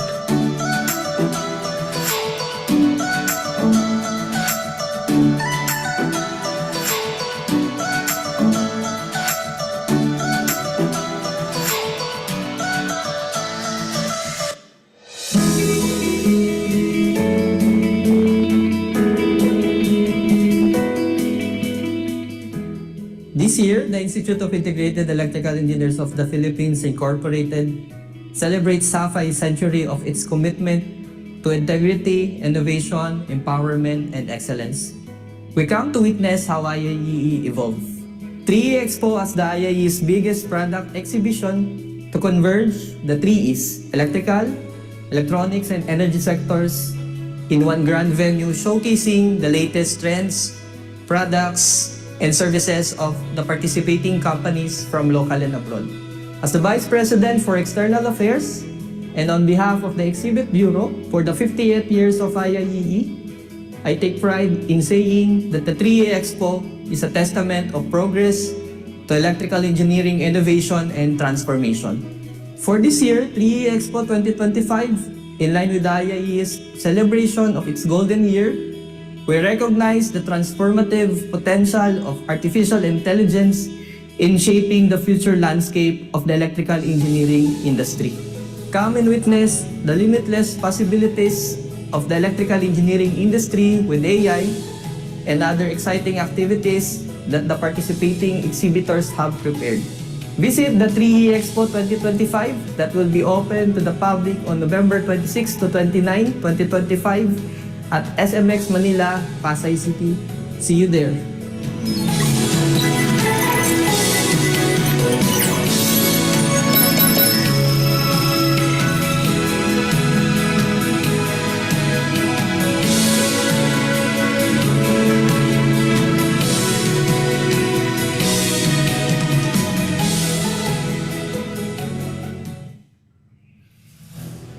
Welcome to the Institute of Integrated Electrical Engineers of the Philippines, a professional organization of electrical practitioners founded in 1975 with the core values of integrity, innovation, empowerment, and excellence. For 50 years now, IIEE has been a cornerstone in advancing the electrical engineering profession, fostering leadership and growth within the dynamic industry. This year's annual convention is especially meaningful as we inch closer to the historic milestone, IIEE founding anniversary. We are not just merely commemorating the anniversary of IIEE. We are traversing the pages of history to write the remarkable story of our institute. To my fellow electrical practitioners, join us. On behalf of the Council of National Presidents, we would like to invite all of you to our 50th Annual Convention and 3E Expo on November 26 to 29, 2025 at SMX Convention Center, Pasay City. This year we gather at SMX Manila, a space that perfectly blends innovation and excellence to host our 50th Annual National Convention. An event that will bring together experts, leaders, and practitioners to explore the latest trends and advancements in electrical engineering. Behind the scenes, our dedicated committee members work tirelessly, ensuring that every session and discussion is impactful, providing valuable insights to attendees.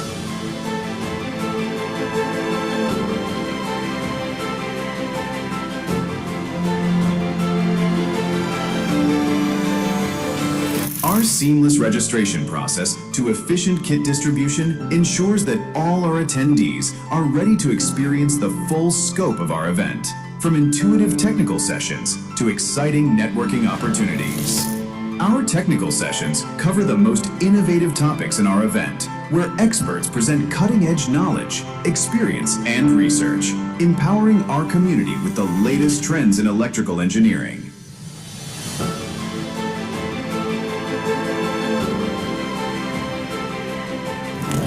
We believe in the importance of balance with a healthy mind and body. So, alongside intellectual stimulation, we offer sports activities to foster teamwork and healthy competition among our members. Our exhibit areas are buzzing with innovation as leading companies showcase groundbreaking technologies and solutions that are shaping the future of electrical engineering industry. 3E Expo as the IIEE's biggest product exhibition to converge the 3Es, electrical, electronics, and energy sectors in one grand venue showcasing the latest trends, products, and services of the participating companies from local and abroad. The Golden Pavilion is a special highlight of our event, where we celebrate the outstanding achievements and contributions of our members and partners. We are proud to present our showcase of electric vehicles, an inspiring glimpse into the future of sustainable transportation and energy. Our B2B Dinner and Exhibitors Night is a relaxation event that brings together leaders and industry partners to build valuable relationship for networking and potential collaborations. And of course, bring a thrill to our attendees with fantastic prizes up for grabs. We are bringing 2 e-vehicles for our fabulous prizes during raffle draw. At IIEE, we also celebrate the involvement of our regional chapters, acknowledging their dedication and contribution to the growth of our profession. Join us as we mark our half-a-century milestone with remarkable innovation, progress, and contributions to the field of electrical engineering.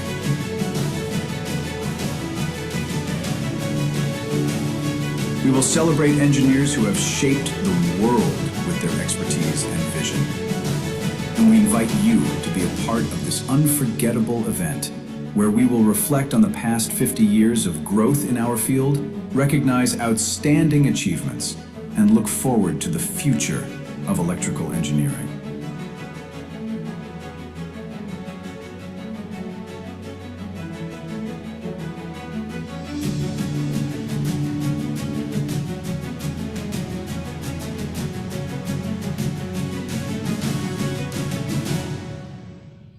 Greetings, all licensed electrical practitioners. We would like to invite you all on our 50th Golden Annual National Convention and 3E Expo on November 26 to 29 at SMX MOA.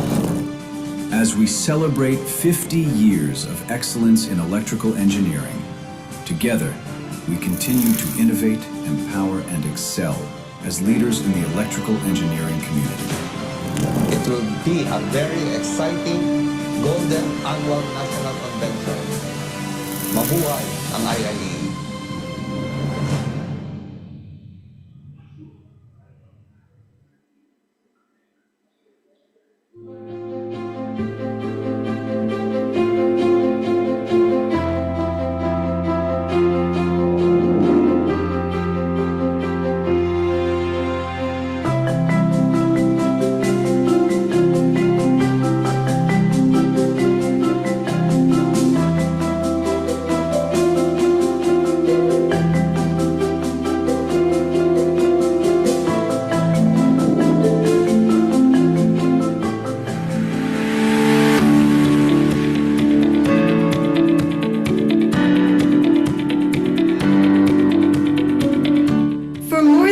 decades, IIEE has always been committed to its core values of integrity, innovation, empowerment, and excellence. Founded on September 15, 1975, the Institute of Integrated Electrical Engineers of the Philippines, Incorporated, IIEE, is registered with the Securities and Exchange Commission, SEC, as a non-stock, non-profit technical professional organization accredited by the Professional Regulation Commission, or PRC. IIEE started with 500 members and now has grown to a more than 60,000 membership base, with local and foreign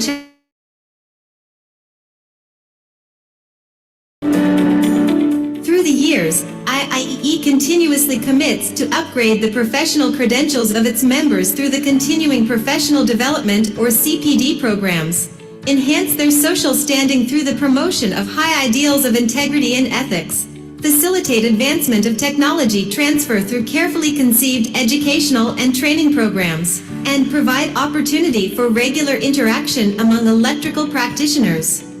Inspiring future electrical practitioner leaders, IIEE organizes activities such as conferences, conventions, and exhibits showcasing the latest technologies, trends, products, and services relevant to the industry, motivating the members to be globally competitive and be able to adequately adapt to the changes, needs, and developments that constantly occur in the electrical profession. IIEE activities are planned to be a venue of endless possibilities, new ideas, and valuable market trend insights on energy-efficient products and services.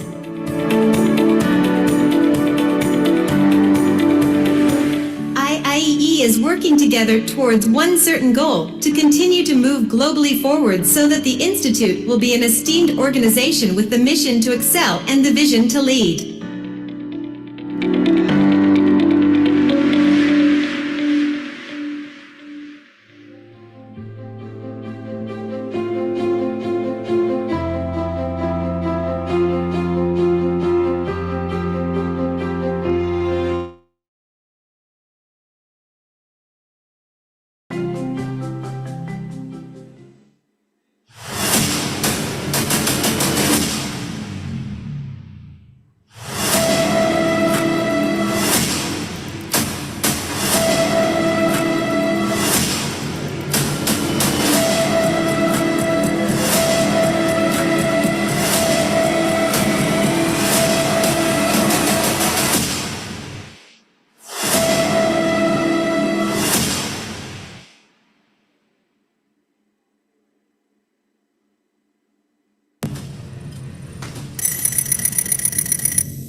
The Institute of Integrated Electrical Engineers of the Philippines, Incorporated, IIEE, is thrilled to invite every electrical practitioner and innovation enthusiast to the biggest gathering of electrical, energy, and electronics sectors.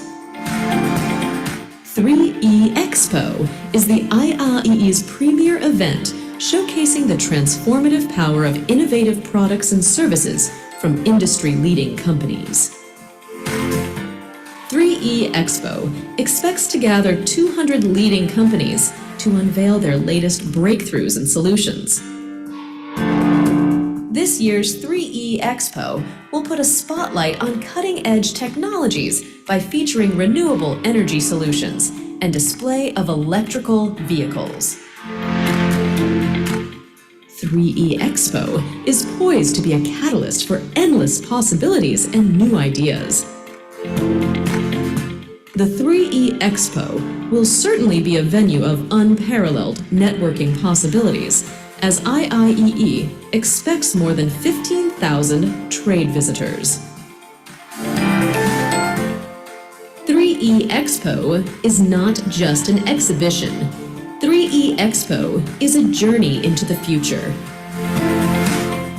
Together, let us all witness revolutionary designs and technological solutions that will shape the world as we know it. So what are you waiting for? Mark your calendar and visit the IIE 3E Expo.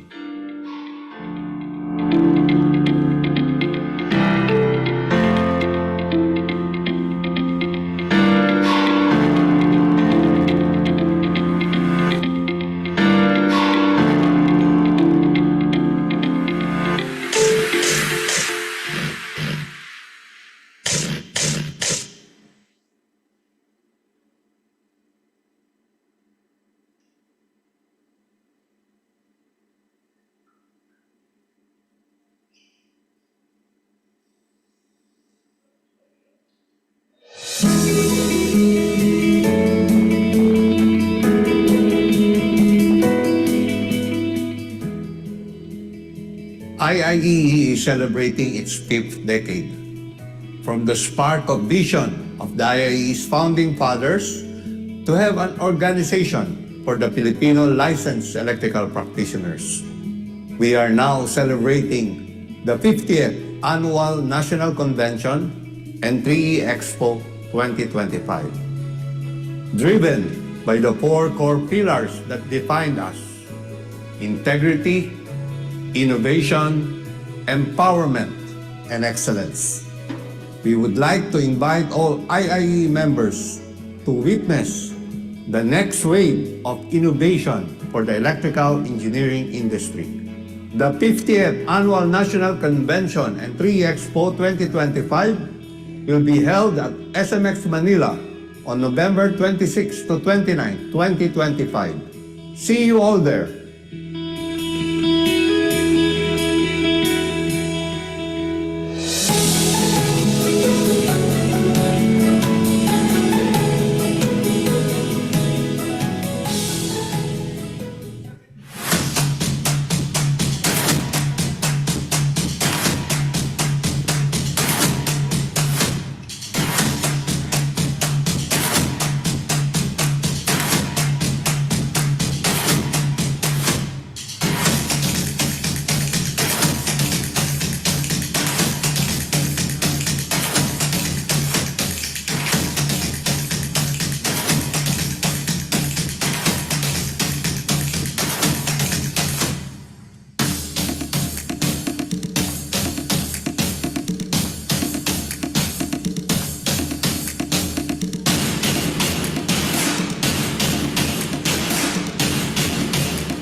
Welcome. Before we begin our meeting, please be informed of the following video conferencing etiquette. Number 1. If using a laptop, tablet, or mobile phone, make sure that your battery is fully charged to avoid sudden disconnection. Number 2. To be the best, you have to look the best by observing and wearing appropriate attire fit for the meeting. Number 3, be on mute at all times and listen attentively to whoever is speaking. Number 4, maximize the use of chat box and other tools made available by the system whenever you want your voice to be heard. Number 5, avoid interrupting the speaker and make sure that you are acknowledged before you speak. Number 6, as much as possible, turn on your video so that we could have a wonderful conversation.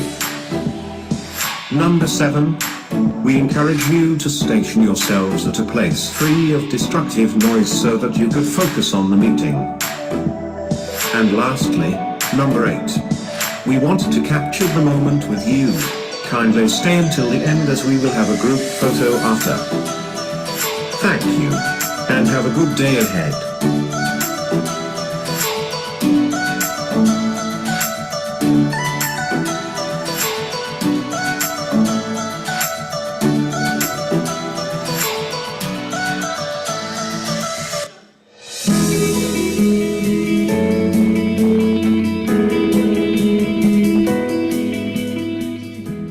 This year, the Institute of Integrated Electrical Engineers of the Philippines Incorporated celebrates SAFAI's century of its commitment to integrity, innovation, empowerment, and excellence. We come to witness how IIEE evolved. 3E Expo as the IIE's biggest product exhibition to converge the 3Es, electrical, electronics, and energy sectors in one grand venue showcasing the latest trends, products, and services of the participants. Affairs, and on behalf of the Exhibit Bureau for the 50th years of IIEE, I take pride in saying that the 3E Expo is a testament of progress to electrical engineering innovation and transformation.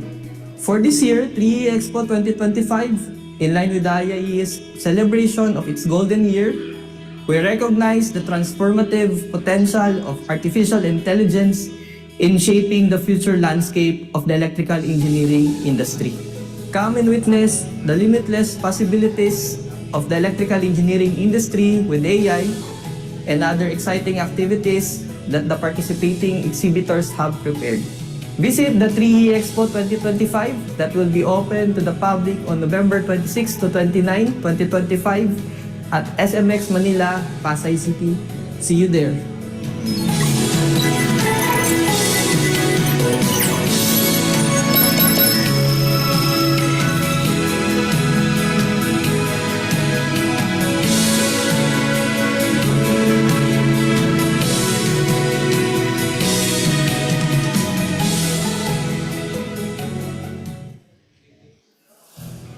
Welcome to the Institute of Integrated Electrical Engineers of the Philippines, a professional organization of electrical practitioners founded in 1975 with the core values of integrity, innovation, empowerment, and excellence. For 50 years now, IIEE has been a cornerstone in advancing the electrical engineering profession, fostering leadership and growth within the dynamic industry. This year's annual convention is especially meaningful as we inch closer to the historic milestone, IIEE founding anniversary. We are not just merely commemorating the anniversary of IIEE. We are traversing the pages of history to write the remarkable story of our institute. To my fellow electrical practitioners, join us. On behalf of the Council of National Presidents, we would like to invite all of you to our 50th Annual Convention and 3E Expo on November 26 to 29, 2025 at SMX Convention Center, Pasay City. This year, we gather at SMX Manila, a space that perfectly blends innovation and excellence to host our 50th Annual National Convention. An event that will bring together experts, leaders, and practitioners to explore the latest trends and advancements in electrical engineering. Behind the scenes, our dedicated committee members work tirelessly, ensuring that every session and discussion is impactful, providing valuable insights to attendees.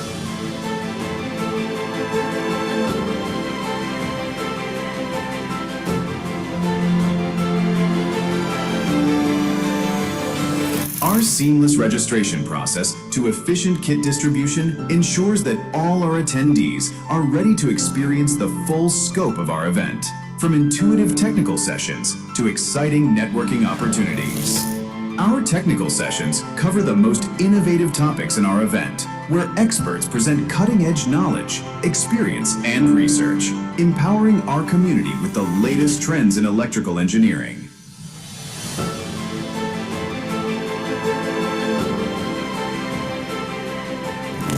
We believe in the importance of balance with a healthy mind and body. So, alongside intellectual stimulation, we offer sports activities to foster teamwork and healthy competition among our members.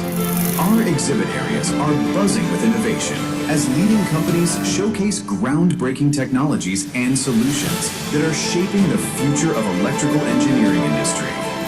3E Expo as the IIE's biggest product exhibition to converge the 3Es, electrical, electronics, and energy sectors in one grand venue showcasing the latest trends, products, and services of the participating companies from local and abroad.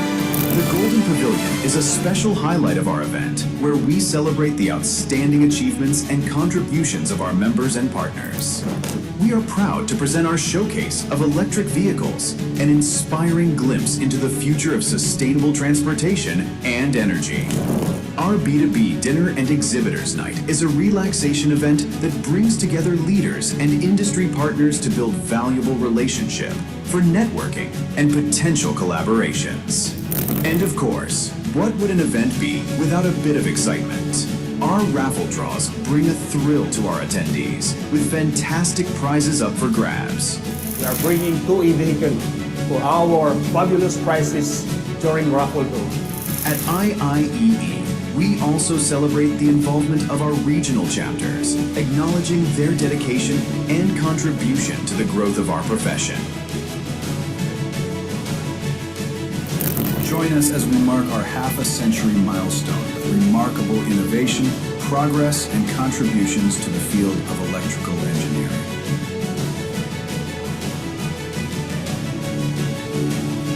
We will celebrate engineers who have shaped the world with their expertise and vision.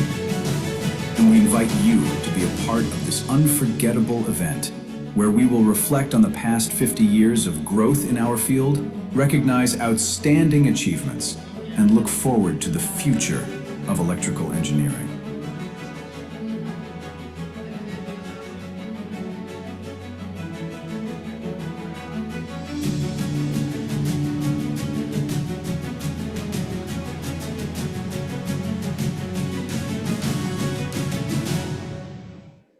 Greetings, all licensed electrical practitioners. We would like to invite you all on our 50th Golden Annual National Convention and 3E Expo on November 26 to 29 at SMX MOA.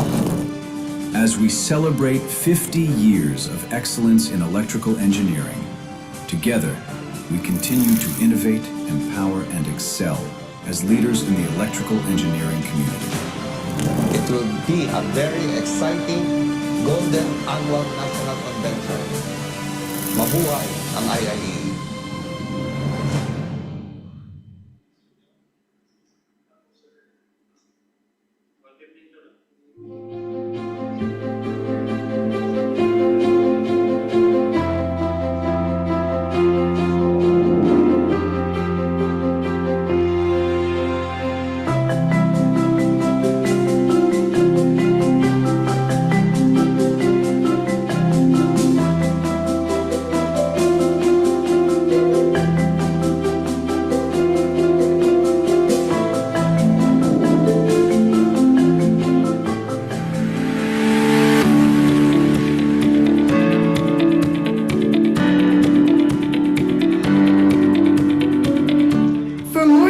decades, IIEE has always been committed to its core values of integrity, innovation, empowerment, and excellence.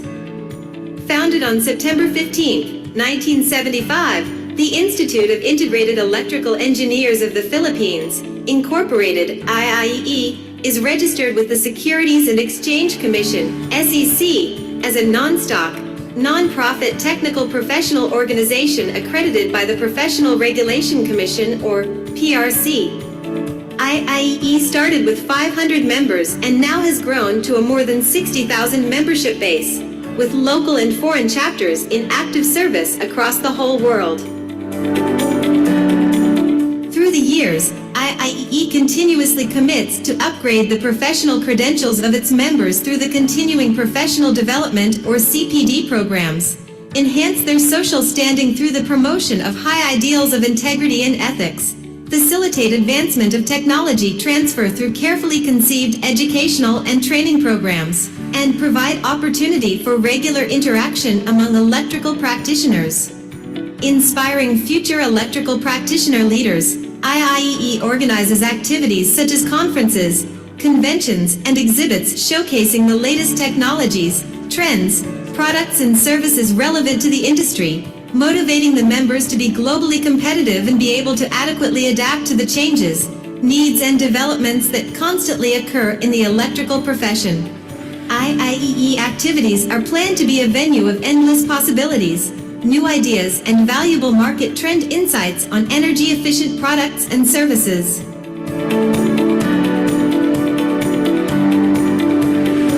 IIEE is working together towards one certain goal: to continue to move globally forward so that the Institute will be an esteemed organization with the mission to excel and the vision to lead.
Integrated Electrical Engineers of the Philippines Incorporated, IIE, is thrilled to invite every electrical practitioner and innovation enthusiast to the biggest gathering of electrical, energy, and electronics sectors.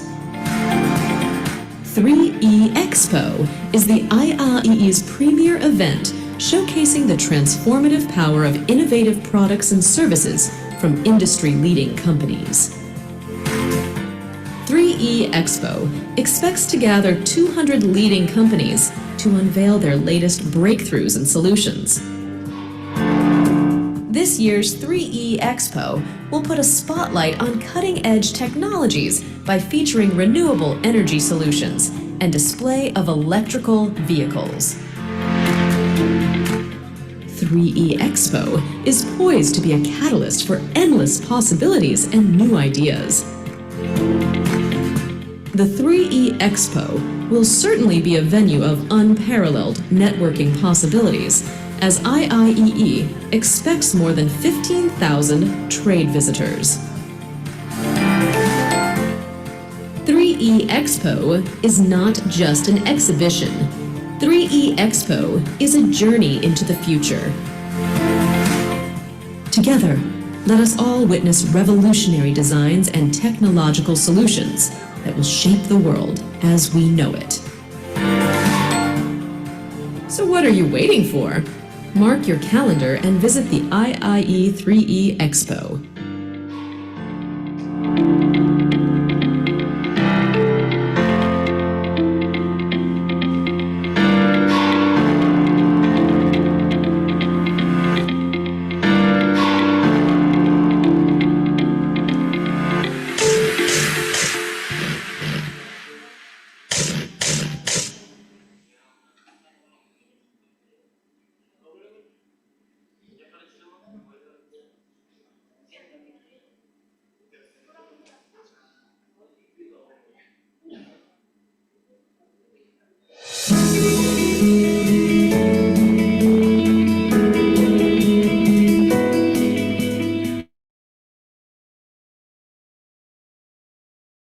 Fifth decade.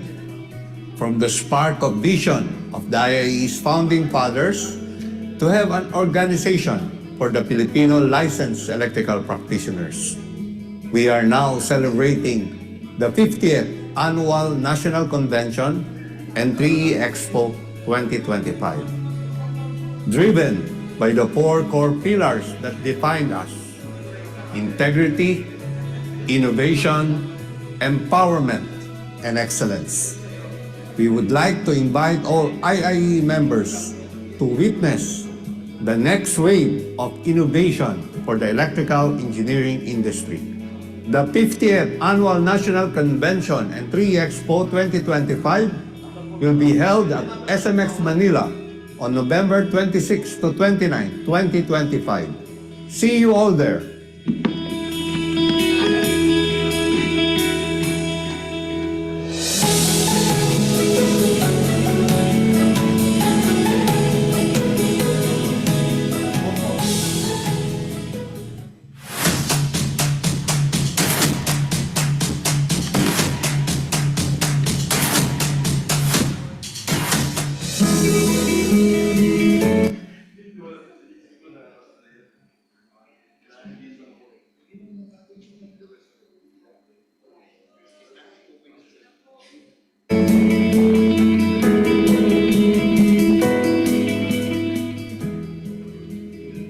IIEE is celebrating its 5th decade. From the spark of vision of the IIE's founding fathers to have an organization for the Filipino licensed electrical practitioners.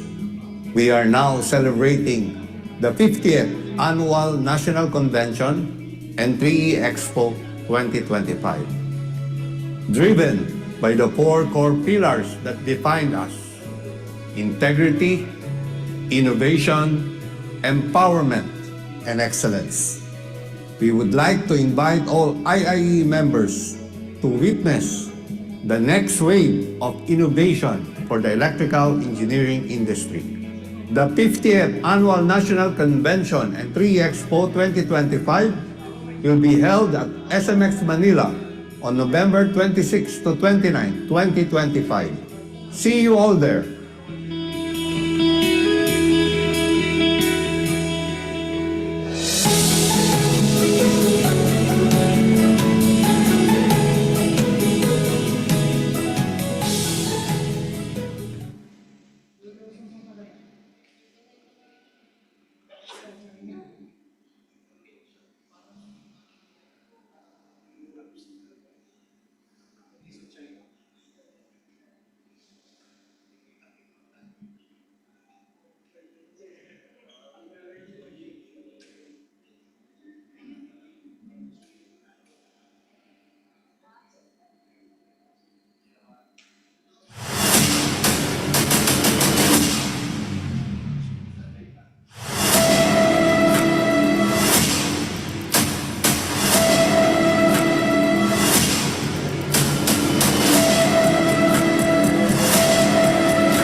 Institute of Integrated Electrical Engineers of the Philippines Incorporated, IIEE, is thrilled to invite every electrical practitioner and innovation enthusiast to the biggest gathering of electrical, energy, and electronics sectors.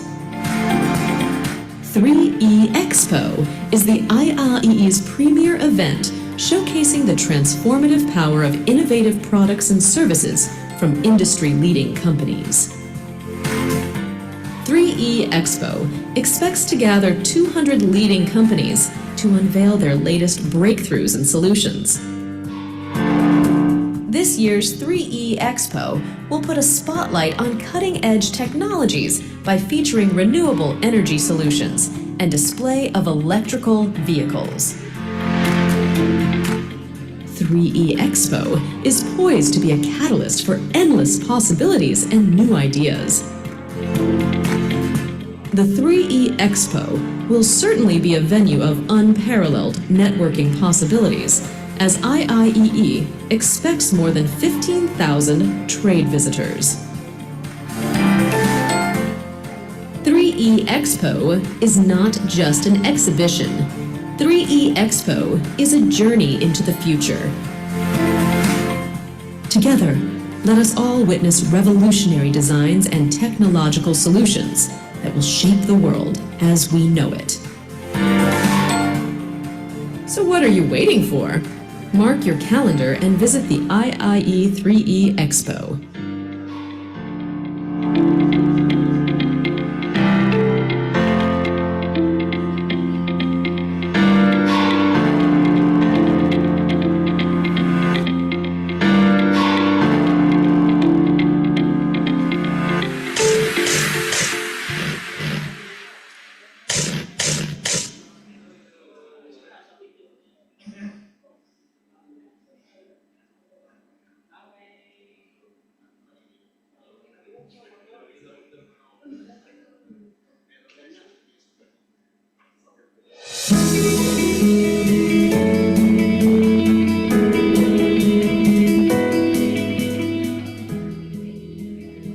IIEE is celebrating its 5th decade. From the spark of vision of the IIEE's founding fathers to have an organization for the Filipino licensed electrical practitioners. We are now celebrating the 50th Annual National Convention and 3E Expo 2025. Driven by the four core pillars that define us: integrity, innovation, empowerment, and excellence. We would like to invite all IIE members to witness the next wave of innovation for the electrical engineering industry. The 50th Annual National Convention and 3 Expo 2025 will be held at SMX Manila on November 26 to 29, 2025. Good afternoon, everyone. Please settle down as we begin our program in 5 minutes. Thank you.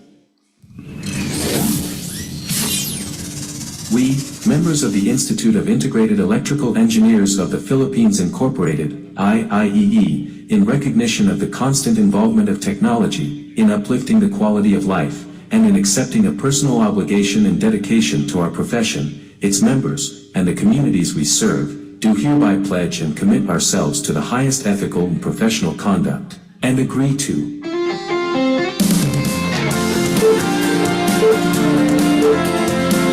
accept responsibility in making sound engineering decisions consistent with the safety, health, and welfare of the public, and to disclose promptly the factors that might endanger lives and the environment.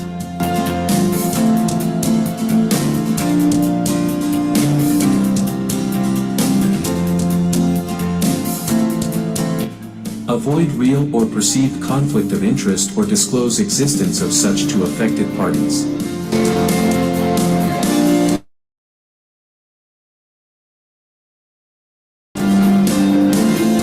Be honest, objective, impartial, and realistic in stating claims or estimates based on available facts.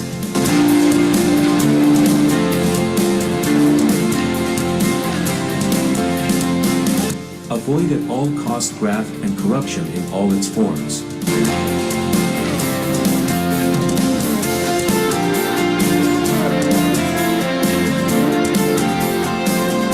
Improve the ethical understanding of technology and its appropriate application.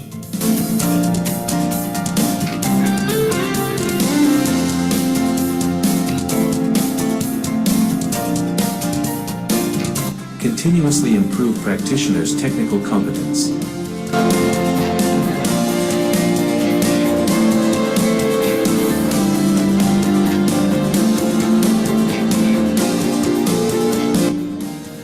Disclose full pertinent professional and technical limitations.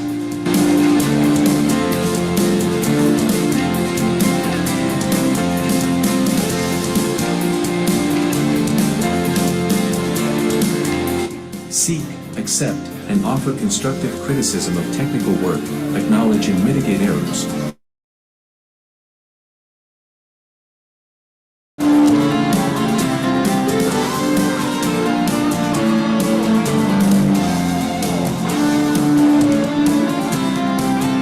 Equally treat all persons regardless of race, gender, physical condition, age, or national origin.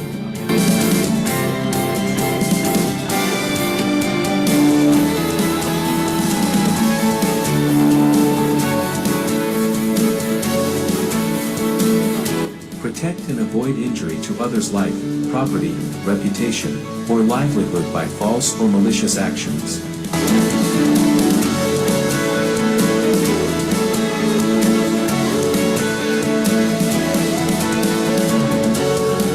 Observe utmost transparency, responsibility, due diligence and fairness, and accordingly, not manufacture, spread or disseminate false, incorrect, unverified or misleading information or data against any co-member or the IIEE, its officers, employees and representatives or agents, in any form whatsoever, whether verbally, in writing or published or whether through electronics means or otherwise, especially if such tends to discredit, besmirch the honor or integrity or impute a wrongdoing on them.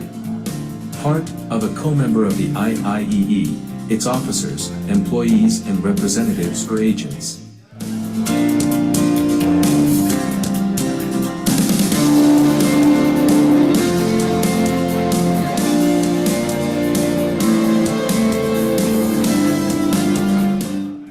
support colleagues and coworkers in their professional and technical development and assist them in complying with this code of ethics.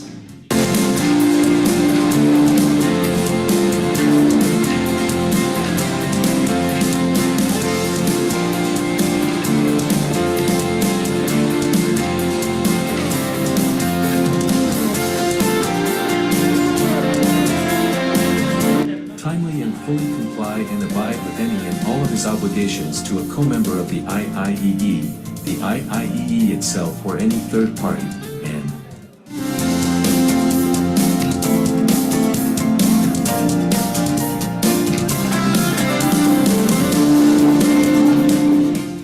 does not engage in or commit anti-competitive, fraudulent, and deceitful practices in any form, and uphold free and fair competition.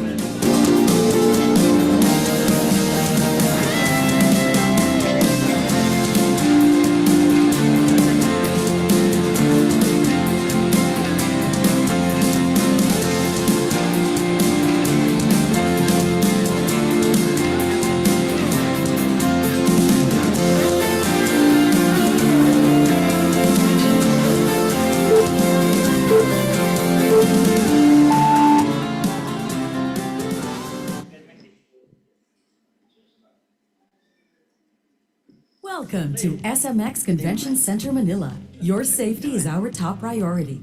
And for us to accomplish this, it is Ulit. Camera mo na, camera mo.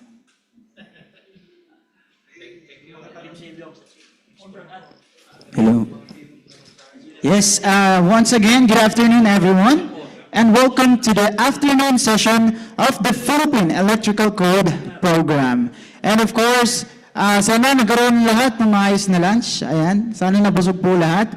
And today, we will be continuing our presentation through the guidelines as well as the grid forming inverters presentation.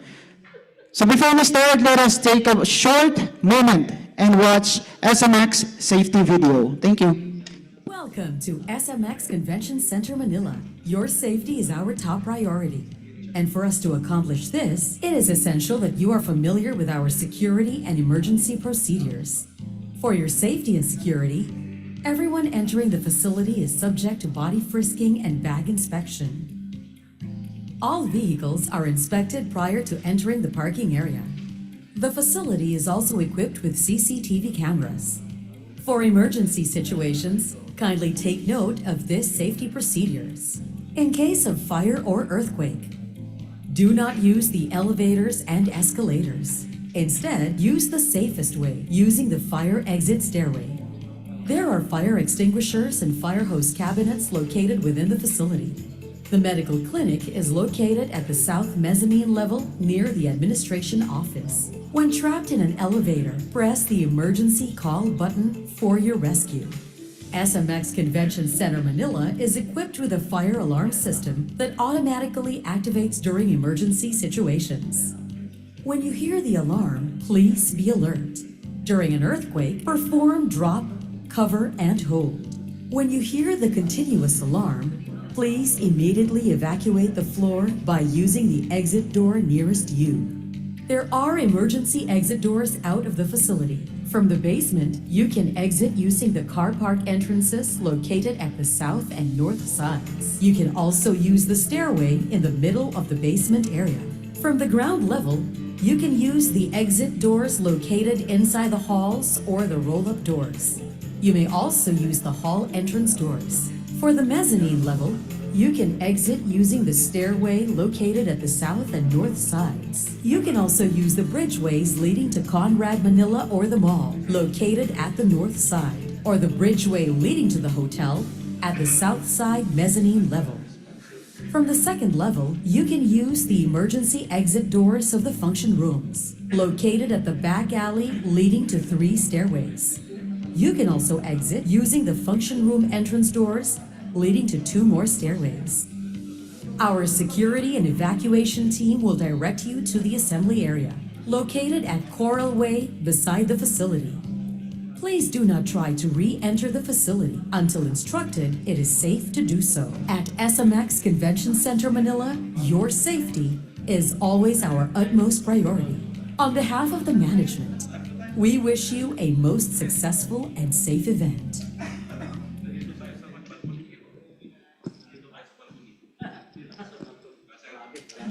All right, and once again, good afternoon, everyone. So we are now going to, without further ado, we are now going to proceed on the first speaker of our afternoon session. To formally introduce our first speaker, Engineer Generoso Giros Tubog is a highly accomplished professional electrical engineer with over 3 decades of expertise in electrical design, engineering consultancy, and project management, and facility operations for commercial, industrial, and infrastructure developments.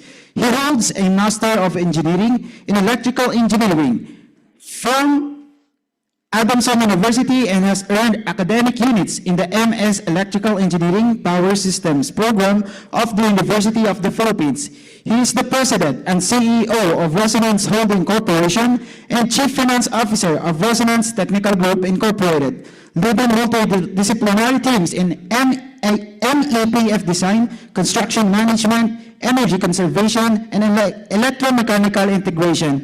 His careers include key roles at GHD Philippines, Intel Technology Philippines, and international firms in Singapore. Ladies and gentlemen, once again, Engineer Generoso Giros Tubog. A warm round of applause, please.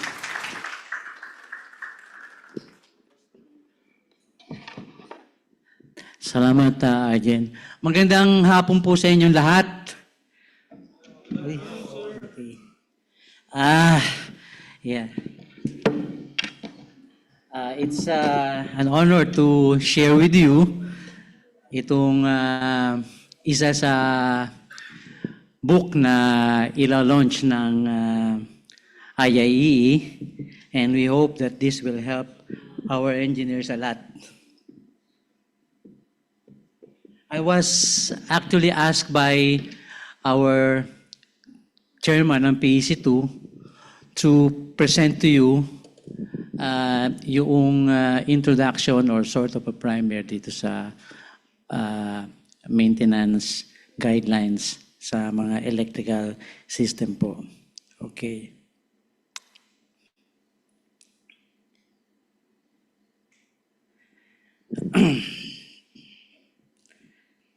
And it is our hope and wish that this book may not only serve as a technical and operational guide and reference para sa ating mga electrical practitioners, but we hope that this book will also realize and motivate our electrical practitioners to take concrete action to implement and regulate yung maintenance program po ng ating mga electrical system. Alam po naman natin lahat na electricity is an hazardous energy. And I'd like to compare itong electricity, parati ko itong sinasabi kapag nagbibigay ako ng mga sharings and trainings. Para siyang pet or work animals like yung horse, carabao. Okay? That we need to properly handle, control, and take care of. Kasi kung hindi, it may turn into a beast or monster that is uncontrollable.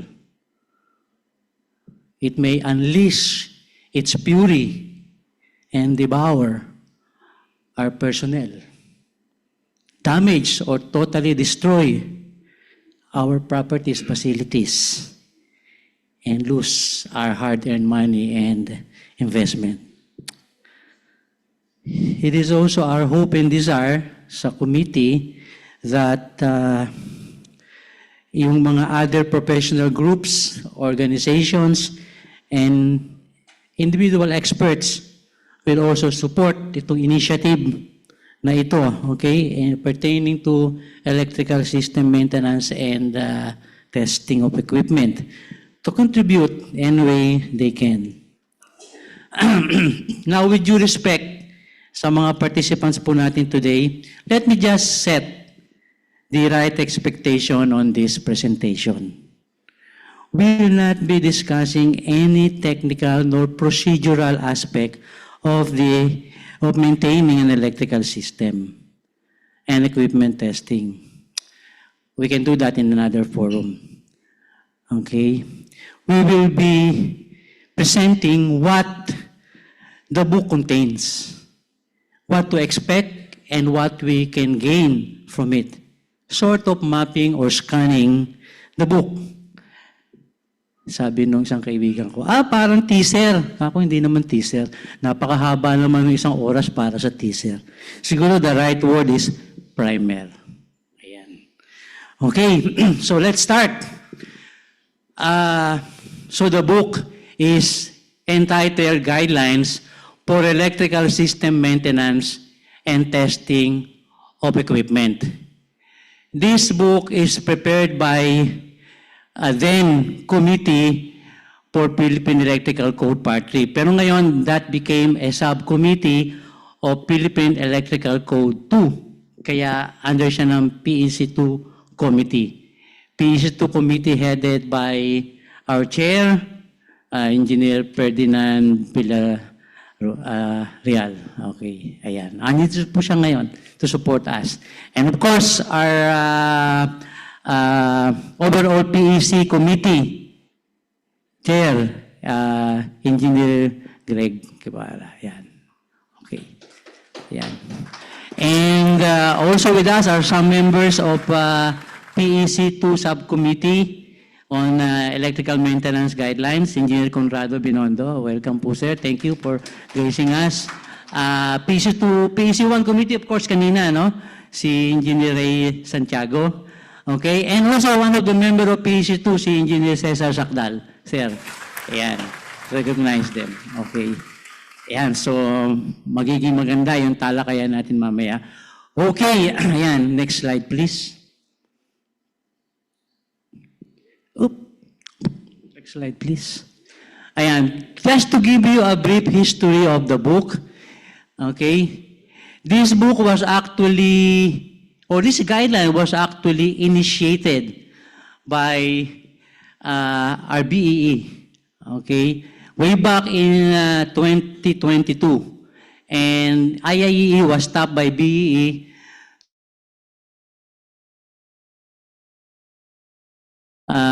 this book became a reality. And soon, magkakaroon ng opportunity, a lot of you to have a copy of it.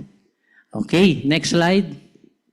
Ito po yung composition ng Code Subcommittee of PEC 2, which is the Code of Practice on Electrical Maintenance Committee, headed by our Chairman, Ferdinand Villarreal, Robinson Uyas, Vice Chairman, then Secretariat, Kenneth Jurigue, and of course our advisor, Engineer Greg Guevara and Lyndon Bague. Okay, next slide.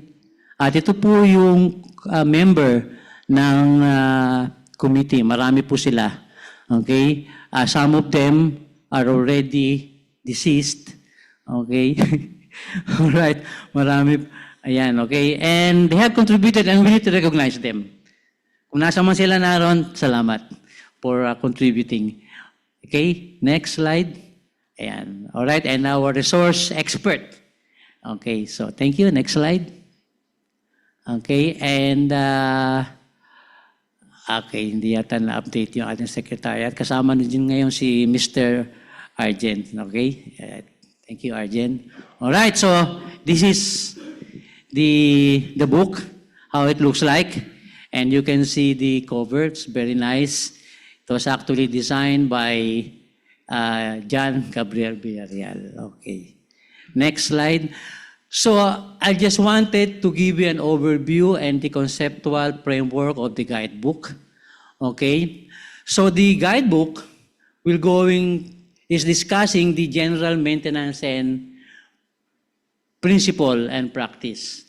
So syempre bago tayo gumawa ng program, okay, whatever things that we wanted to do sa maintenance, we should understand, okay, the principle behind any maintenance program and maintenance testing. Okay? And in fact, ang kagandahan po sa libro na ito, it will going to give us guideline on how to create a maintenance program. Kahit po marami tayong maintenance people, marami tayong facility that doing our maintenance and prepare. Pag wala tayong maayos na program, okay, it may fail. Okay? And of course, the book also provides some considerations in maintenance of power, electrical equipment, and apparatus. Okay? Para naman, kasi siyempre, kailangan natin malaman kung ano yung mini-maintain natin na equipment. We need to understand some operational aspect of the equipment itself. Okay. Alright? And so, kapag meron na tayong knowledge, okay, and familiarization sa mga equipment na yan, okay, then the book will also provide us an overview of the electrical system and test equipment test. At ang kagandahan po, yung main feature talaga ng libro na ito is yung procedure and specifications for maintenance and test. Yun po yung pinaka-meat talaga noong libro. How do we perform correct and adequate maintenance? Kasi minsan, pag hindi tama yung maintenance natin, it will going to create, imbis na ma-solve yung problem natin, it may create another problem. Okay? And in order to make sure that issues in maintenance would not recur, we need to properly document what we have done, what will be done in the future. Ganun po siya. Okay? And so you can see dun sa overview ng electrical system and equipment test, the book discusses analytical and functional test procedures, and even yung interpretation ng result. Okay? When we measure something, hindi lang naman number yan. That means something. That will give us something. That should translate into something that we should do because of those numbers or trends. Okay? And of course, siyempre meron tayong point of comparison. Okay? So there should always be a standard reference test data to help us understand if, there is a problem, okay, and that we need to make some interventions already. And the safety features, no? Okay? And ang ganggahan-dahan din dito, we provided some forms para hindi na mag-invento. We do not need to reinvent the wheel. Typical forms and checklist na kaagad-agad pwede natin gamitin when we implement maintenance program. So, ganun po ka-comprehensive ng konti yung guidebook na yan. Next slide, please. At ito naman, siguro it will just help those who will get hold of this book in order to map ano ba yung meron sa libro na yan. Okay, if you're interested to know about the principle and practice of maintenance, then you can look at those sections.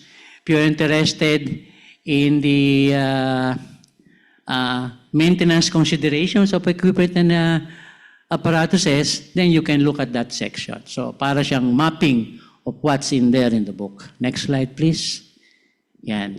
So, the book,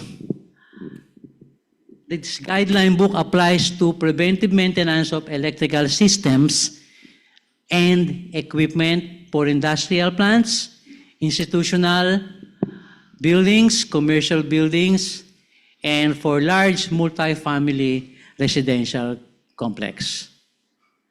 However, it is not intended to duplicate or supersede instructions that manufacturers typically provide in their manual of operation. Okay? So, kino-cover din po nito yung electrical equipment maintenance, and that includes developing successful maintenance strategies based on best practices po. Okay? Next slide, please.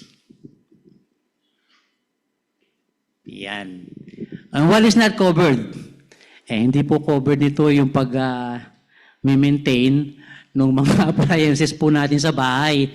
Okay? TV, computer, hindi po covered niya. Although some principles may be applied to that, no? Okay? Baka kasi sabihin natin, nasan ba sabi, maintenance design, may sira yung aking, PSD.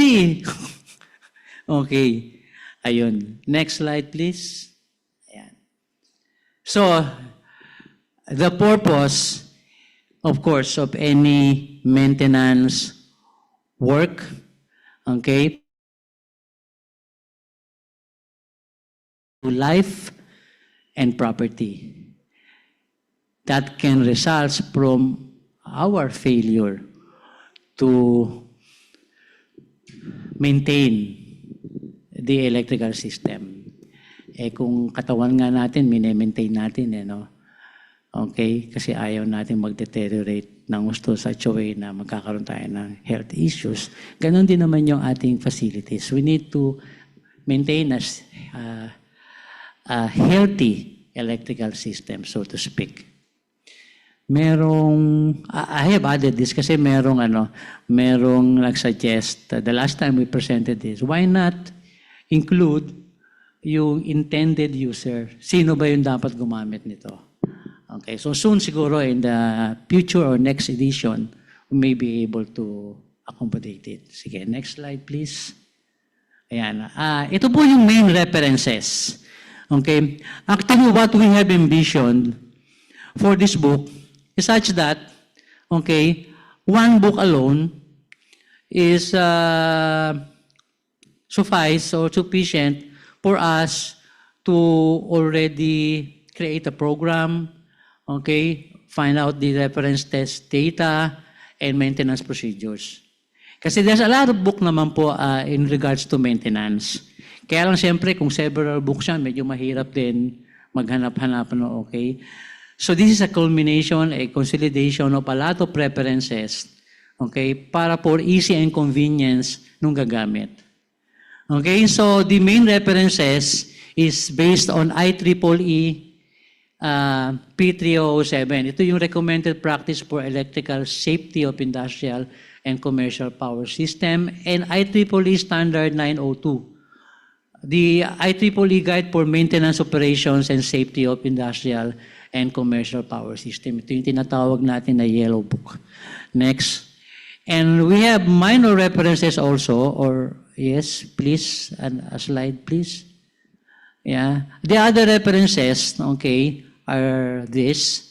The IEEE Standard 3007, okay, and an excellent book on power equipment maintenance, kasi we also wanted to provide some principle and technical backgrounds of a lot of equipment that we are maintaining. On the procedural part naman ng maintenance, we actually referred to ANSI NETA MTS 2019. That is Standard for Maintenance Testing Specifications for Electrical Power Distribution Equipment and Systems. And of course, the reputable book on by NFPA, that is NFPA 70B, the Recommended Practice for Electrical Equipment and Maintenance. So medyo very comprehensive yung aming mga references. And if you have some other references that you feel we need to know, just let us know. Okay, next. Yung section 3, it deals with some definitions, abbreviation, acronyms, okay, na ginamit dun sa libro. Next slide, please. Okay. Yung section 4, this is pertaining to electrical preventive maintenance mismo. It covers proper electrical preventive maintenance program. Ito po yung sinasabi ko kanina. Okay, kahit napakarami natin maintenance people, pag wala tayong maayos na program, okay, we can never have a good maintenance system. Kailangan po natin magkaroon ng robust maintenance program. And we hope that with this book, ma-open yung eyes natin lahat na there is a really need to take seriously maintenance. No? Okay? Next. So Section 4 comprises of these sections, an overview of electrical maintenance and testing strategies. Wala po dyan yung mga procedures, pero yung mga strategies lang. The program basis, the design considerations, and some important maintenance strategies, methods. Like for instance, when do we implement a run-to-failure maintenance? Okay, time-based maintenance, condition-based maintenance, etc. And I think one of the best thing about this section is yung creating the electrical maintenance program. And I think that is very important. How do we create an electrical maintenance program? Ang kagandahan po niyan, it justifies the reason why we really need a program. Kasi ang nagiging problema natin minsan sa mga yung cost to have a robust maintenance program. Hindi ba? I hope with this book, okay, our management, mga owners, would realize the importance of this. So kapag gagawa ka ng maintenance program, siyempre may budget yan right? I-present mo yan sa management sabihin sa manager, wow, we need this and that, okay? Pag ikaw lang yung sumagot, parang minsan wala pa tiwala sa atin. Well, you can read that, you can cite, okay, from standards, from codes, etc., mas madaling mag-justify. Tama? Okay? So this book actually would also help us justifies the need for a robust maintenance system. Okay. All right. Next slide, please. Just a sample write-up, no? Okay. So, at the onset, mababasa natin doon that a well-organized and implemented program minimizes accidents, reduces unplanned shutdown, and lengthens mean time between failures of electrical equipment. And a lot of engineers knew that. Okay? But a lot of management and owners of facilities may not put much emphasis on that. Okay? Pasasabihin lang, basta nandiyan ka engineer, okay na yan. Alright. Okay? So that's the problem. Next slide. Okay? Ito, yung sinasabi ko kanina. This is a good, dito sa libro na to, makikita nyo, nakalagay yung direct benefits of electrical maintenance program. Ano? Okay? And that's a good justification for having the maintenance program. What are the direct benefits of EPM? Of course, reduce cost of repairs, reduce downtime of equipment, improve safety of personnel and property. Lahat tayo mga engineer, very obvious yan. Okay? But don't you know that a good maintenance program can also improve the morale of employee? How? Let me ask somebody. Palagay nyo paano? Paano makakatulong na tumaas yung moral ng mga empleyado pag maayos yung maintenance program? Siyempre, pag nag-bog down yung mga equipment, di ba, engineer Binondo, pag bog down equipment, di ba, ang hirap, magkakaroon ng nadidemoralize, okay, yung mga tao. Di ba? Okay? And of course, some indirect benefits are also better workmanship, increased productivity, and discovery of deficiencies in the system. Kung minsan, it's either designed into the original system or caused later by the changes made in the system. Okay? Next slide, please. Ayan. So, marami kami nilagay dito na sample write-up because I wanted to put an emphasis on this. So, the key to the discussion about proper amount of maintenance, yung kasi, ano ba extent ng maintenance na kailangan natin gawin sa system natin? Okay? The key to the discussion about the proper amount of maintenance would be centering on the economic balance between the cost of performing maintenance and reliability. So, i-weigh down natin yung reliability and cost of maintenance. Kaya minsan nagfe-fail yung mga ibang engineers na katulad ko to justify to my boss. Okay? Kasi hindi ko binalance. Okay? Lahat na gusto kong gawin na maintenance. Hindi naman kailangan kaagad-agad yung iba. Kaya tumataas yung cost. Huwag mo expect na ma-approve ng ating mga management yan. So dapat maipakita natin yung balance na yan. Okay? Okay. Alright? And another thing, please go back to that slide. Please go back to that. Sige. Okay lang. Forward, please. Okay, next. Yan. So, guys, time maintenance is performed, another opportunity for mistake can be made by those individuals performing the maintenance. Siguro naramdaman nyo yan. Di ba? Sabi ng boss mo, wala namang problema yan, maintain mo, hindi nag-function. Okay? Tama ba? Pinakailaman mo pa kasi. So may mga wrong notions dyan. Okay? Ay, ganon. So, di ba, ang ganda, we hope that become a reality sa lahat. Di ba, na-experience natin yan lahat, ano? Okay? But then again, we need to properly explain that. Okay? Next. All right, next slide. Okay, so, dito inisa-isa yung mga preventive maintenance strategies. Kasama dito yung mga run to failure, or minsan tawag natin dyan, reactive maintenance. May mga equipment kasi na hindi mo naman talaga pwedeng repairin. Okay? Pag meron siyang konting malfunctioning, aantay mo naman talagang masira na. Kasi hindi naman siya repairable. Okay? Of course, we should consider safety. Okay? Kung mag-i-entail naman yan na unsafe situation, might as well palitan mo na agad. Okay? So maraming approach like run to failure, reactive maintenance. Meron ding, next slide, meron ding time-based maintenance. Ito yung tinatawag natin na scheduled preventive maintenance. Okay? Alam natin lahat ito, no? Pati yung mga sasakyan natin, time-based yan eh. Okay, right? Okay, may mga number of hours na after that, kailangan mo lang pa-check up ulit o palitan ulit. Okay.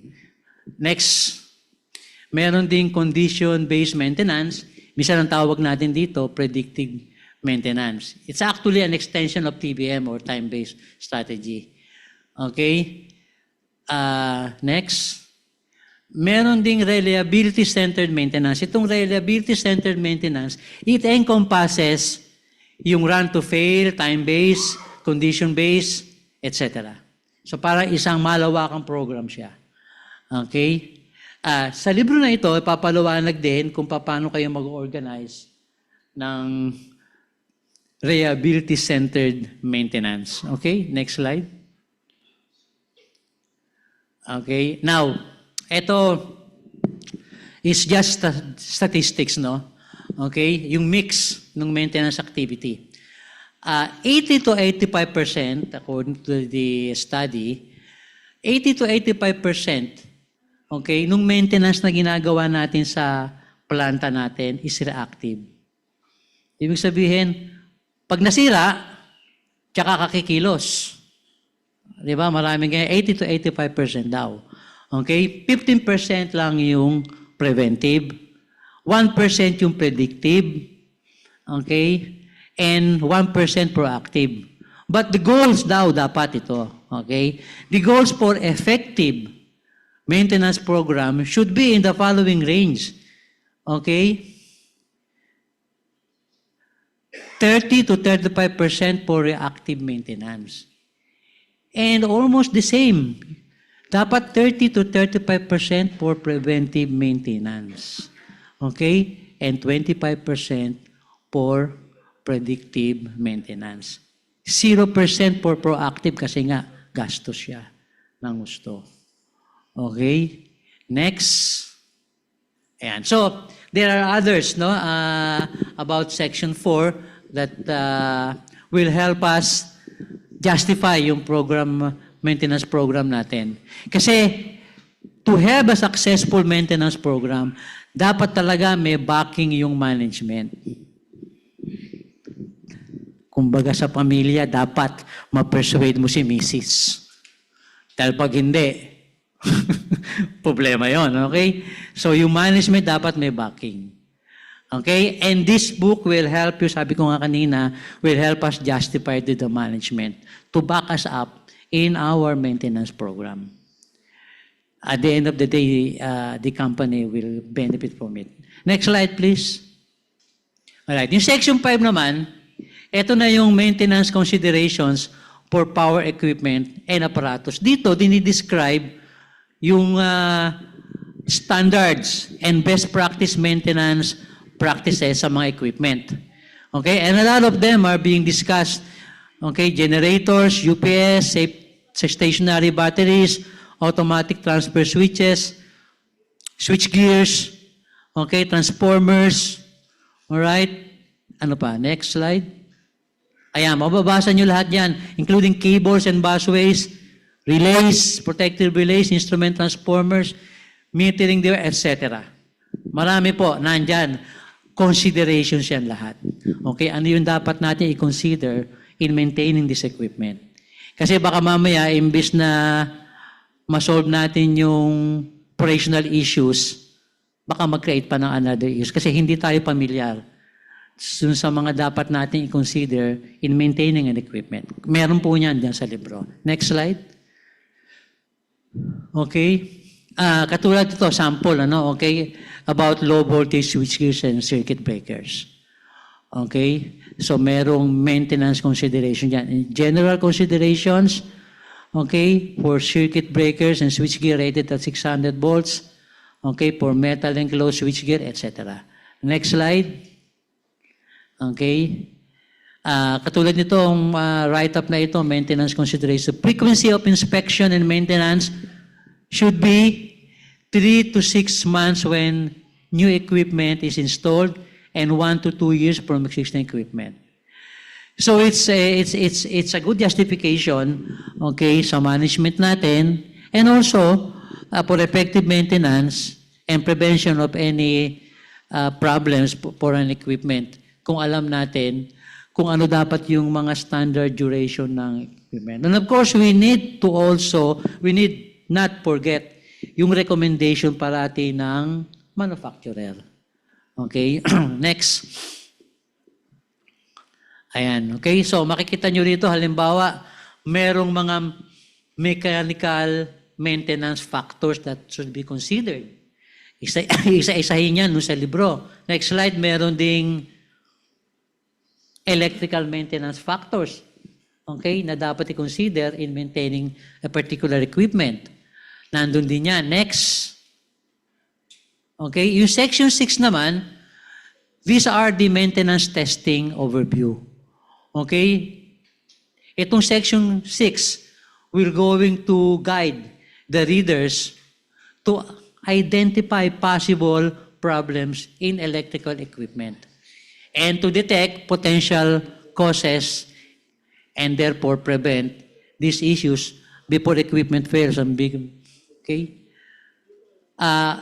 Some of the testing overviews discussed here are typical insulation test, DC test, PI test, high-pot, etc. Next slide. So ito po lahat yan, Section 6. Electrical safety, insulation test, protective device testing, analytical test, grounding test, functional testing, testing procedures, and specifications. Dinidiscuss po lahat sa book yan. Yung mga iba dyan, procedural. Yung mga iba dyan, makikita nyo yung mga standard practices in maintaining those equipment. In testing those equipment, rather. Next slide. Okay, like for instance, makikita nyo rito, yung test voltages versus equipment rating. These are commonly used DC test voltage for routine maintenance. Okay? Ayan. Okay? Ano yung i-apply nyo na DC test voltage. Marami pong tables yan and test reference data. Next slide. Pati yung interpretation ng result, nandyan din. Halimbawa, yung condition after testing fair to high values and well-maintained, no? Ano yung iyong gagawin? So, ang ganda niya, okay? At least meron kang guide. Ano yung gagawin mo, hindi ka magkakamali. At hindi ka magpuproduce ng another mistake. Okay? Ayun. Next slide. Okay? And for instance, dito sa condition of insulation, that is indicated by dielectric absorption ratios. Ano? Okay? Makikita natin dito kung ano yung magiging insulation condition based on those tests, 60 to 30 second ratio test, 10 to 1 minute ratio polarization index test.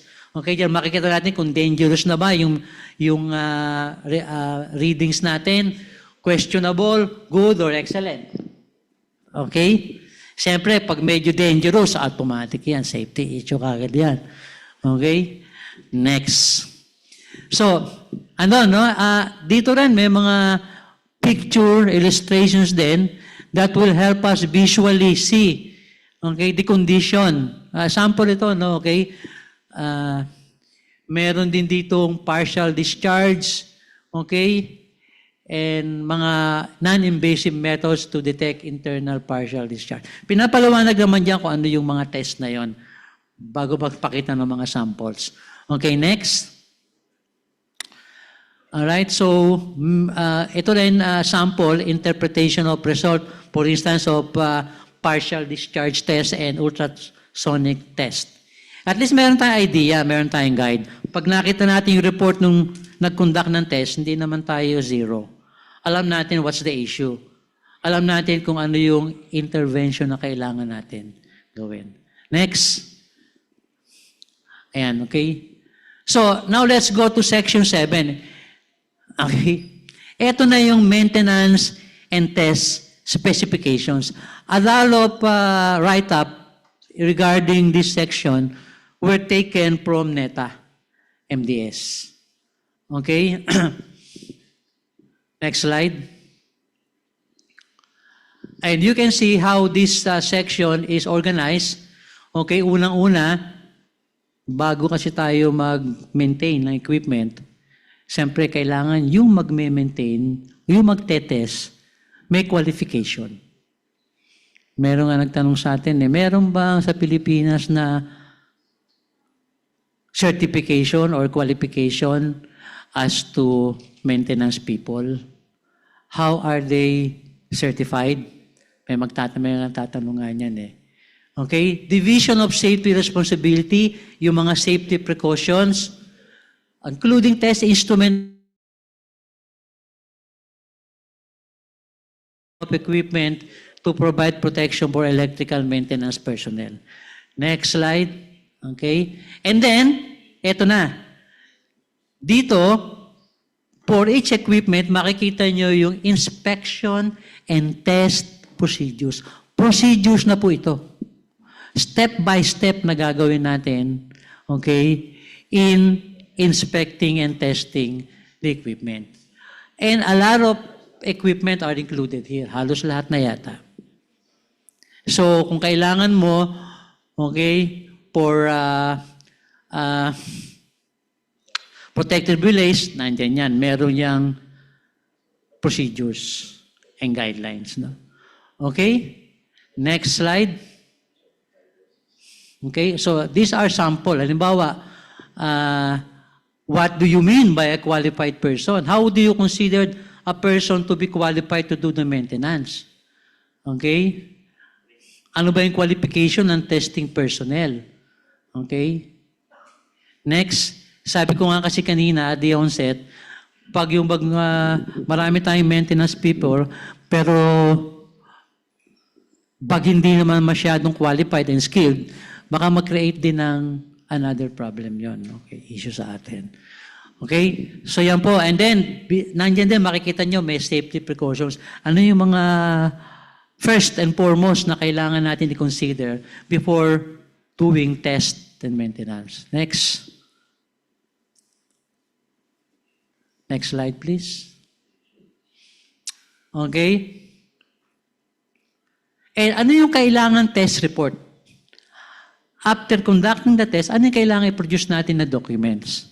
Okay, so dito, mag-guide din tayo. Okay, yung mga typical test report dito would include summary of the project, list of equipment that are inspected and tested, list of inspection test, yung mga device settings, inspection and test data, and of course, yung analysis and recommendation.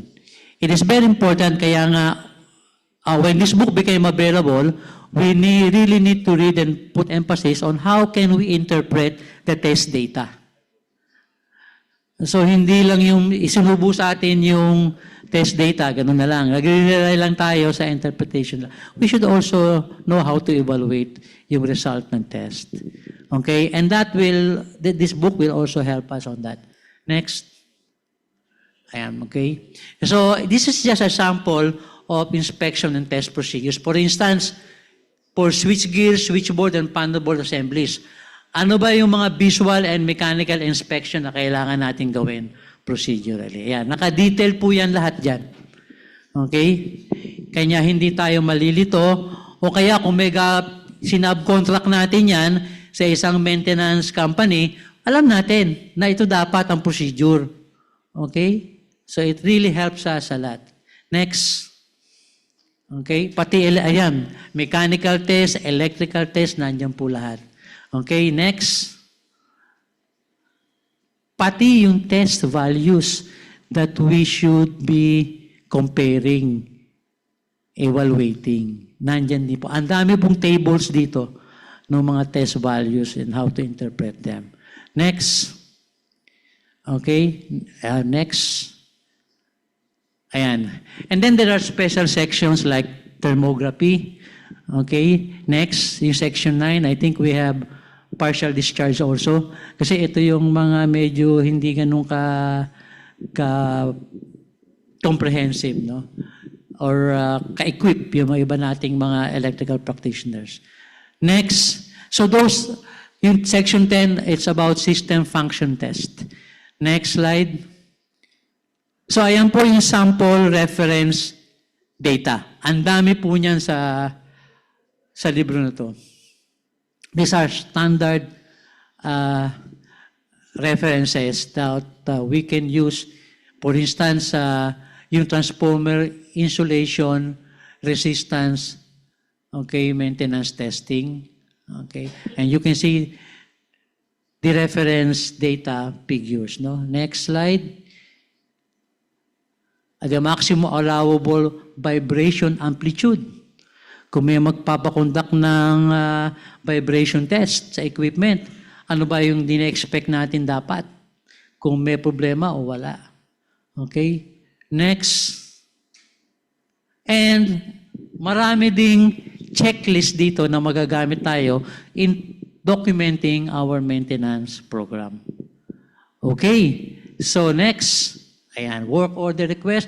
Well, of course, you can modify that to suit your company needs. Ano? Ito lang, template lang ito. Okay, just to give you an idea, ano itsura niyan. But you can create your own. Simplify it if you want to. Or make it more comprehensive as you want to. Depende sa complexity ng ginagawa ninyo. Okay, circuit breakers, etc. Next, disconnect switch test report. Next. Okay? Kasi eventually, we will be looking at this data, document, in the future. Para nagkaroon ulit ng problema yan, we will be looking at that. Ano ba ginawa dito dati? Bakit nagkaganito ito? Okay, next. Ayan, alright. So, that is the content of this guideline book. And again, we are hoping that this book will help us be motivated and take action in maintaining the electrical system. Kasi po, isa din to sa mga napapabayaan din. Karamihan sa may mga maayos na maintenance test, yung mga malalaking multinational company, no? Pero yung minsan, yung maliliit na commercial, industrial, minsan, nane-neglect talaga. Okay? Hindi naman talaga, even with meager budget, pwede tayong magkaroon ng magandang maintenance program din. Just, we really need to do it and start on it. Okay? So, in behalf po ng Subcommittee on Electrical Maintenance and Test, I hope we will all be doing our best in order to make our facilities safe and healthy. Salamat po ng marami sa inyong lahat.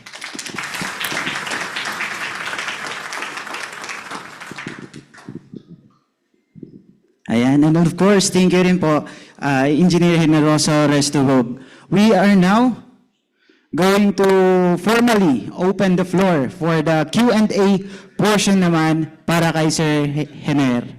Any questions po from the face-to-face participants and also our virtual attendees? So joining us on the Q&A also, I would like to acknowledge the presence of PEC3 or the Maintenance Guide Committee member, Engineer Conrado Binondo.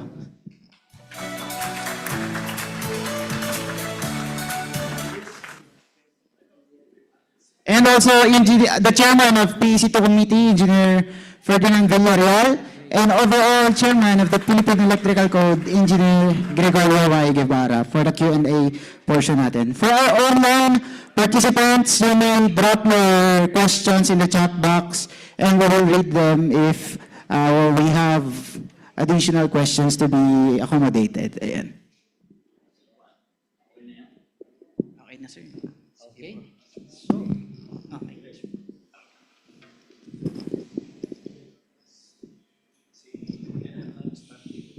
Okay, sige. So, marami nang gusto magtanong, okay? Ayun. So, i-reserve ko na sa kalagitnaan si Engineer Ocampo. Alam ko na eh. Okay? Alright. But anyway, nahihiya pa yung iba. So, siguro, sige. One question muna from Engineer Ocampo. Bobby, wala pa tayong mic para kay Bobby. Isa lang muna. Hello. Sir, ang nabasa kong huli, yung NFPA 70B, mandatory na sa states. Ibig sabihin parang Philippine Electrical Code na siya, na kailangan i-submit ang maintenance program.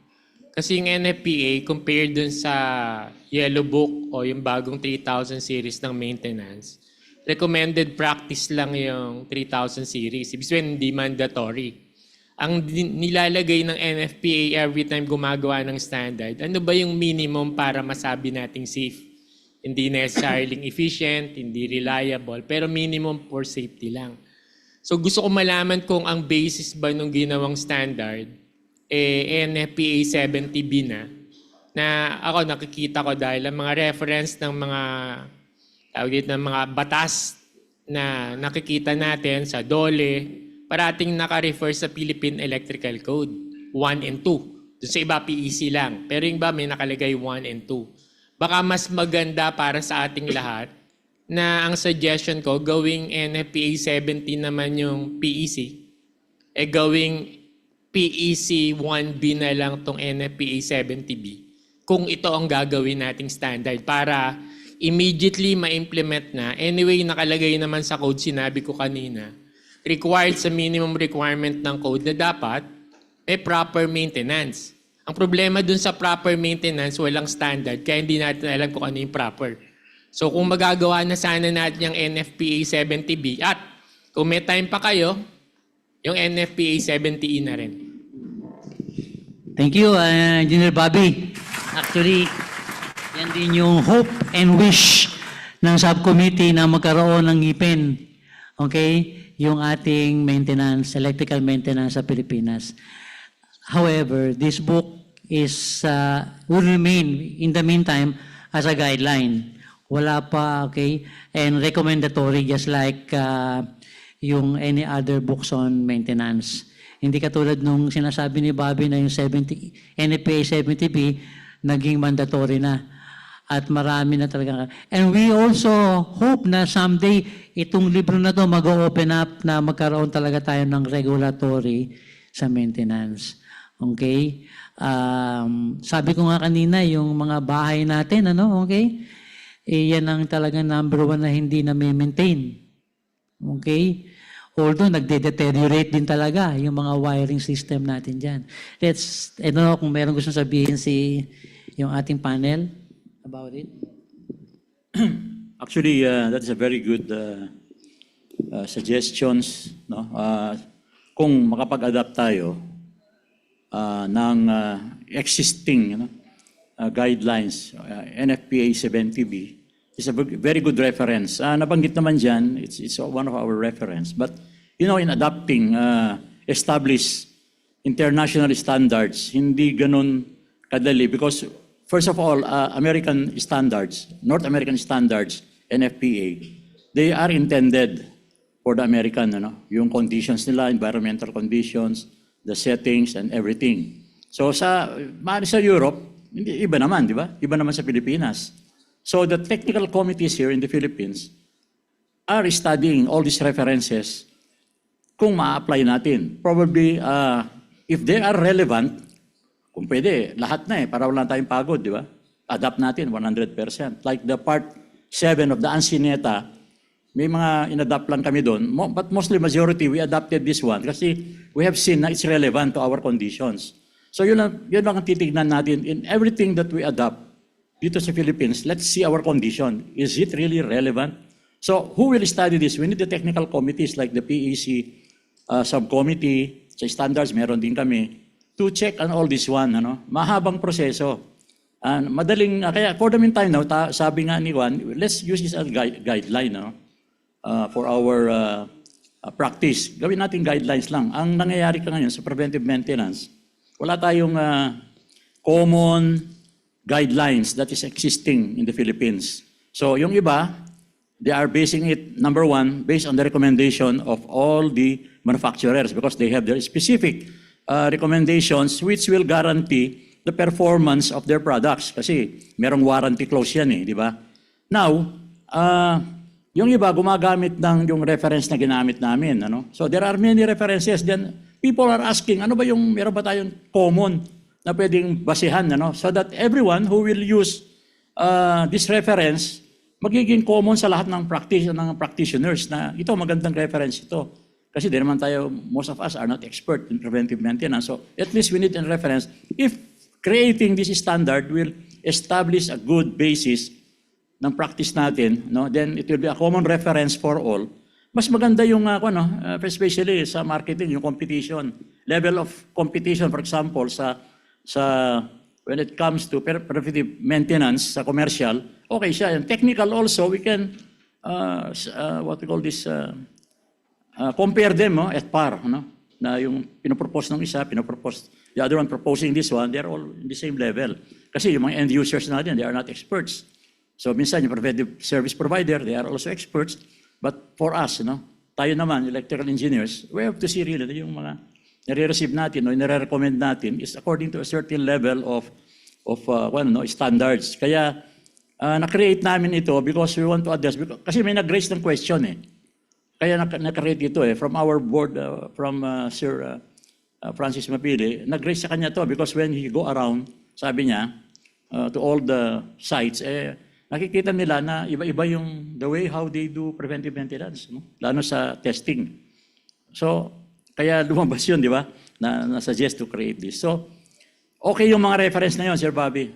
We will always look onto this one para maipasok natin whatever the practice na applicable sa atin and more relevant sa ating industry. Okay? Thank you, Engineer Binondo. Okay, So bago natin tawagin ulit si Sir Bobby, any other questions from, how about yung sa online natin, meron ba sila? Yes, sir. Meron Can po. we check? Can we check? Can we read the question?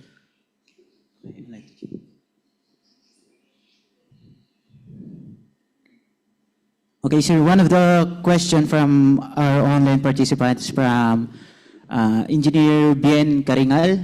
So he is a PEE. Will there be a capacity building for the LGU/Dolly building inspector so that they will be capable to perform inspection as per this standard maintenance? Since they will be the one who will inspect facilities for compliance in this standard maintenance. Okay, ang question, meron bang capacity building na gagawin yung mga LGU? So, I think we cannot answer for LGU, no? Okay? But we hope that LGU can also consider this guideline as one of their basis, no? In creating the capacity building for the future LGU maintenance inspectors or whatever. Di ba? And I think that's a good point from the one who raised it, no? Okay? And I think I remember Sir Bobby is also deadly wanting it, no? Talaga i-regulate siya, yung maintenance na yan. Sige, Bobby.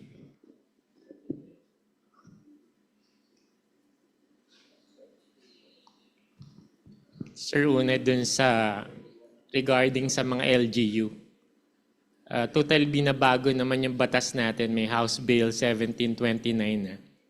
Ang suggestion ko dyan, sir, imbis na LGU, kasi nakakausap ko yung ACME, yung Association of City, Municipal, Electrical Engineers and Electricians. Parang ang mas gusto nila, parang yung sasubmit lang sa kanila, ministerial, para hindi sila madidimanda kapag nagkaroon ng problema. Ang ididimanda yung nakapirma dun sa inspection. Naisip ko naman, sabi ko, opportunity sa atin yan ah. Ibig sabihin, bukod dun sa in charge ng design na pipirma, in charge ng supervision na pipirma, pwedeng may isa pang in charge of inspection na siya ang magsicertify, tetest niya, at based sa test, syempre maglalagay lang siyang konting waiver doon na hindi ko naman kontrolado lahat. Para yun ang isasubmit sa pre-commissioning test ng bawat installation.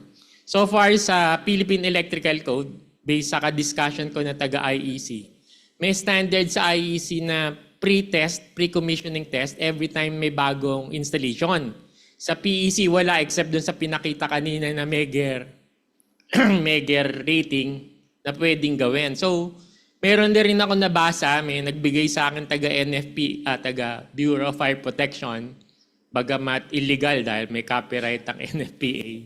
Nakakuha ko ng NFPA 73, yung maintenance para sa bahay. Kanina sinabi ko, sa BFP rin, ang pinakamaraming nasusunog in terms of quantity is single at saka two family dwelling. Ang pangalawa pa doon yung electrical post. Baka total sa maintenance kayo, Sir Conrad, baka pwede na nating at least i-draft yung NFPA 73 na para sa mga bahay. Inspection yon. Inspection actually na visual inspection lang ang nakalagay. Dagdagan na lang natin ng test. Para dun sa mga RME, tsaka nakalagay naman dun sa Section 33, binanggit ko na rin kanina, na required sa batas natin yung annual electrical inspection at tsaka issuance of safe operating condition sa lahat ng installations na 50 kVA and below. 30 years na sir yung 7920 natin, hindi pa natin i-implement yan. Baka hindi tayo nag-aaway sa sign and seal ngayon kung i-implement yan dahil sa Meralco pa lang 20 million ang residential eh. Hindi pa kasama yung mga small commercial. So ibig sabihin kung ma-implement natin yan, nakalagay naman sa batas sino mag-i-implement yan, ibig sabihin kailangan lang ikagat. Meron ng ngipin, may Section 40, may penalty. Kailangan lang ikagat. Sino yung mga ngagat?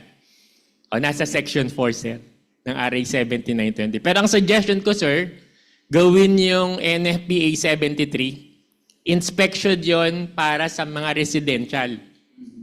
para magawa na natin. Tapos kung mailalagay pa o maihahabol pa sa Philippine Electrical Code yung pre-commissioning test, hindi ko lang matandaan yung IEC number ng test para sa mga residential, pero required sa IEC na may test bago i-energize. Thank you, Bobby. So, maganda yun, ano? Okay, and it opens an opportunity for a lot of electrical practitioners, no? Okay, let me address that question from Bobby. I know Bobby has been advocating for these provisions, no, sa RA natin with regards to the annual annual maintenance testing para sa mga residential. It could be a good reference yung sinasabi niya kanina. Let me address this on the point of IEC because I work with the IEC technical committees.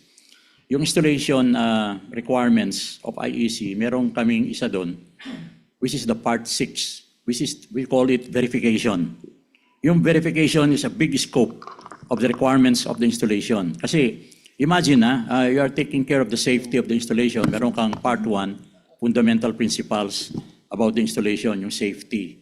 Then in part 2, we have the protection for safety, protection against electric shock, thermal effects, overcurrent, and yung EMC, yung voltage disturbance.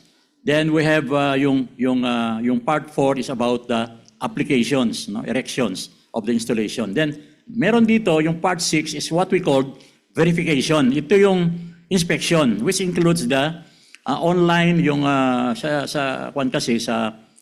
sa construction, you have an ongoing online na inspection. Then after that, meron kang testing, commissioning, they call it. This is the testing na, no, after the installation. Then doon pumapasok, meron pa yung tinatawag na periodic inspection. This is we call it periodic verification. Nandun na yung maintenance program na anong gagawin mo doon. And this installation standard, it includes lahat ng installation sa low voltage, kasama yung residential. Ano? So napasama doon kung ano yung gagawin mong testing.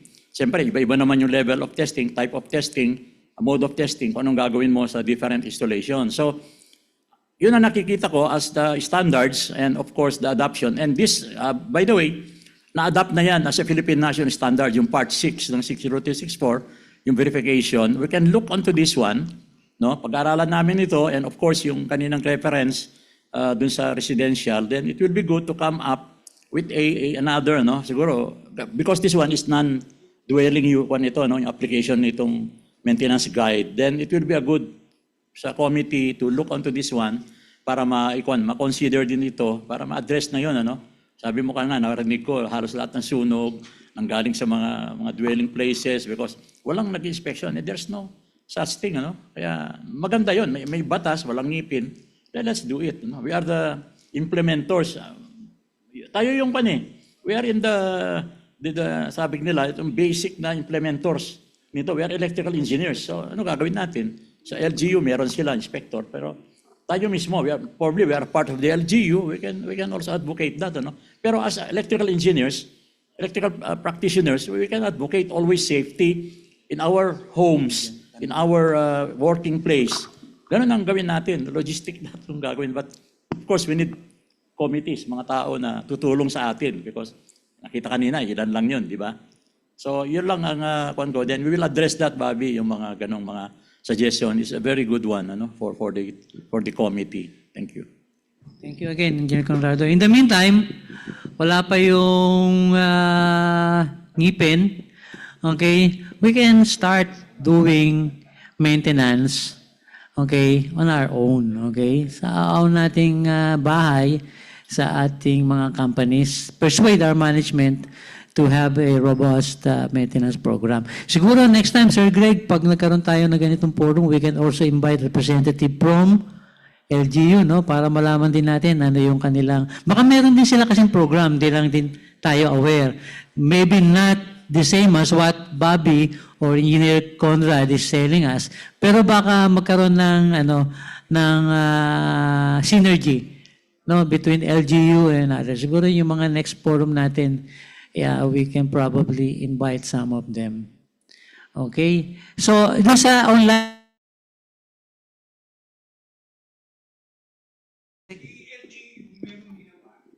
Pero hindi maintenance. Electrical inspection checklist. Meron na sila nun in residential and commercial. Hindi kasama industrial. During the time of Ernie Valdez. Hanapin ko lang yung electrical inspection checklist sa bahay, no? Pero hindi maintenance.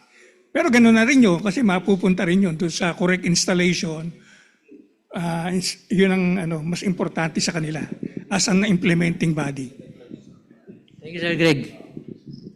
Sa online muna, Bob. So, I saw one more question here, sir. Patingin. So, question from Engineer Edward Raganit.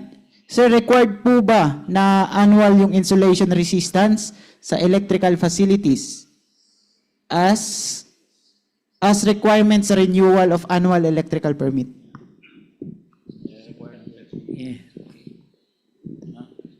Actually, I'm sorry. Basing on my experience as a consultant sa mga preventive maintenance ng mga facilities, the LGU will require you to submit certificate of yung compliance mo sa building mo. Then one of it is the inspection that preventive maintenance has been conducted. So annual ito yung permit sa mga facilities. So sinasabi mo one year, according to the program, kung ganun yung program na nire-require ng LGU, then of course it's 1 year.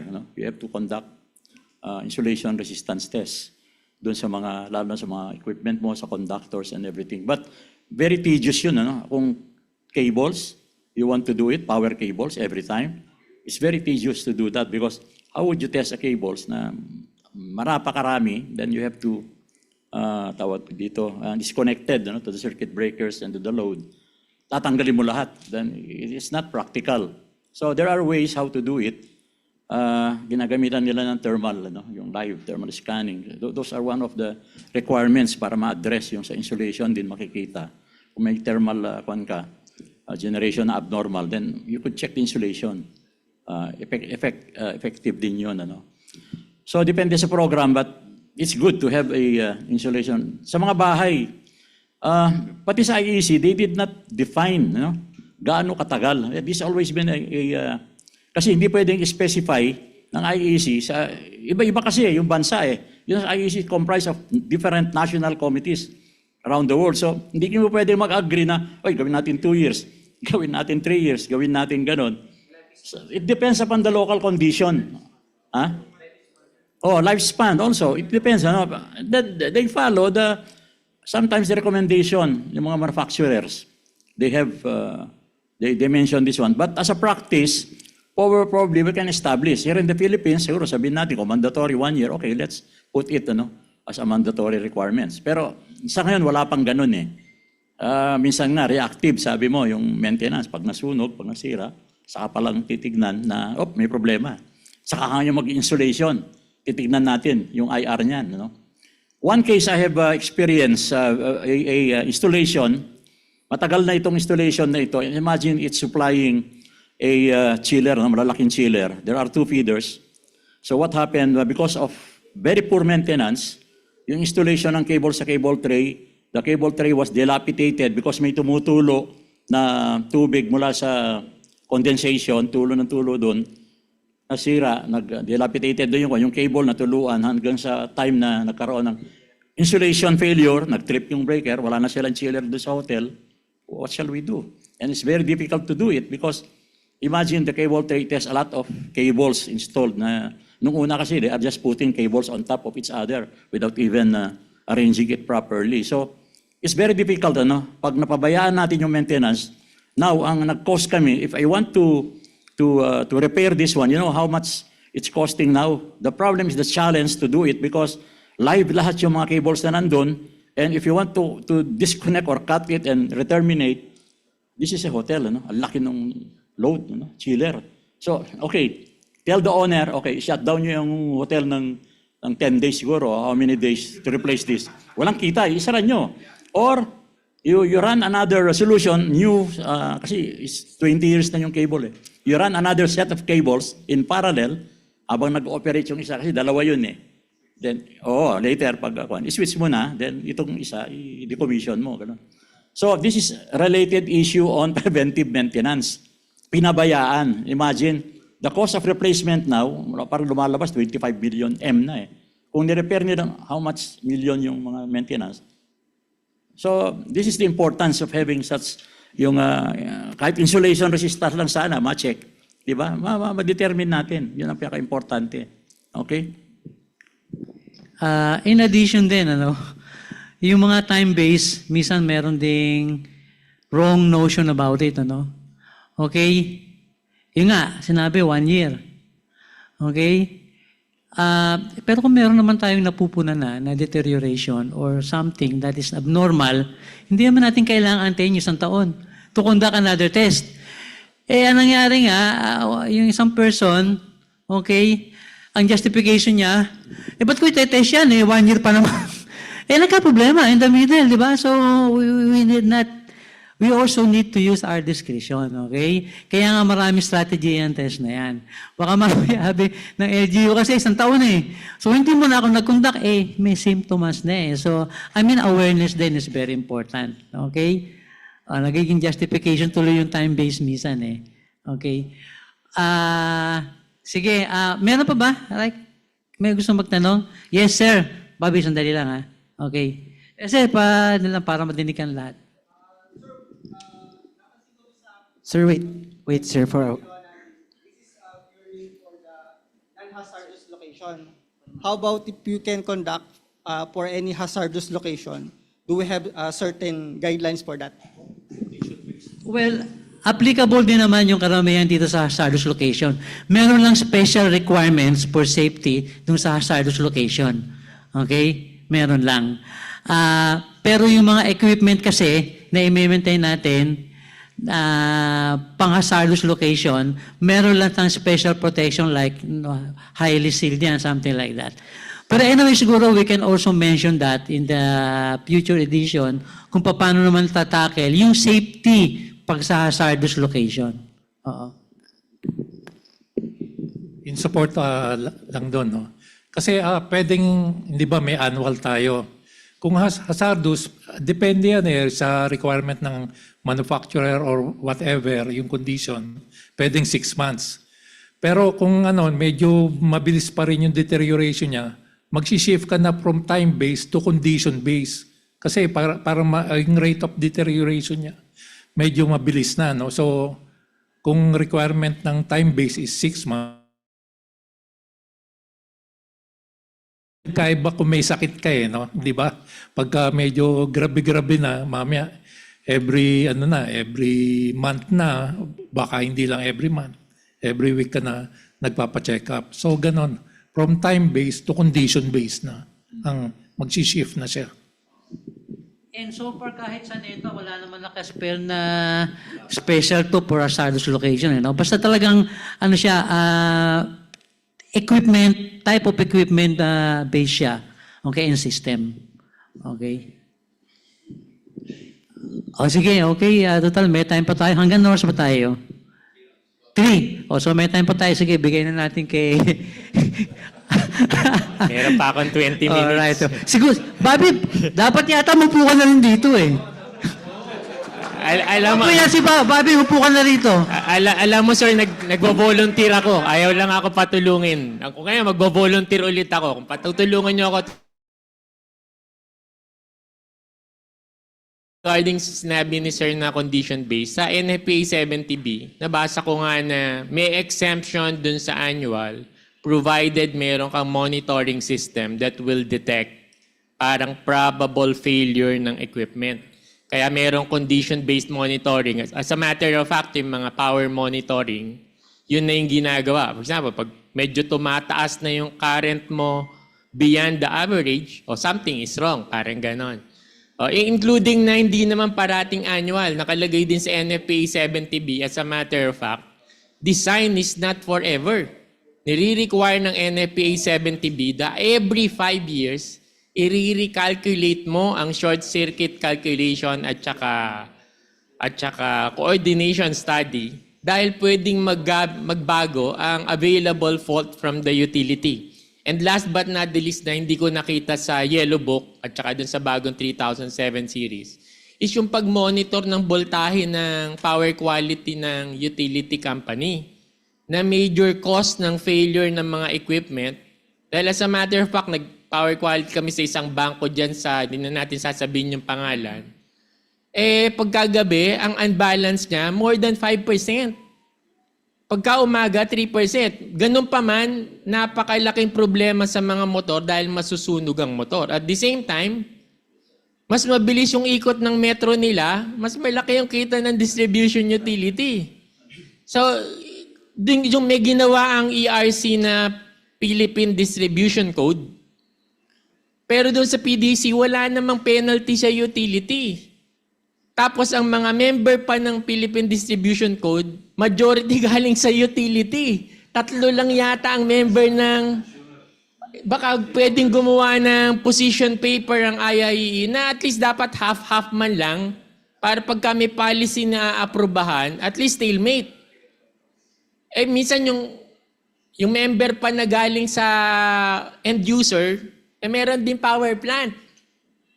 So, parang... Hindi ko alam kung anong pwedeng gawin ng IIE para pumosisyon dun sa PDC na at least 50% ng member o 50% plus 1 galing sa end user. Kasi yung purpose ng IPIRA is para sa end user, hindi naman para sa utility. So yun sir ang nakikita ko. So kung magagawa sana ng NFPA 70B, merong requirement na, design o kailangan every 5 years.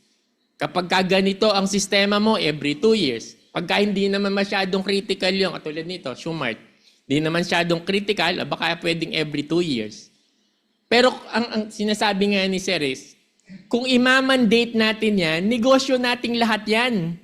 Ang dami natin pipirmahan. Hindi tayo mag-aagawan sa bagong project. Di ba Sir? Gawin na natin yung standard na yan. Anyway, nakarelate yan sa safety. Diba, sir? At ang Board of Electrical Engineering mandated sa RA 7920 na gumawa ng policy para sa safety ng electrical. So, sino ang kakagat? Meron na tayong ngipin 6 na taon ng pagkakakulong, pero mababa lang yung penalty, 50,000. May ngipin, sino lang ang kakagat? So, sana yun, sir, ang kasi sayang ang PEC. Ang sabi sa akin sa bombero pag in-interview ko, mga nasusunog, informal settlers. Bakit hindi nag-comply sa code?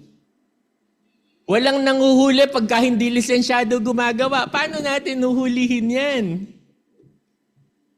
Ito standard tayo. Of course, hindi natin malalagay. Pero paano natin pagtutulungan na ma-implement talaga yan? Maraming gumagawa sila kahit sa construction. Walang lisensya. Wala namang nanguhuli. Pero nakalagay sa batas, Section 39, may officers of the law. Hindi lang alam ang gagawin. Baka yung IRR na yan ang dapat natin gawin. Kasi lahat tayo makikinabang dito. Baka hindi na tayo mag-aaway sa sign and seal. Kasi marami na tayong pagpipirman.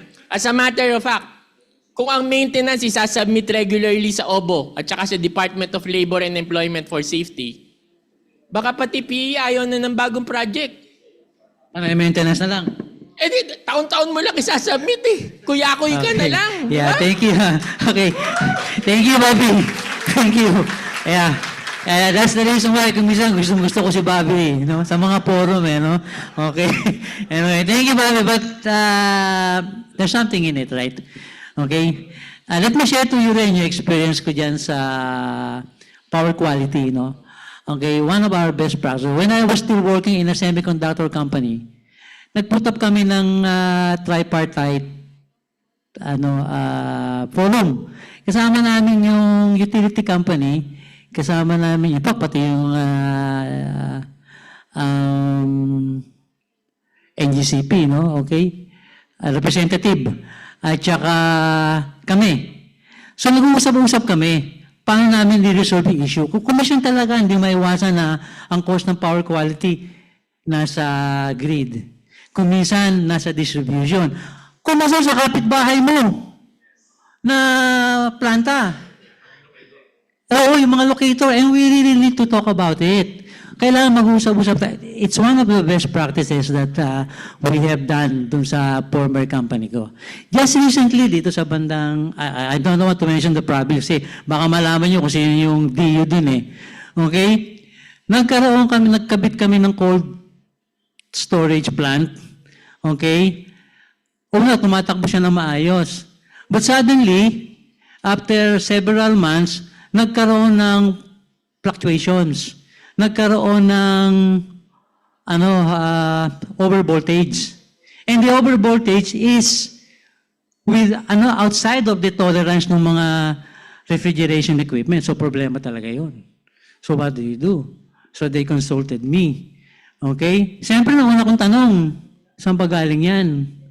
Okay? Is it from the utility o inside natin? So pina-inspect namin lahat sa mga equipment namin. Yung equipment namin hindi nag-entail ng any power quality issue. Maayos siya. Well within the tolerance. Okay? And so, later on, we found out na talagang alam din ng DU na sila yung merong problema doon. In fact, meron pala silang plan to improve their power quality. Kasi ang nangyari doon, during daytime, okay, na heavy yung load, under voltage yung kapitbahay nung cold storage namin. Nagadya sila ng topping stacks. Pero paggabi, okay, under load, nag-over yung voltage mo. Kami naman naapektuhan. And they finally resolved it with tripartite meeting sila. Kapitbahay, sila, at saka yung DU. And they were able to resolve it. Minsan hindi technical yung solution eh. Kasi medyo very expensive.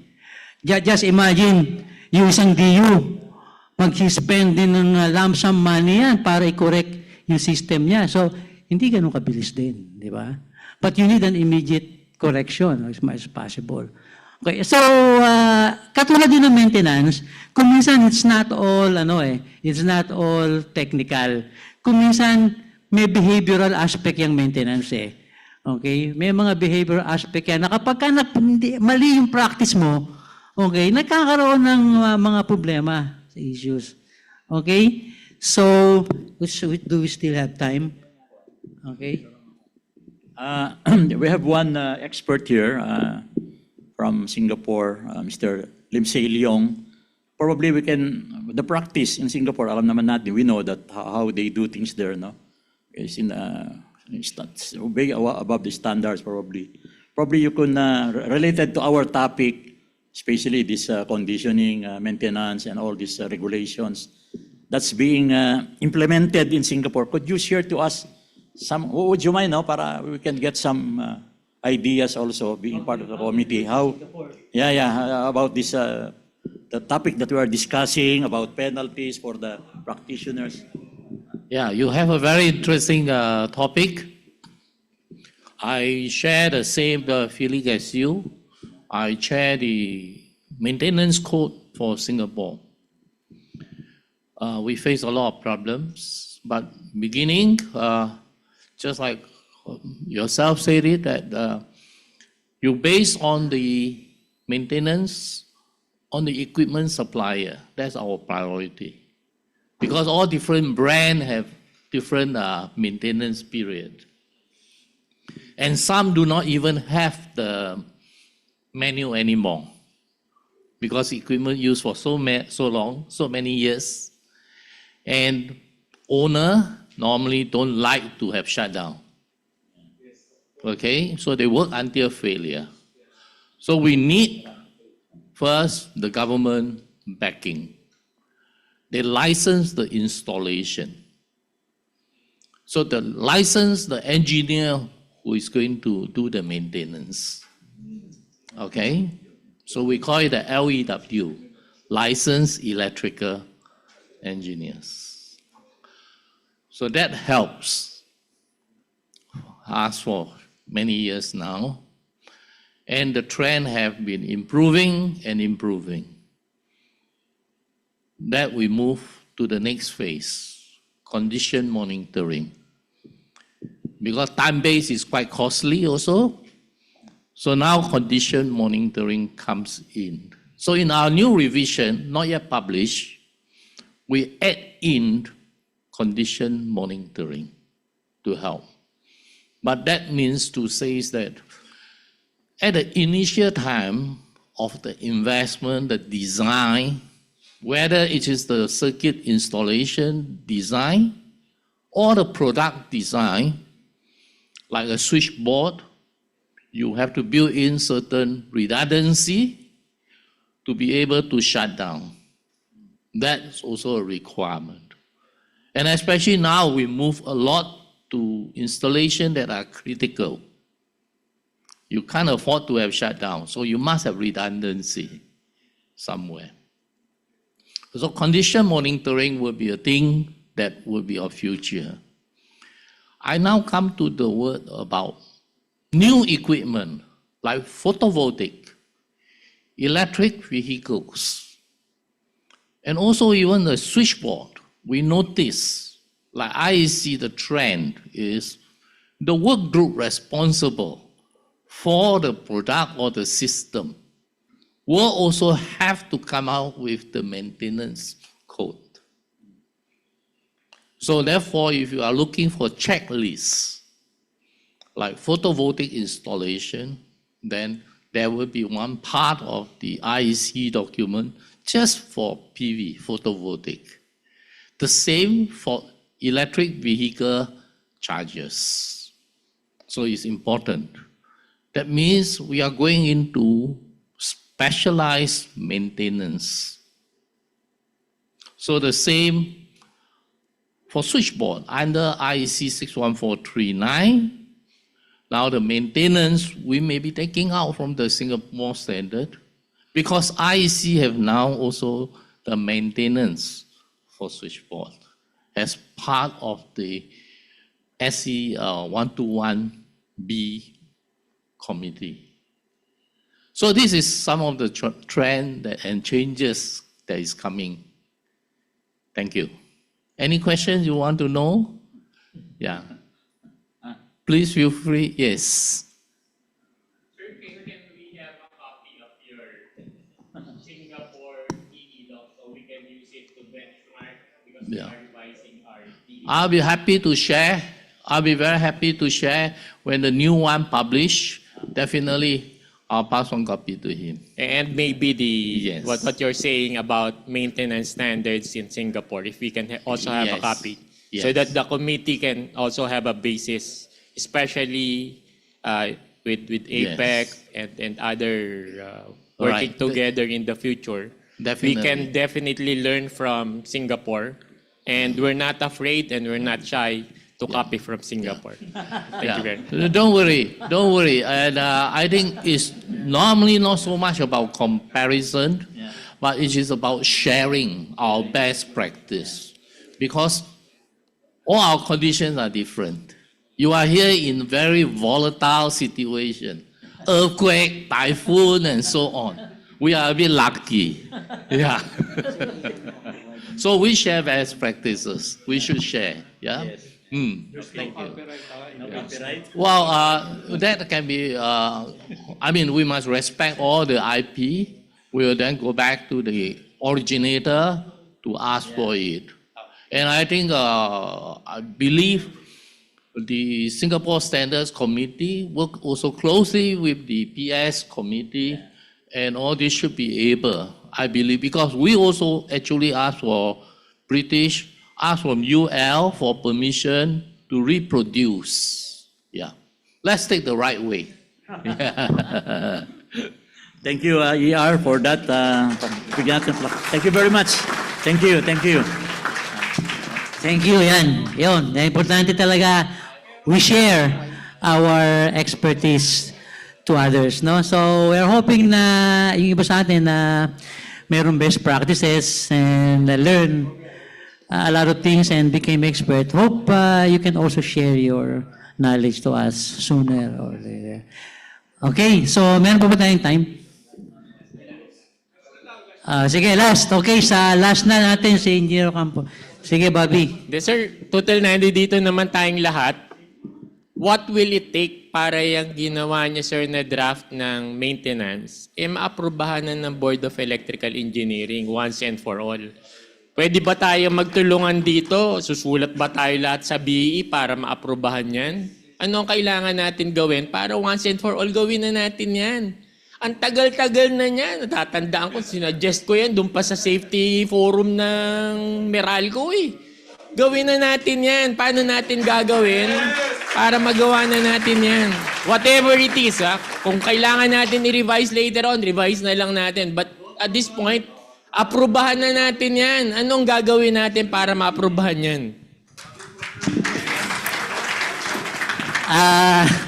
Okay, yan din aspiration ng committee. I don't know if merong ready sa amin sumagot.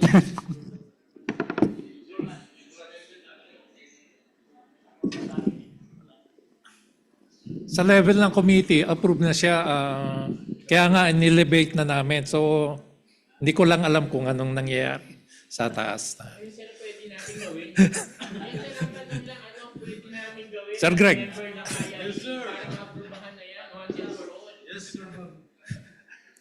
Higher up.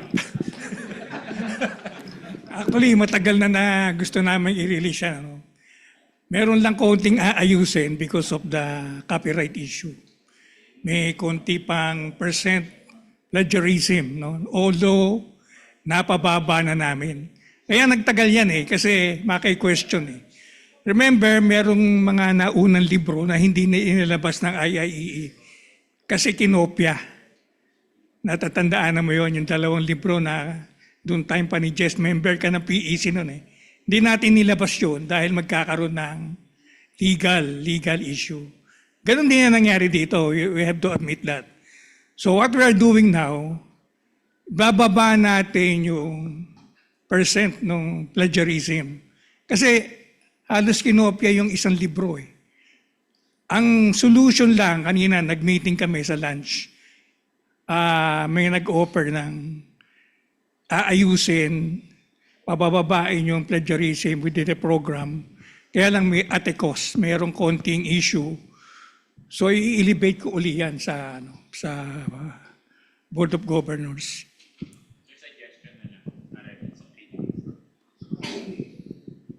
Sir, ginagamit ko yung chat GPT para i-rewrite yan.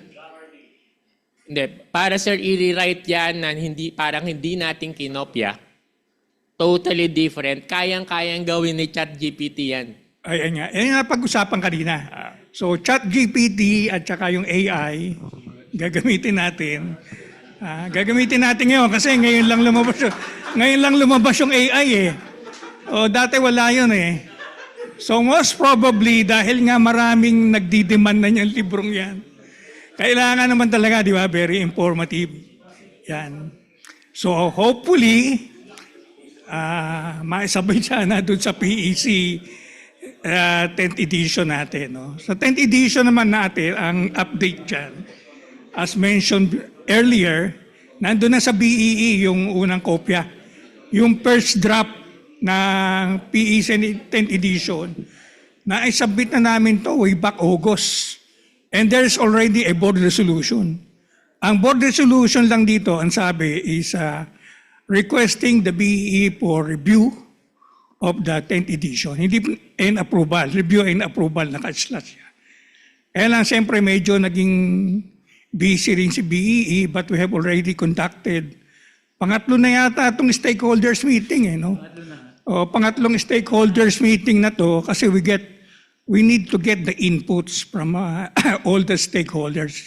Hindi naman naaprubahan ng BEE yan kung walang ipapakita si committee na proof na merong mga na-i-present na sa membership kasi dadaan pa yan sa after that merong pang publication sa Gazette ng PRC bago natin ma-officially ilabas yan. So ngayon nga, siguro ito na yung last na stakeholders meeting kaya ini-encourage namin na magpadala pa kayo ng mga inputs. Last time, 3 na lang. 3 na lang yung concern ni BEE. Number 1, EV charger. Number 2, RSD sa solar. Ayun lang. Lately, ang isa pero minor na lang, yung electric fence, pinadagdag. Pinadagdag yon. And review of Chapter 8, yung communication, tinitingnan lang kung may conflict sa ICEP. Kasi last time, nung 2017, sinulatan kami ng ICEP, no? Na sana patanggal yung broadband communication, lahat ng pertaining to ECE. So yun yung... Pero hindi natin ginalaw as issue kasi safety naman ang nakalagay dun sa mga chapters na yun. Wala naman tayong tinouch na ECE issue on design concern. Puro safety installation lang nakalagay doon. So yun yung update ngayon. Actually, yung golden edition na supposed to be sana ma-launch nung ito ngayong ANC, medyo siguro hintay na lang natin sa first quarter hopefully. Together with tutulungan tayo ni Bobby dun sa maintenance guideline. Okay, matagal na naghahanap yan. Yung isa nga member doon namatay. Dalawang member na ng PEC3 ang si José, at saka si Jody. Mga stalwarts yan ng PEC3. O yun lang ang pwede kong sabihin sa inyong update. Hindi, kaya nga ilalabas na natin eh. Kaya nga ilalabas na natin. Okay, thank you, Bobby. Thank you for the others na nagtanong. Thank you to Mr. Our guest speaker. Ayan, and thank you so much din po, Engineer Greg Guevaran, as well as to the panel, and of course to our speaker, Engineer Generoso Restobog.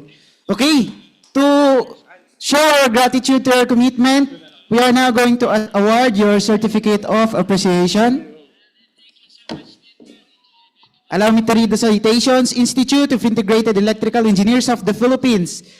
This Certificate of Appreciation is presented to Engineer Generoso G. Restubog for imparting valuable insights as technical research speaker on the topic Introduction to IIEE's Guidelines for Electrical System Maintenance and Testing of Equipment during the Philippine Electrical Code Program in conjunction with the 50th Annual National Convention and 3E Expo 2025 with the theme IIEE Celebrating 50 Years of Integrity, Innovation, Empowerment, and Excellence, given this 25th day of November 2025, signed by Engineer Gregorio Y. Guevara, PEC Committee Overall Chairman, Engineer Jedper N. Di Castro, National Secretary, Engineer Cleofi T. Kaidik, National Vice President for Technical Affairs, and Engineer Alberto R. Herrera Jr., National President. So once again, a round of applause for Engineer Generoso G. Restubog.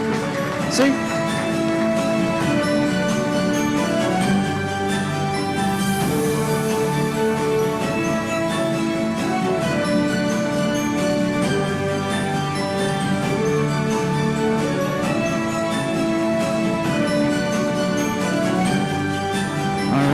And congratulations also to Engineer Generoso Restubog.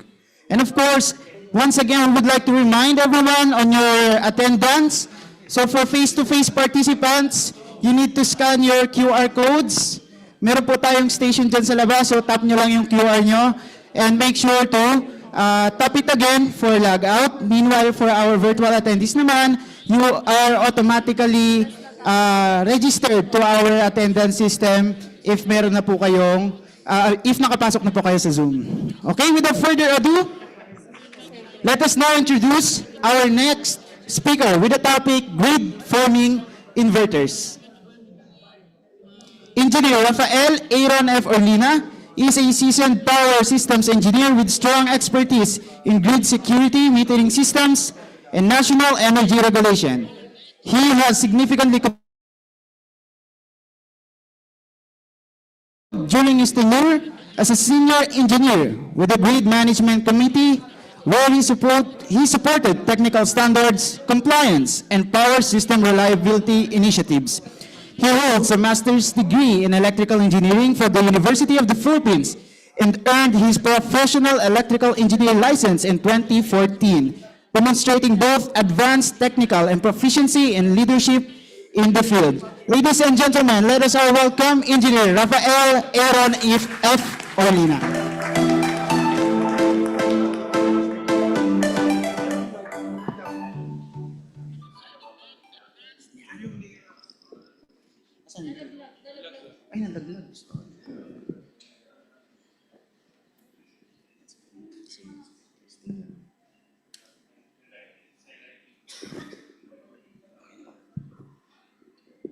Extend. Full screen. Extend ka?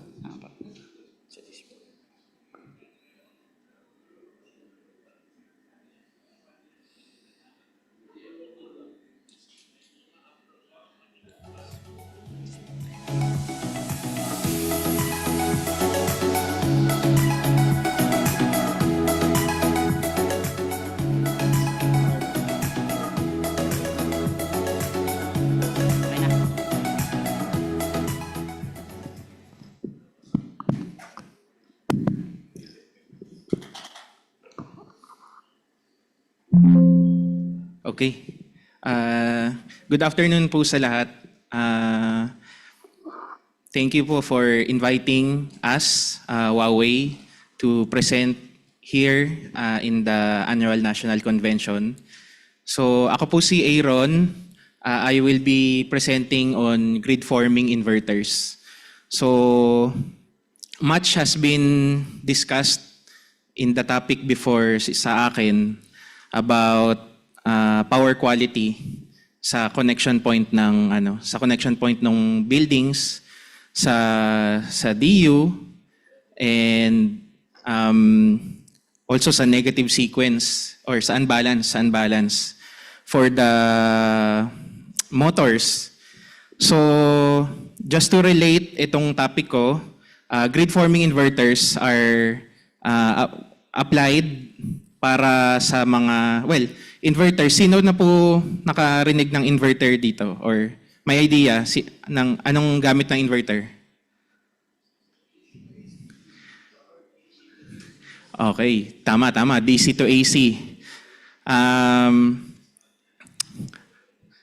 How about rectifier? Okay. Or rectifier yung AC to DC, inverter yung DC to AC. So, okay. Ano pa bang intro ko? Itong grid forming inverter are types of inverter that can really help sa power quality, not only sa grid side, kundi pati sa distribution side and also sa consumer side. So we'll discuss it thoroughly throughout this presentation. So first, bakit nga ba tayo nagkakabit ng mga inverters sa ating power system? First, kasi the world is in an energy transition to address yung climate change.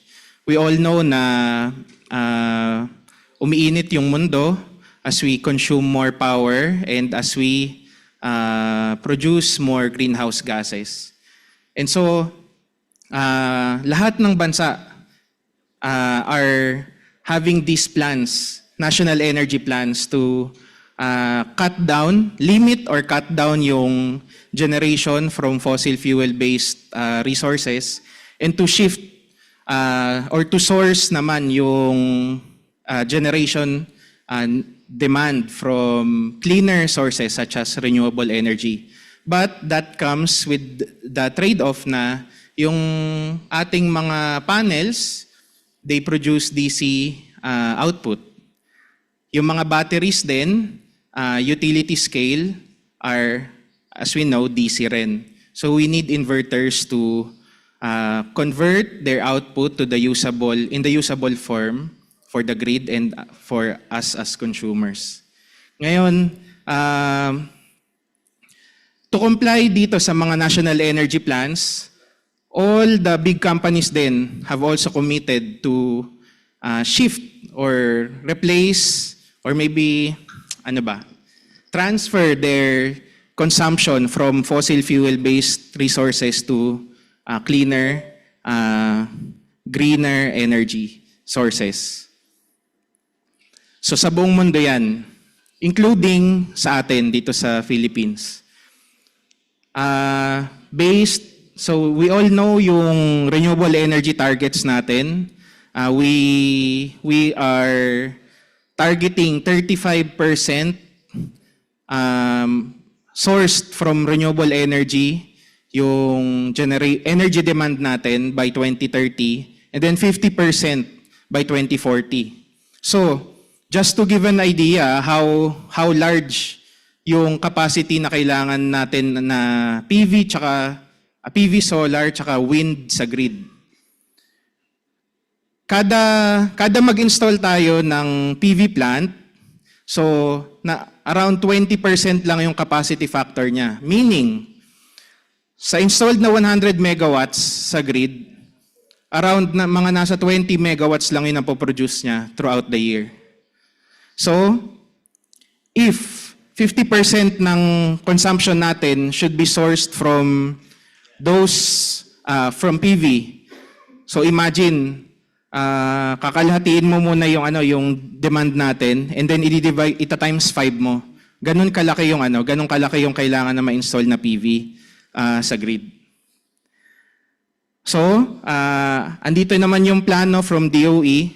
We can see na sobrang mas lumalaki yung mga solar, ground-mounted solar, yung nat gas, hydro, and wind.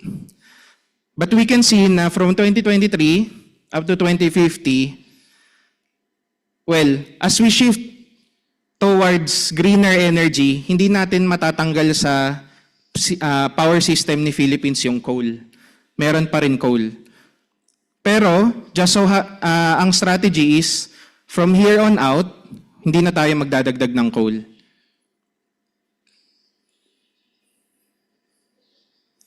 So what does it mean para sa power system globally?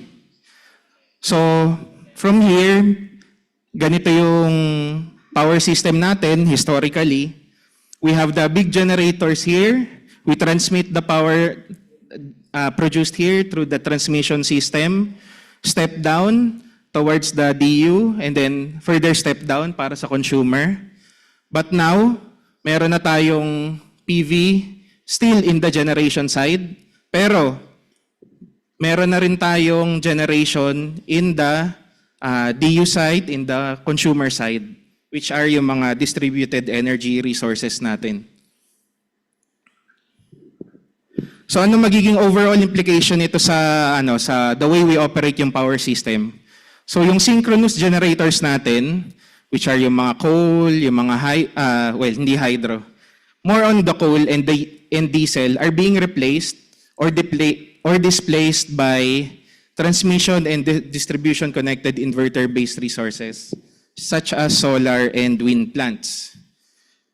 Ngayon, kung nadi-displace yung synchronous generators natin, anong mangyayari ngayon sa mga parameters ng system natin such as yung binabantayan na voltage, power quality sa tapping point? Tama, sir.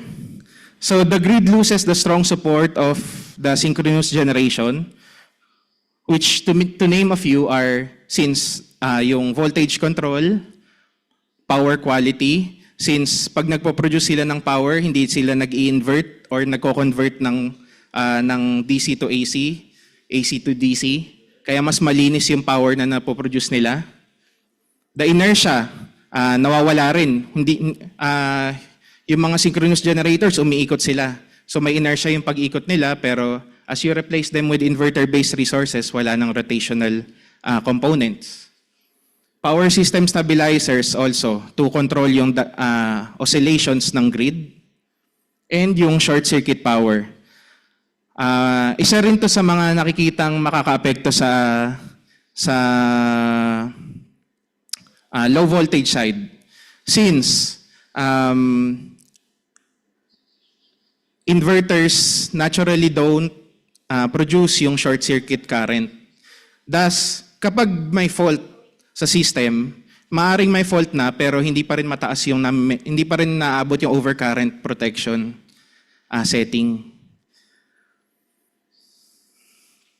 So, with less support, system parameters such as frequency and voltage are moved or disturbed easier.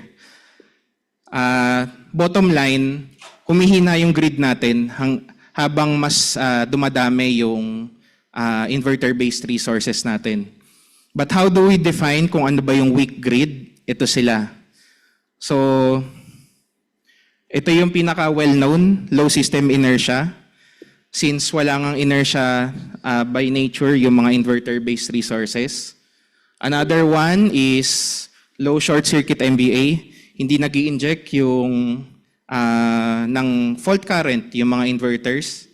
And then, dahil sa low short circuit MVA ka,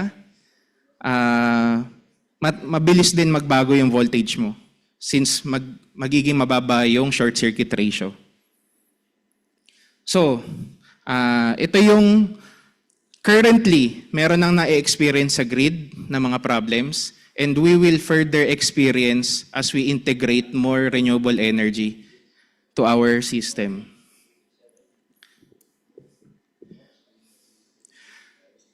So, much so na ganun siya ka-challenging na yung definition ng power system stability noong 2004 needed to be updated noong 2021.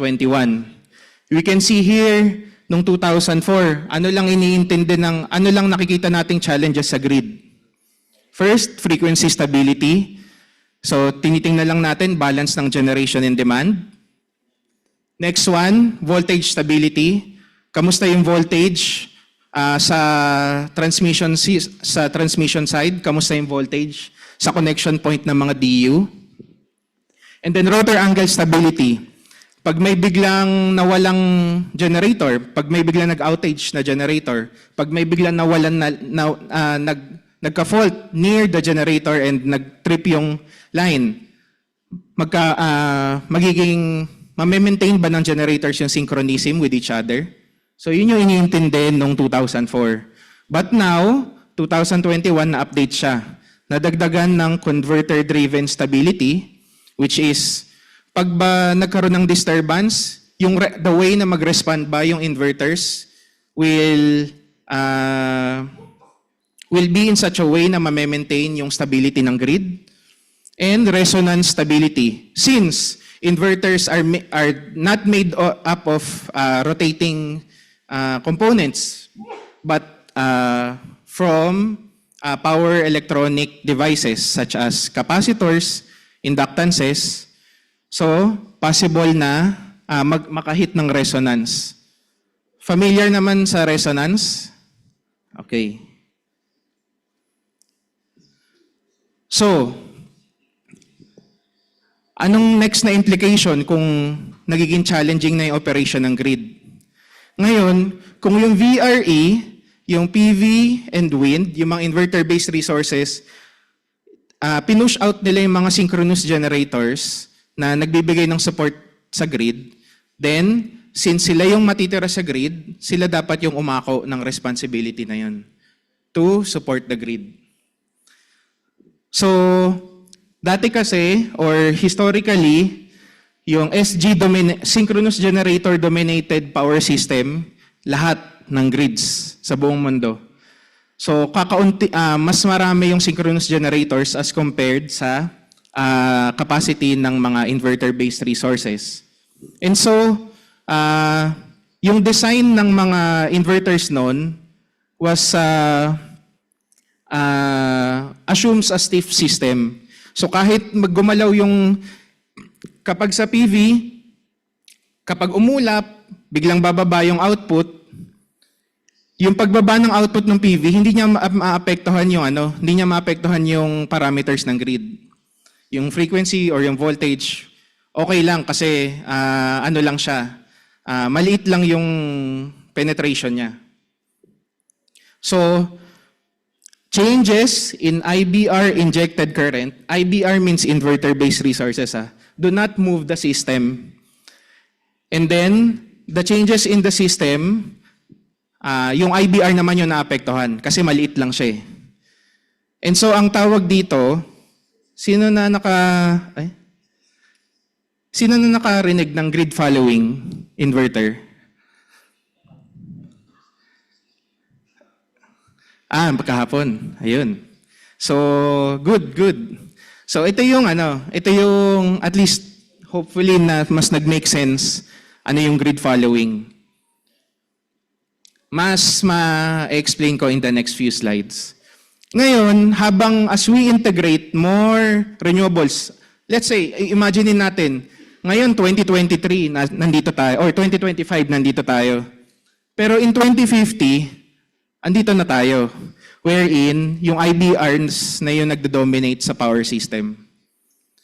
So in that case, when the IBRs, kapag sila na yung mas marami, we can expect na meron ng increased elasticity in the system. Meaning,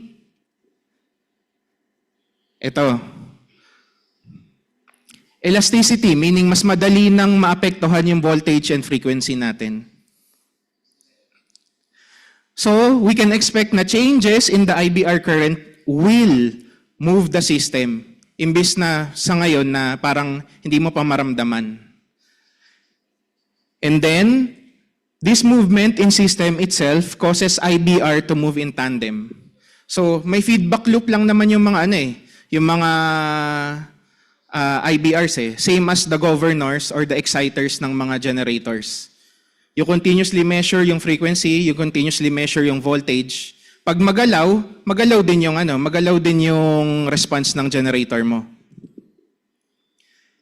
So, considering na ganito yung expected na future scenario, then we must find a way to stabilize the future power system.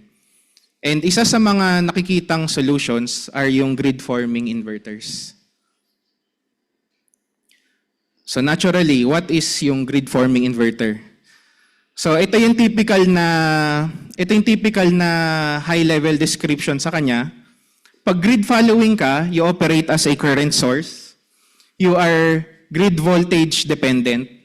And yung response time mo is around 20 to 40 milliseconds. Na-explain ba to yesterday or hindi? Qualitatively lang. Okay. Well, sabagay, ako rin. Qualitative lang mostly. But try kong konti i-make sense through block diagrams. So, we can see here current source yung pagkakadrawing sa kanya. And grid voltage dependent siya kasi wala siyang way to have its own voltage and frequency. Ang ginagawa ng grid following inverter, minimeasure niya yung voltage ng grid. Kinukuha niya yung angle. And then, meron din siyang P-reference dito, megawatt reference, MVAR reference. And then, using itong nakuha niyang angle sa grid and yung P-reference, Q-references niya, sa kanya titingnan, ano yung magiging angle ko dapat to be able to satisfy itong P-ref, Q-ref ko. So, in this case, yung I-ref is decided to keep following itong reference points na to. Pero, pwede rin naman, ang possible na ginagawa ng iba, mag-i-install ng PPC. Ang mangyayari, may additional measurement ka rito, and then, kung ano yung mini-measure mo rito, yun naman yung i-feedback mo rito sa reference point. Parang governor and exciter lang din sa synchronous generator. Ang next naman, on the right side, is yung grid forming, let's say, typical configuration. So dito, nag-a-act siya as voltage source. So para siyang synchronous machine. Grid voltage independent siya because meron siyang sarili niyang voltage and meron siyang sarili niyang angle and frequency. So no need na mag-tap pa sa grid and then saka mo pa titingnan, oh, paano ko masusunod yung reference point ko. Also, yung control niya is focused sa power and sa voltage. So in this case, EREF is decided to provide frequency and voltage support, which is yung need ng future na power system. And ito yung mga equations na nag-govern sa ano niya, sa P and Q output niya as a synchronous machine or as a virtual synchronous generator. Nakita naman na natin to, yung power transfer equation. So, ayan, na-discuss na natin siya qualitatively and konting equations. Pero to further understand paano sila nag-differentiate sa isa't isa, then let's look at some response tests. So, the next few slides will be ganito yung format. We'll have the grid forming response as the blue line and the non-grid forming response as the yellow line. And then for this case, merong voltage change dun sa system. So imagine natin nakakabit lang yung inverter and then dun sa grid side nagkaroon ng voltage change. In this case, may kita natin bumaba yung voltage. So, anong makikita natin pagbaba ng voltage?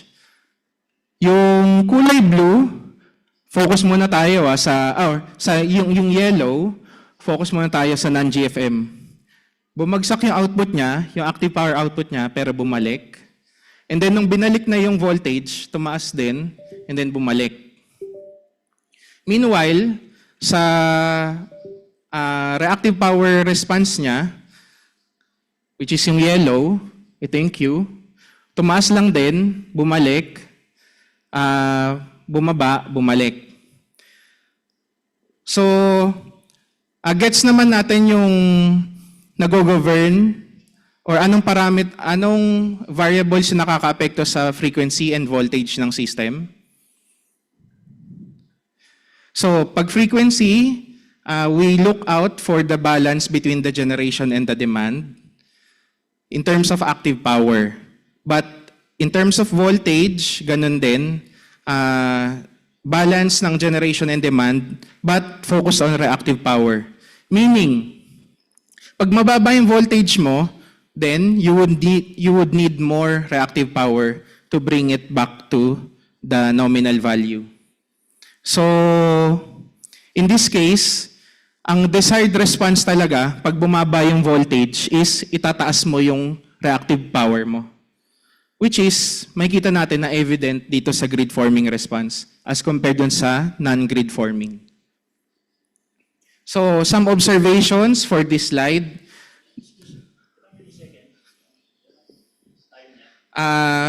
Between 8 to milliseconds, kaya niyang, for grid forming, sir, well, for both of them, kaya naman within less than 5 cycles. Pero yung less than 5 cycles, meaning mga 80 plus milliseconds. Pero the way na mag-respond sila, yun yung pinakamahalaga. One is supporting, one is just trying to follow yung Q reference niya. So makikita natin, the GFM unit increased its Q output to maintain voltage, and the non-GFM unit increased its I output to maintain yung P and Q niya. Next, change in speed. So, hindi shown dito yung frequency Walang graph ng frequency dun sa reference. Pero we are sure na the frequency drop dahil yung grid forming inverter response is nag-increase. Pero makikita natin sa yellow, whether mag-increase yung frequency or hindi, flat pa rin. It doesn't support. Next, for phase angle din, for the delta, dun sa equation kanina, you would want the inverter to follow yung phase angle change. So in this case, yung phase angle change, biglang bumagsak or bumaba yung delta, sine siya. Sine delta. So pag bumaba yung delta, bababa rin yung P, which can be seen here. Pero yung blue, wala. Some spike lang and then bumalik na ulit. So let's update yung kaninang definition, yung kaninang typical definition na ganito. So for the non-grid forming inverter, it prioritizes yung P or Q control, which is yun nga, sinusunod niya yung P and Q reference niya. While yung grid forming, pinaprioritize niya yung V o yung voltage or frequency control. And then, so the prioritization ng grid forming inverter to voltage or frequency control enable them to support the grid acting similar to synchronous generators. So, pero siguro konting qualifier lang or caveat. Itong pinakita kong mga scenarios are extreme cases wherein yung grid following inverter wala siyang PPC or any other auxiliary control. But in other or choice nung owner nung grid following inverter kung gusto niyan lagyan ng control. And if that's the case na lalagyan ng control, kaya niya medyo lumapit dun sa behavior as a grid forming inverter.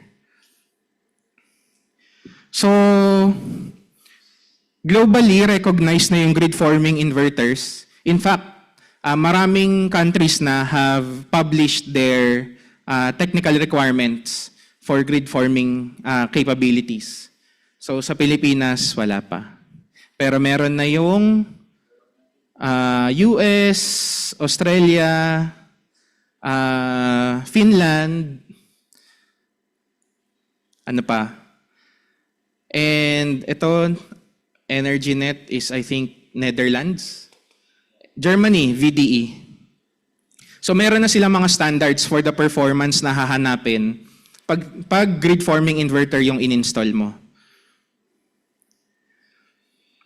So to further elaborate or to further prove yung effectivity or perspective sa grid forming inverters, merong study sa Europe na tiningnan nila or they tried to check yung stability ng grid. Ito yung stability ng grid, stable, unstable, and with changing penetration ng inverter-based resources. So makikita natin na habang konti yung power electronics, stable tayo. Pero as you try to increase, pumupunta na sa unstable region. If we don't change, if we do nothing, hanggang dito lang yung kaya nating maabot na power electronics penetration. Pero if we try to update yung mga requirements natin, pwede nating i-extend, aabot tayo sa region na to. But if we if we grab the opportunity from the technology leaps, such as using grid forming solutions, then we can see na even at 100%, kayang maging stable ng grid. Next, so ano ba yung mga capabilities na hinahanap from the grid forming inverters.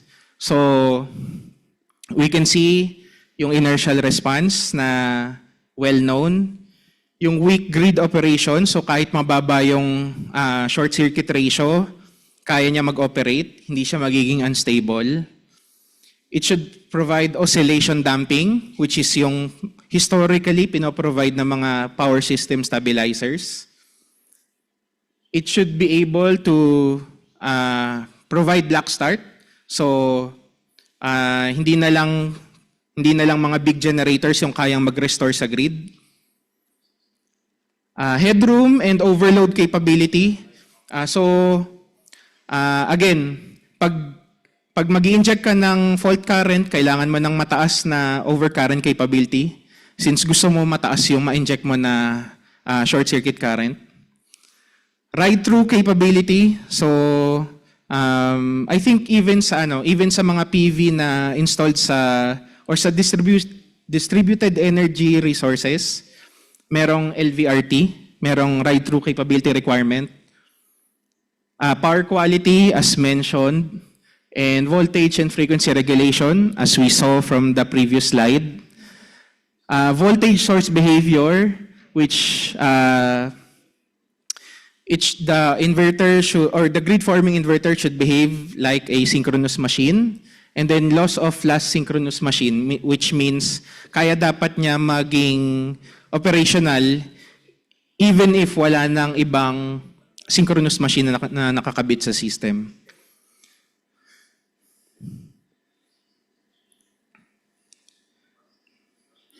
So maybe from this part on, I'd like to share about Huawei capabilities naman.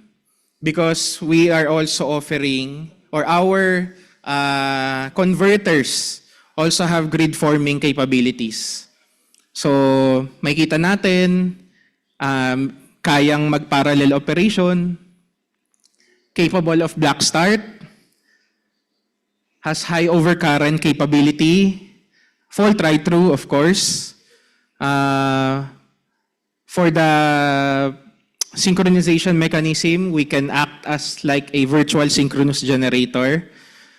The reaction time to frequency,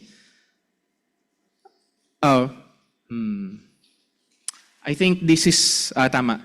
Reaction time to changes sa frequency and voltage, less than 5 milliseconds. We have power oscillation damping. Our converters can act as a harmonic sink, meaning namamanage niya yung own harmonics na napoproduce niya while also being able to absorb harmonics ng system kung saan siya kumabit. Has inertia, and then some settable parameters to tune yung response nung converter. So some reference projects na that used yung Huawei converters, grid forming converters. One is the Red Sea project. So this is a microgrid project, meaning this is not connected to the Saudi Arabian grid. It operates on its own. And so it's already operational for around 2.5 years. So this is a successful implementation ng grid forming capabilities in real life. So the project size is 400 megawatts PV, and then 1.3 gigawatt hour yung battery niya. So since this is a microgrid, the PV only produces power in the day, and so it needs the battery to store the produced energy during the day and to be able to sustain yung generation throughout the night. So again, if this was grid following, which relies on the measurement in the in the voltage. Mm.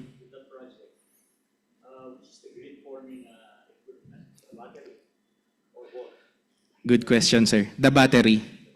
Yes.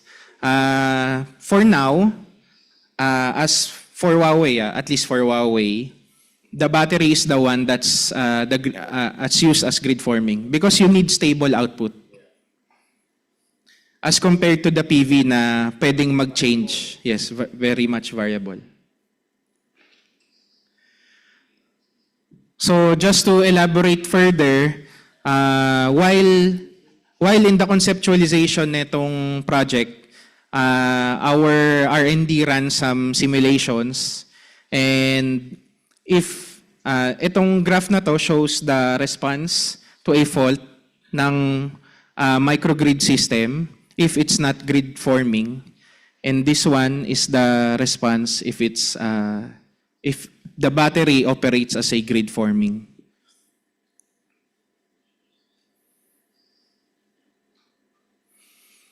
So other references, there were also some artificial tests that were done in the actual power system in China, wherein our R&D people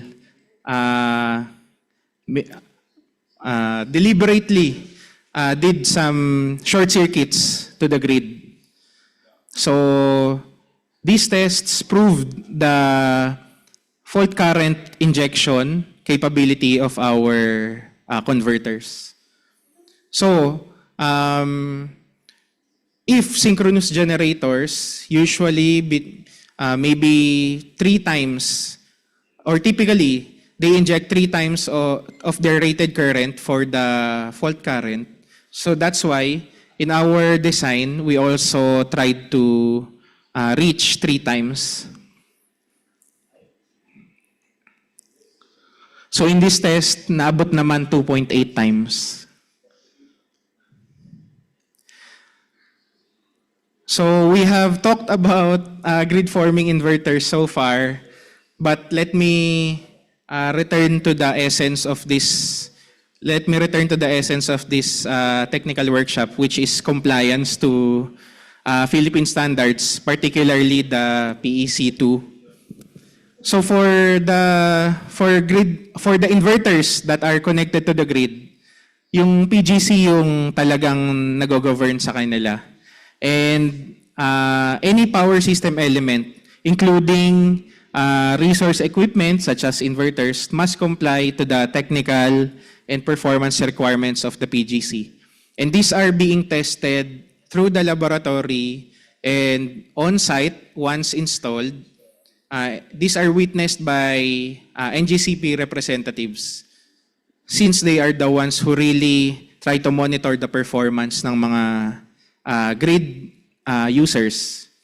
Meanwhile, for PEC2, what I can think of how to relate yung requirements ng PEC2 dito is that, well, different manufacturers already have different recommended design standards that can serve as minimum guidance for the plant design. However, if there are applicable local design standards such as possibly the PEC2, then the EPC contractor should consider that in the final plant design.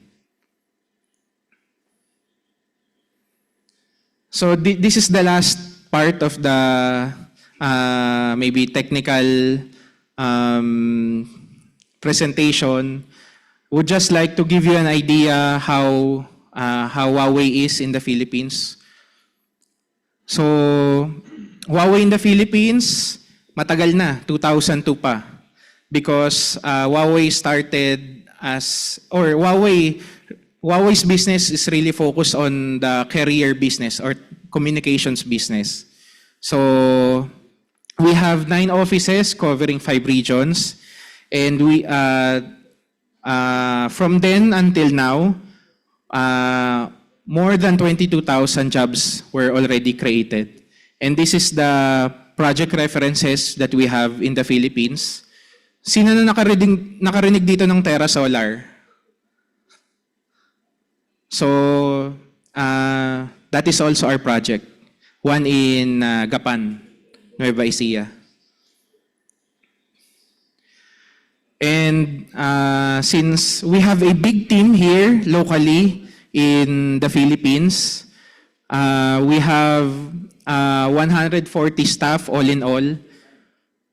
Almost half or 60 plus are in the service team. So meaning for the projects that we have here in the Philippines, we can offer great support to them. And we also have dedicated multifunctional expert team for every project. As with any project, hindi mawawala yung nasisiraan. So we have great support for all projects since we also have big local warehouses. So pag kailangan ng spare, maybe kinabukasan lang or sa makalawa, nandyan na. As compared sa kung walang local na source yung parts. And then, when we also provide yung equipment for the project, we also plan out yung supply and delivery plan, also yung logistics.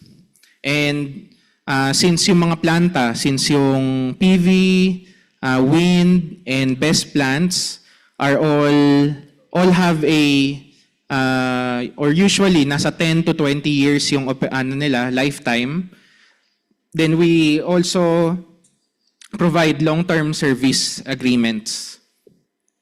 So which include yung spare management, and if the owner opts for the digital O&M, smart O&M, so no need na, imagine, ang laki-laki ng mga PV plants, ektaryang area. Kung isa-isahin mo yon to test out, para mahanap lang yung sira, sobrang tagal.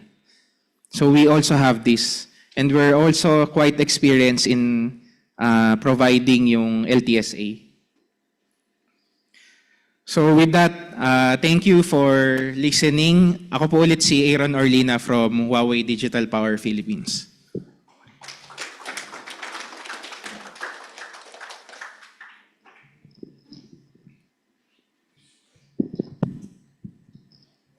Ayan. And thank you so much also, Sir Aaron Orlina. So we are now going to formally start the Q&A portion of our seminar. So if there are any participants face-to-face who wants to ask question to our resource speaker, you may raise your hand. And of course, to our virtual participant, you may chat through our chat box and we are going to scan through all of it. So any questions po from our face-to-face participants? Anyone po? Sir?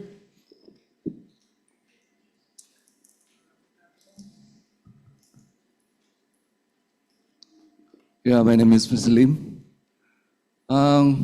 Tanong ko lang sir yung separate battery management system. Kung is it equipped with battery management system? Thank you.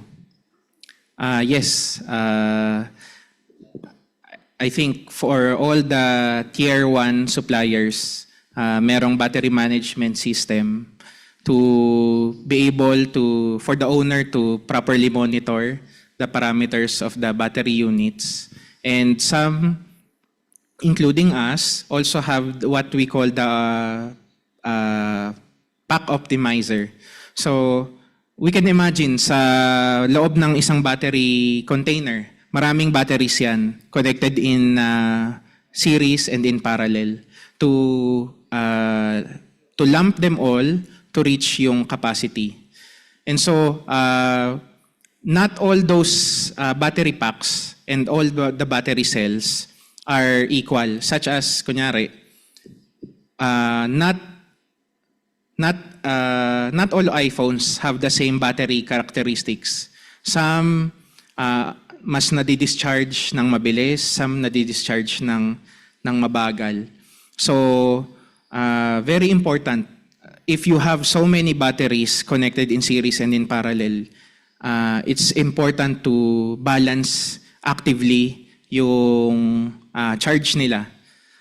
such that, kasi ang nangyayari dyan, pag may isang battery pack na na-reach na yung limit niya, na nag 100% na siya or nag 0%, yung buong rack na yon is apektado na. So, what happens kung itong pack lang na to out of the whole rack is na-reach na yung maximum or minimum niya, pero yung iba meron pa. So, what happens is, wala na. Nasasayang na yung remaining charge, or remaining discharge na capacity nung ibang packs. So, yan. Our battery management unit also has that capability. Just additional question about state of charge and state of health. In your battery system, BESS, of course, this is standard for BESS. No? You have those monitoring of battery state of charge, yes, and state of health, yes, SOH. And then this maximum capability or discharge rate of your battery, for how long? So, yung latest namin na battery is rated at 5 megawatt hours, and the maximum power is, or it's rated as at 0.5 C, meaning 5 megawatt hour siya, pero ang kaya niya maximum na Pmax niya is 2.5 megawatts, half nung energy capacity. So that means, kung mag-operate ka at 0.5 C, you can operate for 2 hours. And it can go as, for grid utility applications, it can go as low as 0.125 C. So 8 hours. Last question is about the harmonics. I think a major contributor of harmonics is filters, UPS, system, computers. These are contributors of harmonics. So in your system, is it equipped with the harmonics capability to absorb and discharge? Yes, yes. As shown dun sa table earlier, and also one of the responsibilities ng grid forming inverters is to act as a harmonic sink. So our converters have the ability to do that, and maraming test throughout the world, iba-iba yung grid code requirements for the harmonics that can be produced by the converters. So we have many certifications in different grid codes that certify that our converters can comply with the harmonics requirement of the different countries. Thank you, thank you. Thank you. Thank you, sir. And we also have another question naman po from our online participant. So this is from Engineer Wilfredo De Jesus. Okay. Can grid forming address all issues on the grid that is run by increasing renewables, i.e. energy adequacy and storage, protection coordination, system strength and short circuit levels, economic dispatch and market design, and grid code compliance and interoperability? Okay, okay. Well, I think grid forming can solve many future power system issues, as shown dun sa slides earlier. As long as grid support, the problem is lack of grid support because of inverter-based resources. Definitely grid forming can solve it by providing yung inertia, by acting as a virtual synchronous generator, and also providing yung short circuit current. As to interoperability, so that will depend on the hardware specifications ng mga converters, and also dun sa power plant controller nung mga planta. So I think or Huawei has the ability to communicate with many equipment. In fact, in other projects, Huawei yung gamit na converters pero iba yung ibang brand yung overall plant control. So wala namang problema about doon. As to the market design, so that is left to the policymakers natin. Definitely merong mga market mechanisms that have to be or that are encouraged to be developed as we integrate more renewables and as we have the need for more grid forming capabilities. Okay, thank you, sir. Any questions more from our participants? Okay, we have two. Sir. Yeah, you mentioned about the short circuit. Are you able to share with us what would be the most optimum advice from you in terms of the voltage and the current? Because you have to buy the hardware for the protection. Well, if we say optimal in terms of what? In my view, from the grid point of view, optimal is the short circuit should be in the amount, or there should be short circuit current that would result in an SCR of greater at least 3. So that depends not only for the short circuit ratio of different points in the grid depends on many factors. But as for the converter, maybe from the OEM side, supplier side, the design should involve an overcurrent capability for the converters such that for them to inject higher fault current during system faults. As for Huawei, we can do up to 1.5 times. Yeah. Is there a voltage level? Because you don't have the burden of the network already. Yeah, the grid network. So it's your own grid. Yeah. What voltage are you referring to?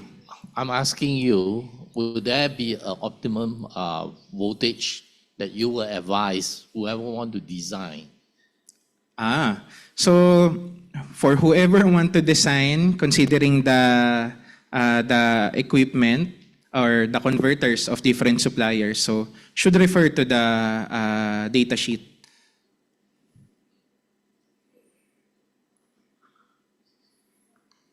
Okay, sir. Any more questions po from our participants? Sir, good afternoon po.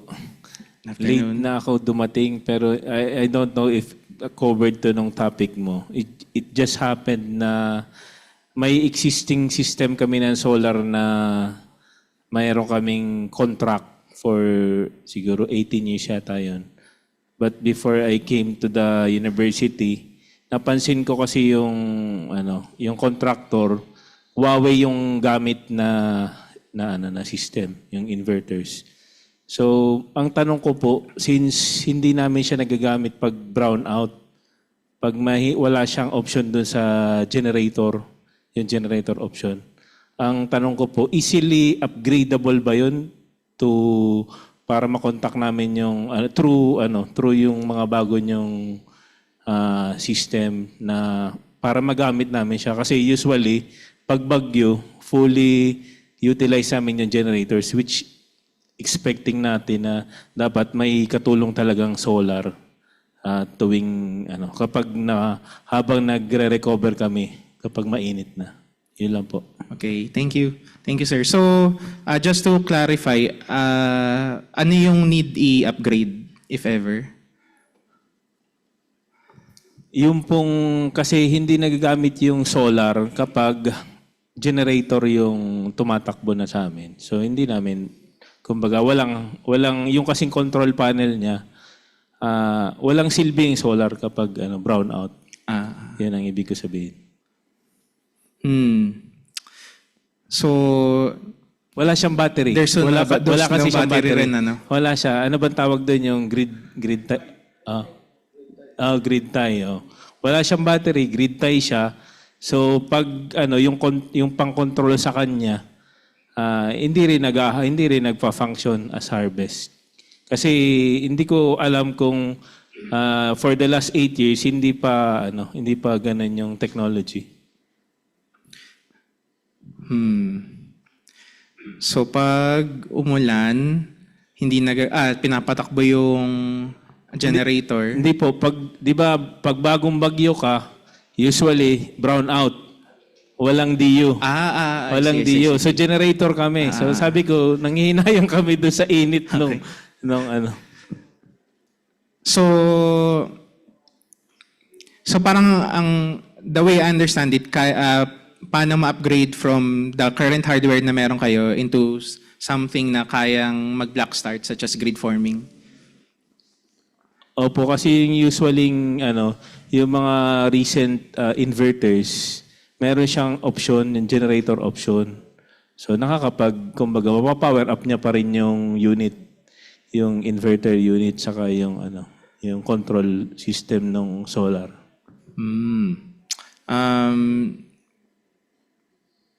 Right now, sir, hindi ko masabi, but siguro I will have to have more details to give an accurate answer.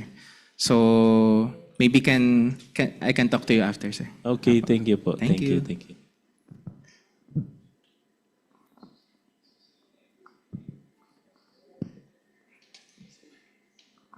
Any more question from our participant? Wait lang, sir. Si sir muna kanina pa si sir tumataas kamay.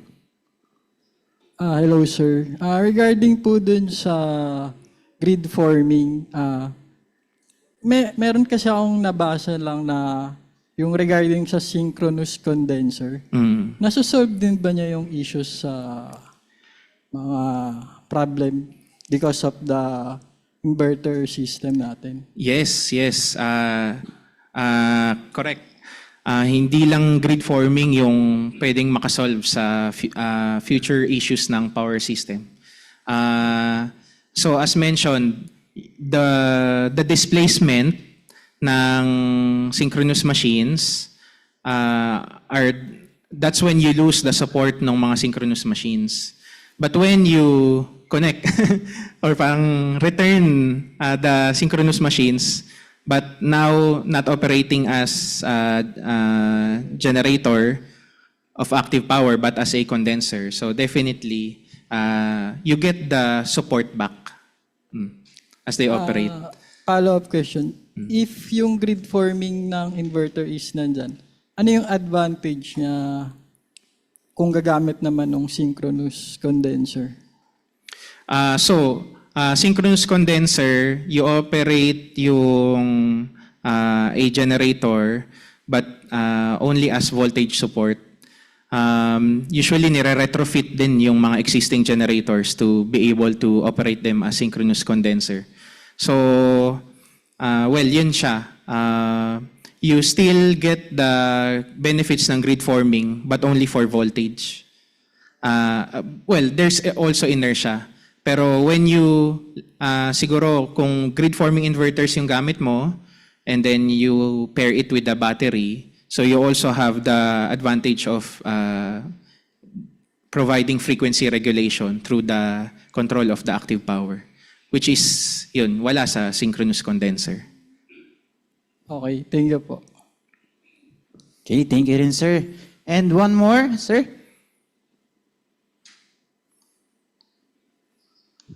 Hello, sir. Good afternoon. Hello po. Just to support that same argument, we have actually the same situation.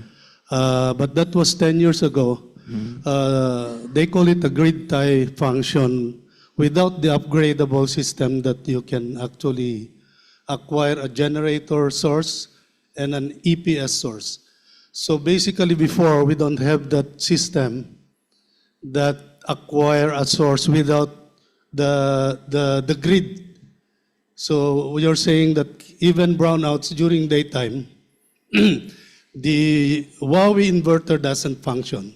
But nowadays, we have an inverter that functions even without the grid. So meaning even without generator, even without grid, it functions and deliver powers during daytime, even without battery. And that's a supporting question to Huawei, that do you have any inverter that serves the same function with other inverters? Well, to mention specifically, Lux Power, that has the capability of functioning even without grid and even without battery. I don't know if somebody uses a Lux Power here. We can acquire power even without grid. In Huawei, do we have that inverter nowadays, sir? It's about to be released. Okay. The grid forming inverter for PV. Okay. It was proven already because when there was a typhoon,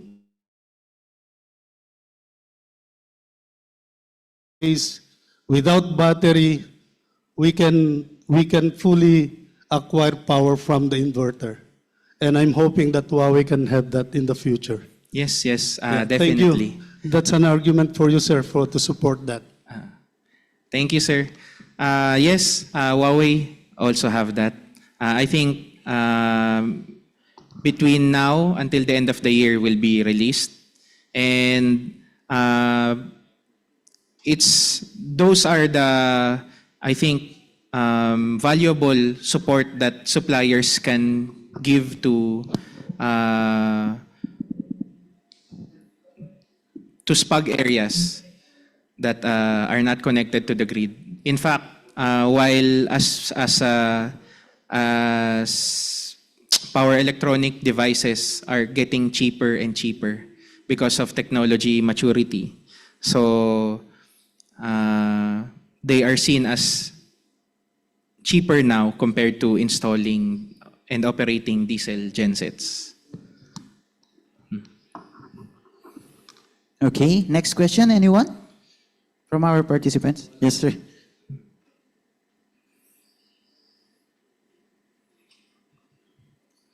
Okay, one question lang. In your slides, you have presented a short circuit fault or real fault. So you are injecting 300% of the nominal current, correct? Yes. So are you referring to the grid maximum fault level? No. The rated current of the converters. So 300%? Yes, up to 3 times. So each converter can inject up to 1.5 times. But we design it such that two converters are in parallel and operate each converter at 0.5 only. So you have 2 converters operating at 0.5 each. So they're satisfying the nominal, the times 1 rating. But each one can inject up to 1.5 times. So pag kinailangan, kaya nilang mag up to 3 times current injection. So yung fault level hindi na-achieve yun? Grid fault level? Grid fault, yes. For? Hindi na-achieve yung maximum fault level from the grid. Because once you calculate the short circuit calculation, you have to base from the grid maximum fault level. So, contributor si converters sa grid forming inverter dun sa available na maximum fault current dun sa connection point niya. Okay, thank you. Thank you, sir. Questions pa po para sa ating face-to-face participants? From the back? Wala na po? Okay, sir, meron pa tayong isa from virtual. Kung many problems faces by our grid today due to many grid following inverters ang already installed, ano po ang kailangan natin gawin except replace them like grid forming Huawei inverters? Any alternative solutions po? Yes, as mentioned, possible magkaroon ng tuning tuning sa parameters ng grid following to achieve the, not exactly the same, but almost the same behavior as a grid forming. Actually, there was a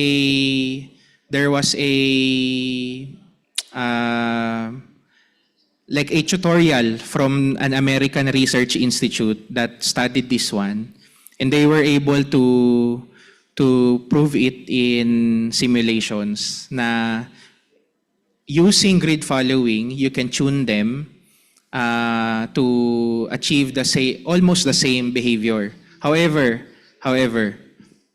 we must be mindful na meron mga features na sa grid forming lang talaga makukuha, such as yung black start. And also, also, I think, this is my personal opinion based on the literature that I've read. There's a limitation to how much stability the grid following can provide because it still relies, the operation of the grid following inverter still relies on the power quality of the grid. If magalaw yung grid, then ano na lang yung magiging reference point nung grid following inverter. So it would be unstable also.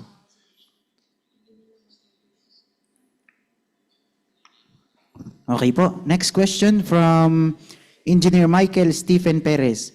As mentioned in yesterday's discussions, it was mentioned that in PH condition, peak loads were attained during the night. In Huawei side, how do you consider this condition data in your design? So sa data, or when we design, we consider yung intended operation nung PV or battery system. So we estimate yung profile niya throughout the day, and then we size the inverters and the batteries accordingly. So for PV, nagre-rely kami dun sa forecast software, weather and forecast software for the irradiance sa area, and also dun sa specific area to estimate yung possible na maximum production. While for the battery, yun nga, yung dispatch strategy nung investor or developer, yun naman yung kino-consider. How much it should charge, how much it should discharge, how much cycling yung target for each day, even the degradation, how much degradation yung target at the end of some year, at the end of some period. So all those are considered while designing projects. Thank you, sir. Can accommodate more, sir? Okay. Next question from Engineer Teodoron Pamatmat. How long a BESS or Huawei can supply the load during normal power breakdown? It depends on the remaining state of charge. So, as mentioned, the latest model we have is a 5 megawatt-hour 0.5C system. So, depending on the remaining state of charge of that 5 megawatt-hour, and you can decrease yung output. So, you can prolong or extend the duration ng output niya. Okay, sir. I think this is the last question from our virtual attendees. Does Huawei already installed grid-forming inverters in the Philippines with BES? The first one is Terra Solar. Lahat ng batteries ni Terra Solar, which is around 4.5 megawatt-hour in total, all use the grid-forming, our grid-forming inverter. So, for the Philippines, makikita natin dun yung performance. But as mentioned, we already have reference projects such as the microgrid project in the Red Sea in Saudi Arabia. Thank you, sir. So, pahabol, sir, from Rumer Agasite. Sir, papaano nadidistribute ang load using zero export kung ang tapping ay sa isang transformer load lang? So meron 3 transformers with different loads pero ang tapping ay sa highest transformer load lang.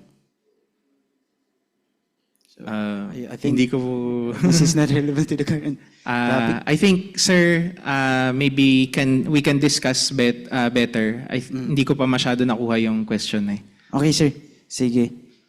Yun na po yung last question from our virtual attendees. Any follow-ups po from our face-to-face participants? So, none. We are now going to proceed with the awarding of the certificate.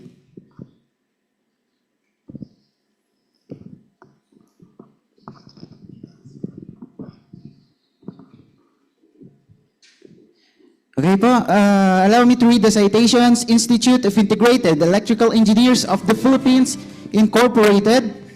This certificate of appreciation is presented to Engineer Rafael Aaron F. Orlina for imparting valuable insights as technical resource speaker on the topic grid forming inverters during the Philippine Electrical Code Program.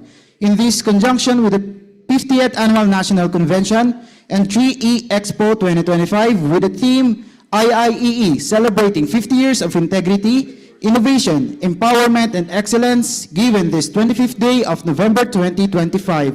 Signed by Engineer Gregorio Y. Guevara, PEC Committee Overall Chairman, Engineer Jedper N. De Castro, National Secretary, Engineer Cleofe T. Caidic, National Vice President for Technical Affairs, and Engineer Alberto R. Herrera Jr., National President.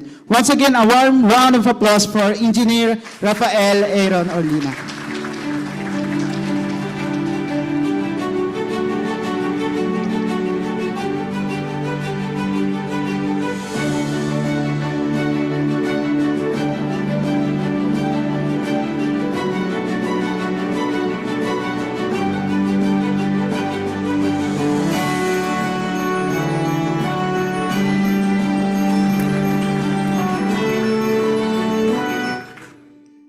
So that concludes our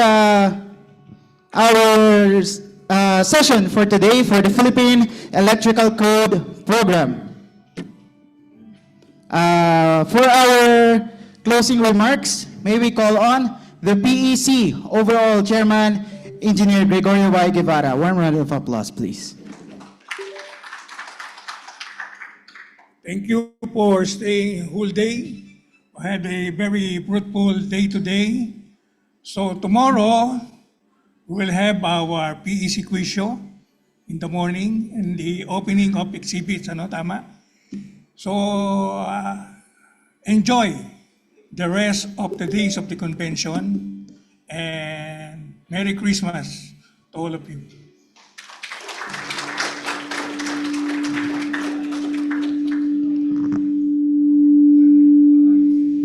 So before we leave, we would like also to encourage everyone to please scan the QR code for our evaluation for today. So here is the QR code, sir. So please scan the QR code for our CPD requirement. So also for our virtual attendees, we encourage everyone to please scan the QR code for our evaluation for today's program. Once again, we thank you for attending the Philippine Electrical Code Program.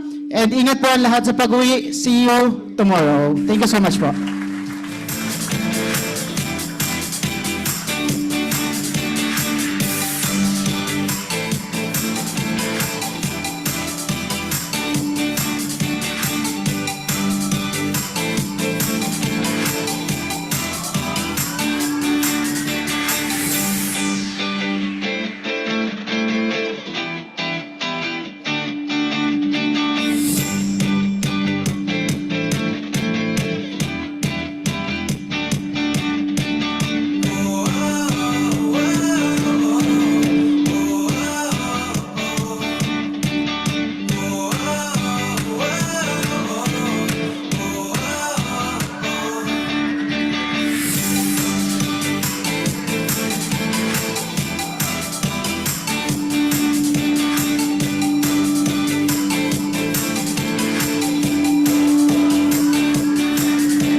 Oh,